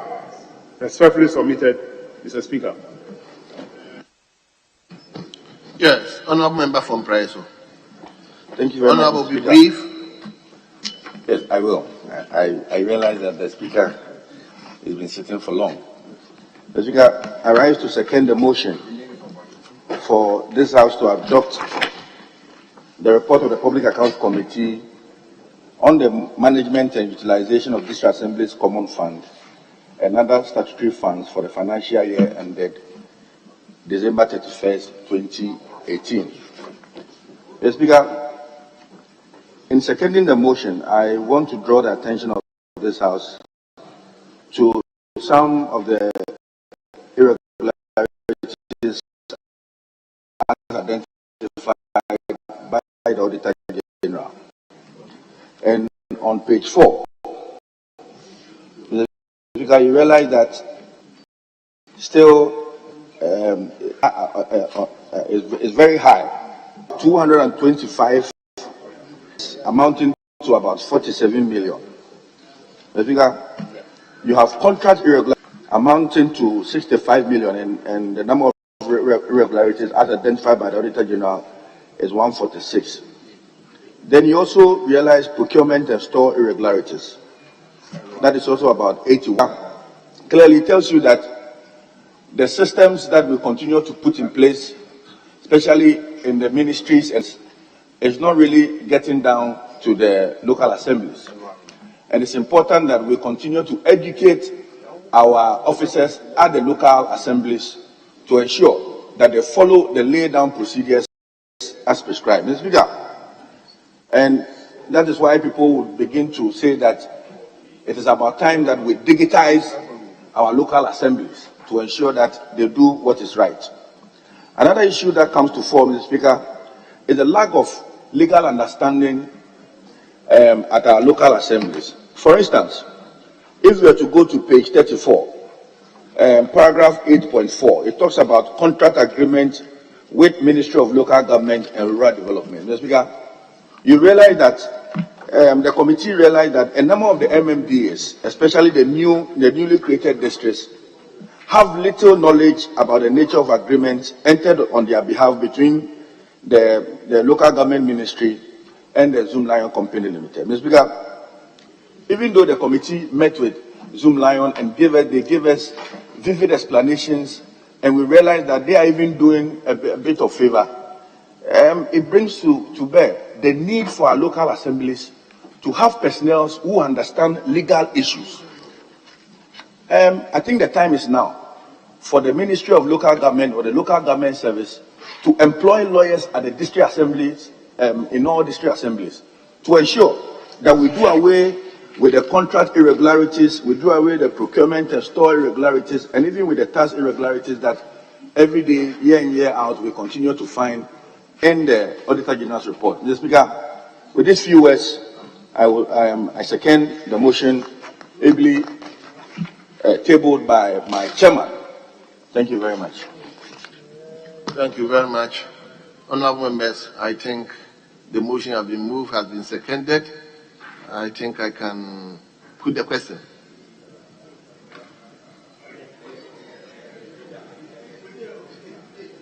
You talk and talk and talk and talk.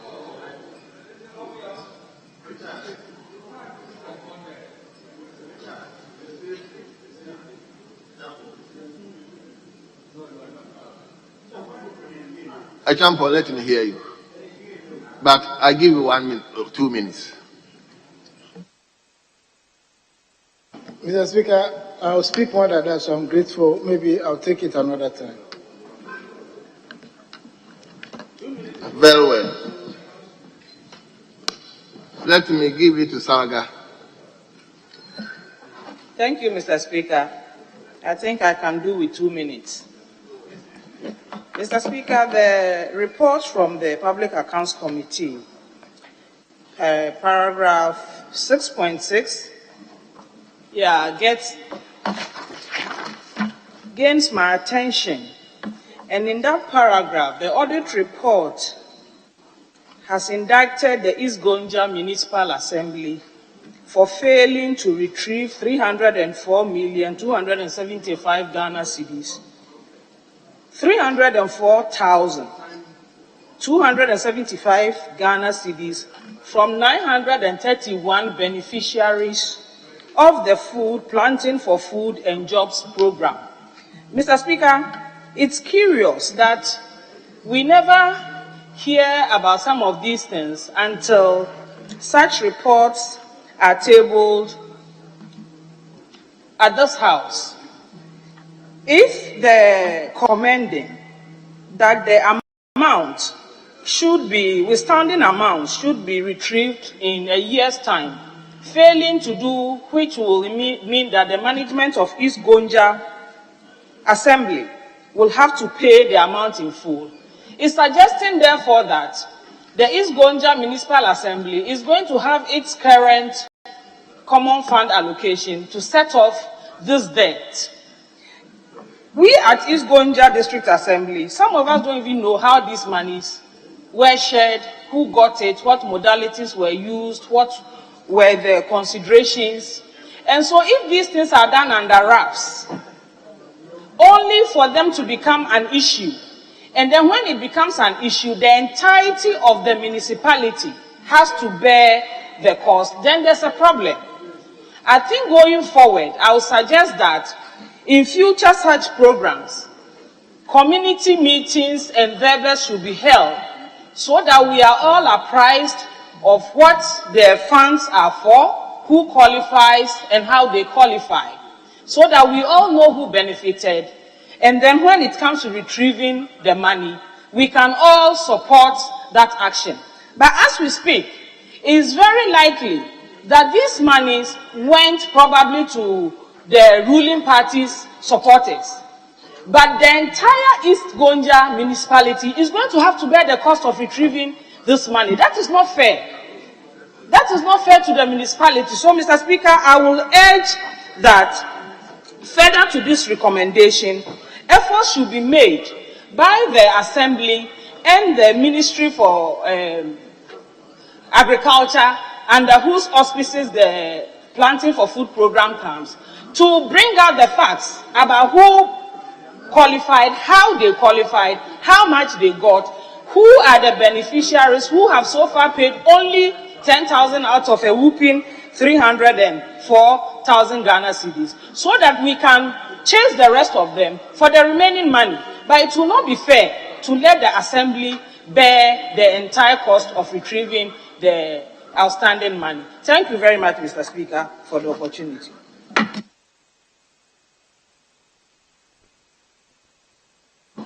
Mr. Speaker, thanks for the opportunity. I'll do the 2 minutes. But there's one thing I wanted to add. All members of that municipal, as she stated, are still people from this country. And as such, even if she says they are supposedly members of the party or the ruling government, I think is erroneous. And I don't think any program, per what we have here, or per what the audit report gave, colored it as NDC or MPP.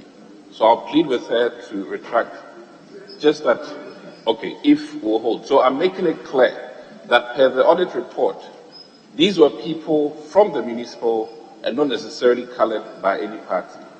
And with that, I would say that overall, Ghana's accounting is improving, and I think that public account is yielding some results in Ghana in the sense that more people are becoming aware of the need for reporting and the need for keeping records.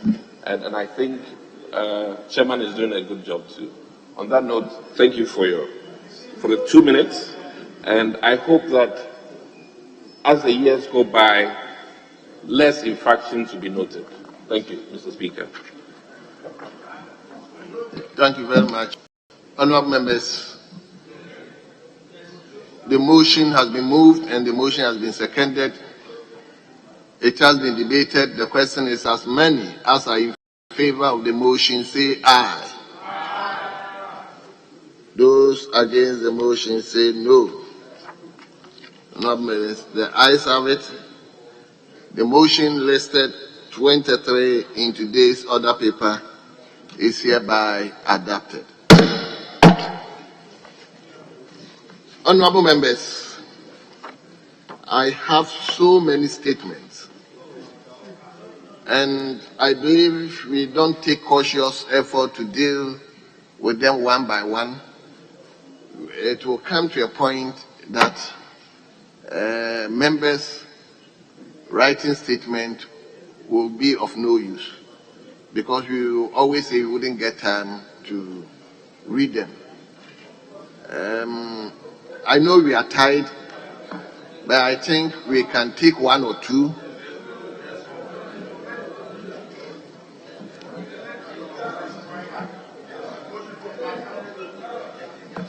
We can take one or two. Let's take one.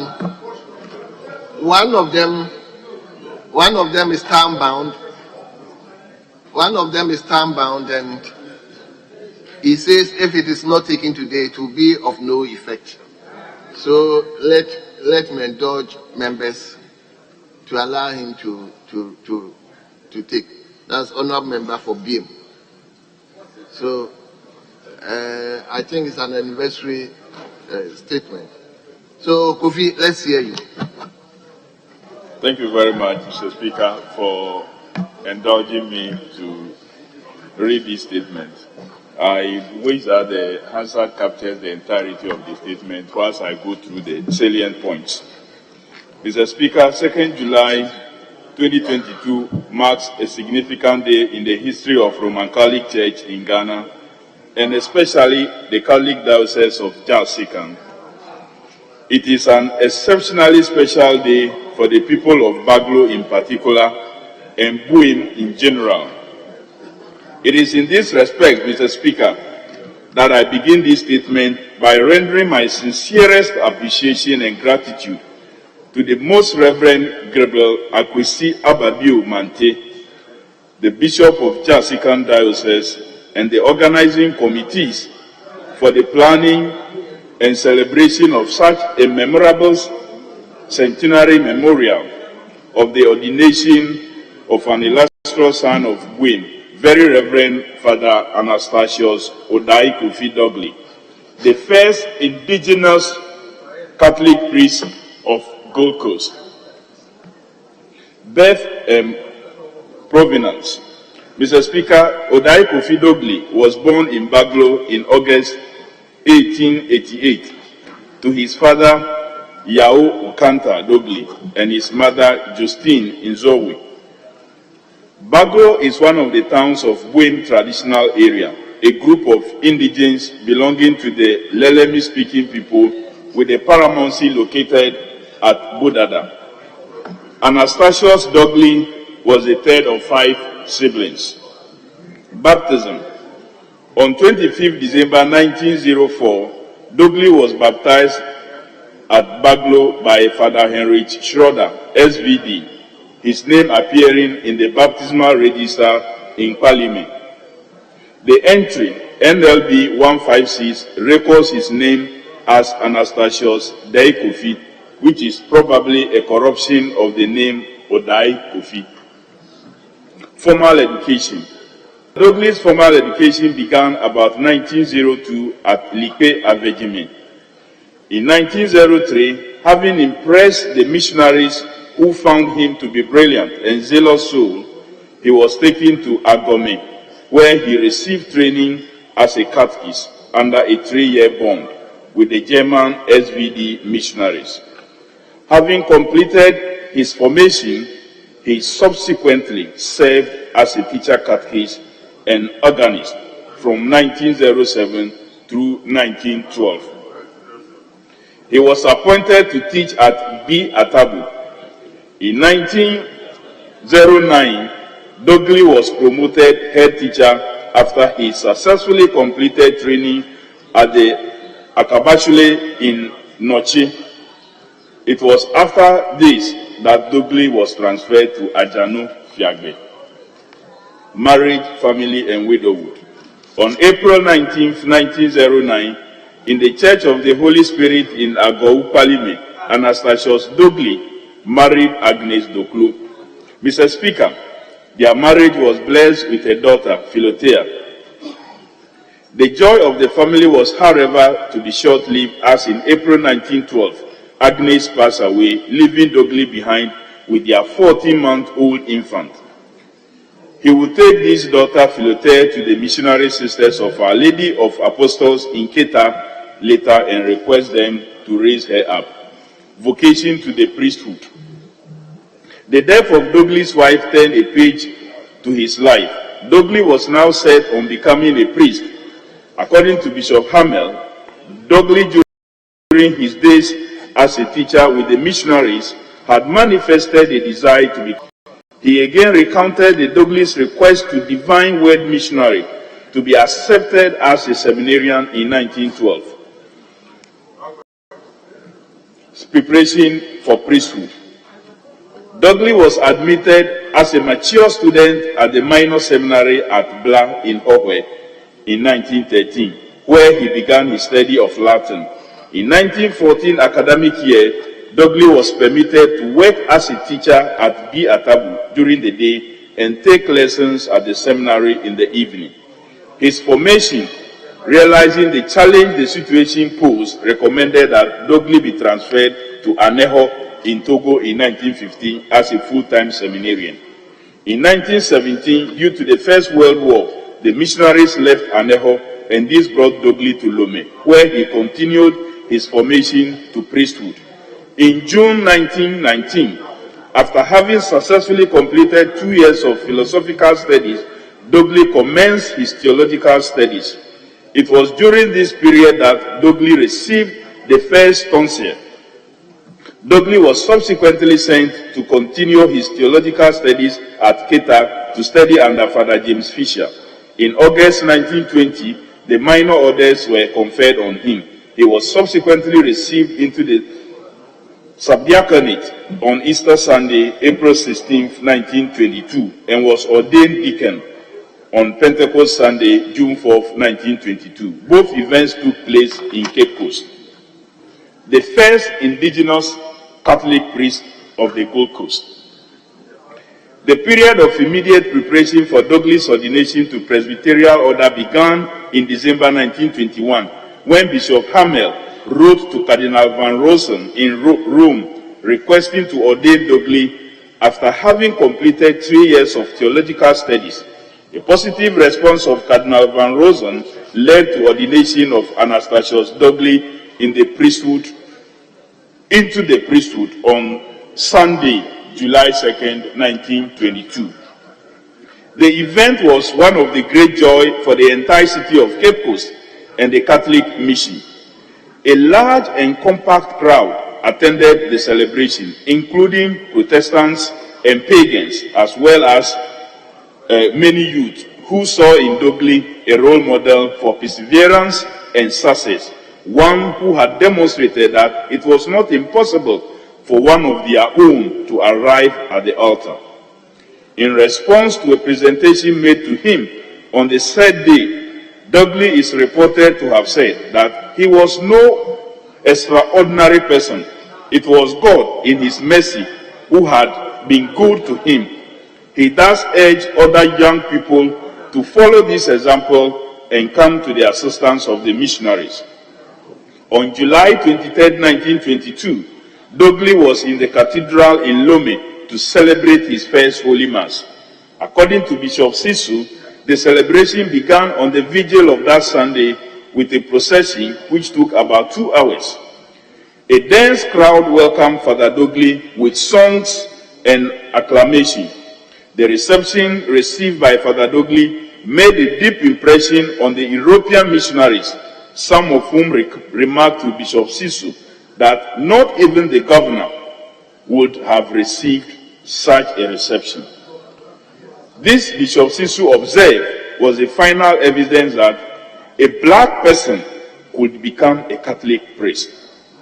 The faithful listened with rapt attention to his homily, as he also narrated his vocational journey to the priesthood, emphasizing the need for indigenous priests while urging the youth to respond to vocation to the priesthood and religious life, and encouraging parents not to oppose the call of their children. The impact of the celebration on the people was huge, for the seminarians in particular, to see before their eyes a man like themselves climb the altar as a priest represented the greatest encouragement to their vocation. Other communities Father Dogley visited after his ordination were very welcoming. He was very warmly received in Keta, Palime, Bibla, Pando, and his own hometown of Baglo during the month of August and September of 1922. On August 6, 1922, the first record of Father Dogley's baptism appears in the baptismal register at Pando. Similarly, Father Dogley's first baptism at Baglo is dated August 30th, 1922.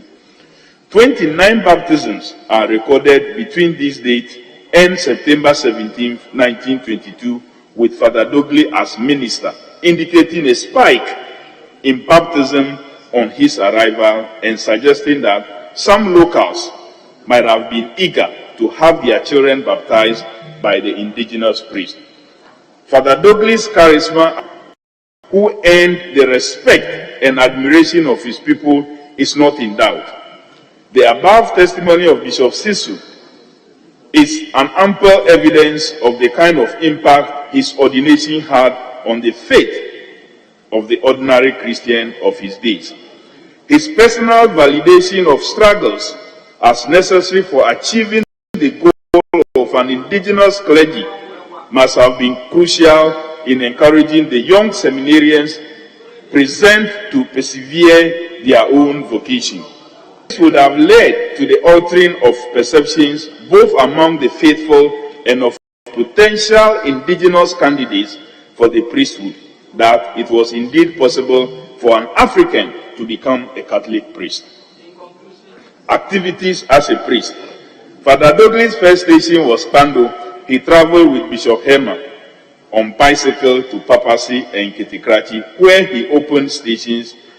He was sent to Bibla from Pando in 1928. Whilst at Pando, he was requested by Bishop Hema to open and to start a Catholic church at Jasikan. He worked at Pando, Jasikan, Hohwe, Abo, Liati, Baglo, Lome. In his zeal to have financial support for the printing of Lelemi book, he went to Rome and Holland.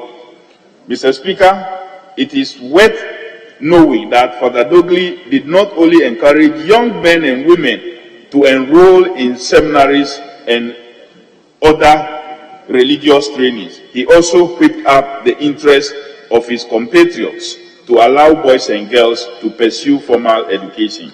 I am personally happy that a vocational technical institute has been established in his memory at New Ayoma.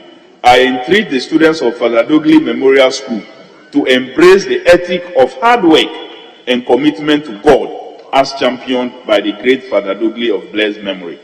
I wish to take this opportunity to appeal to the Minister of Education and the Administrator of Get Fund to support the infrastructural needs of this great school. It will not be out of place, Mr. Speaker, if government adapt and upgrade this school as one of the program TVET institutions in the country to honor this respected patriot. Mr. Speaker, you will agree with me celebrating the life and ministry of a distinguished son and priest of this country from Buemland. He is our ancestor, and I dare to say also that he is our saint who braved the challenges of life and left us a legacy of courage, hope, and tenacity of purpose. Mr. Speaker, who would have thought that our great-grandfather, Father Anastasius Dogley, will learn different foreign languages, marry, raise a child, and go through catechism, philosophical and theological studies, and become a priest in the Roman Catholic Church. It sounds very impossible and daunting task to fulfill by the poor son from Baglobuem at the time he did it. But with God, all things are possible. He followed his dreams and aspirations with determination and faith. He trusted in the Lord and his capacities to succeed. It is my hope that we can also trust in the Lord our God. Walk in the light of his word. Do his good will as we forge ahead to fulfill our individual and collective dreams. As a minister of the gospel, Father Dogley fought a good fight of faith. He finished the race. We are confident that the Lord, the just judge, has granted him a seat among the angels and saints at the table of the heavenly banquet. Father Anastasius Dogley, we honor and salute you. Yemawumu Buto Yidu. Thank you very much, Mr. Speaker, for the opportunity. Yes, it appears the statement is too long. I admitted it because Kofi was insisting that if it is not read today, the essence of it will not be realized. So we congratulate Buem and all the people concerned. So on that note, we will bring today's proceedings to a close.